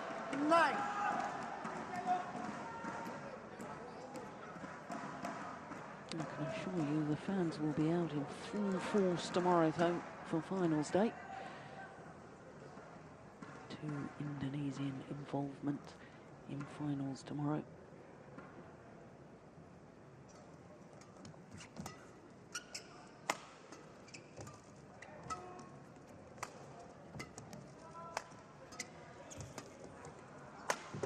Yeah, that's nice. 13-9.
landed in.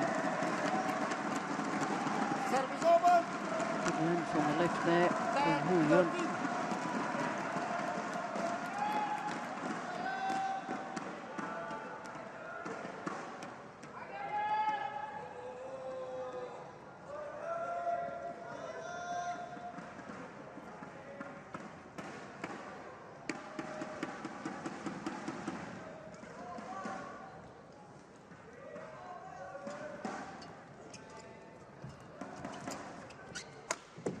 13. It's the movement, isn't it, again? Gives him the Service option over. to play that straight smash. 14-10.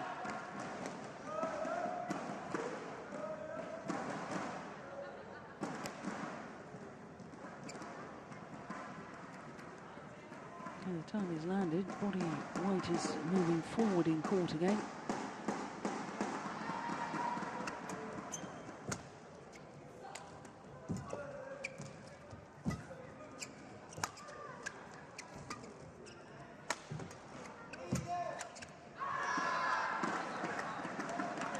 He's opened up a 5-point cushion now.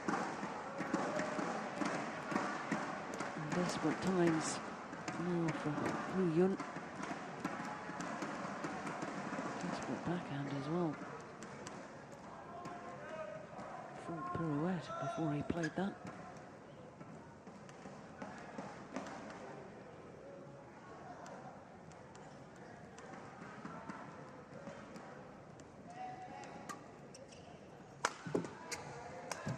What?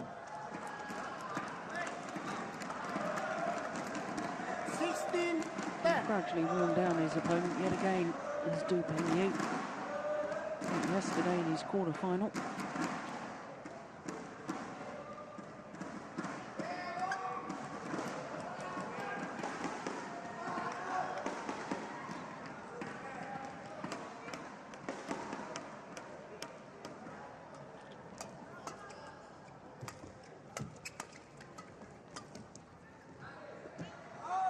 Just wide.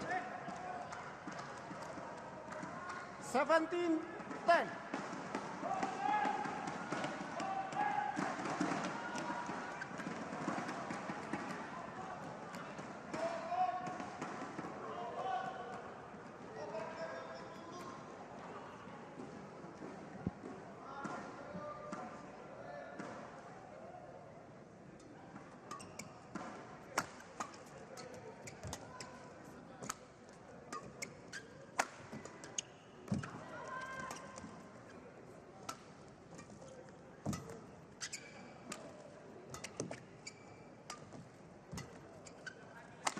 Oh my goodness, well wide. Run out of ideas now. Hu Yun doesn't know how he's going to win the rallies. Psychologically beaten, psychologically worn down.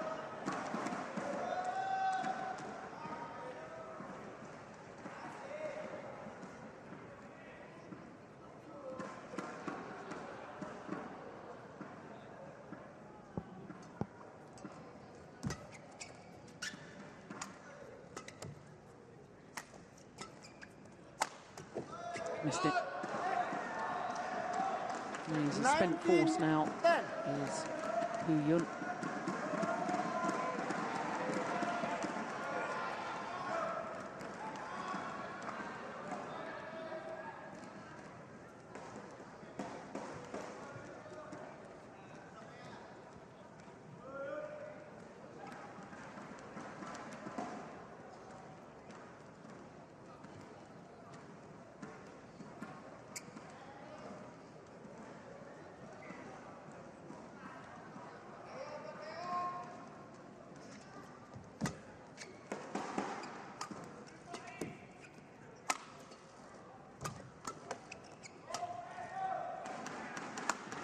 What? Well, this has been an incredible run. 7 straight points to bring up 10 match points.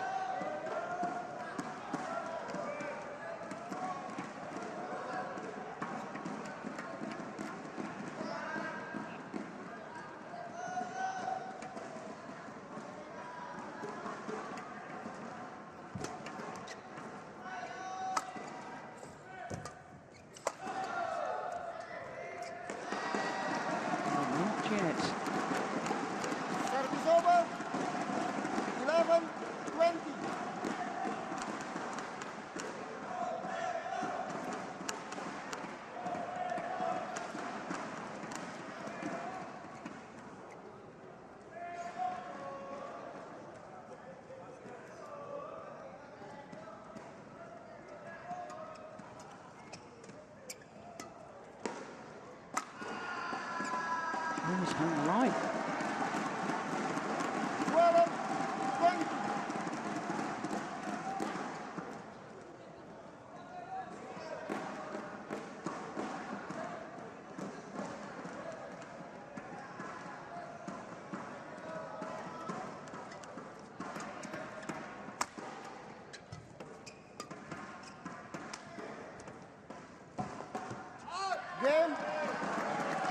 This time, and Du Pingyu through to his first ever Premier Super Series final. In fact, his first ever Super Series final. 21-16, 21-12. Once again, for a scoreline that suggests it was relatively easy, it certainly wasn't. 46 minutes in duration.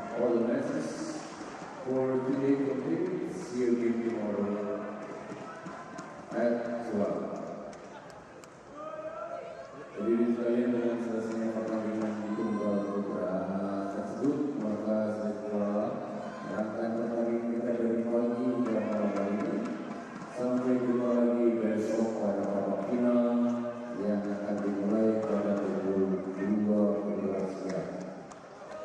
So as Du Pingyu and Jung take their leave of the court, that means that semi-final action is concluded for today here at the Indonesia Open. It all started with men's doubles and the European champions Matthias Boe and Carsten Morgensson, 2 comfortable games against the former world #1s Tian from Malaysia.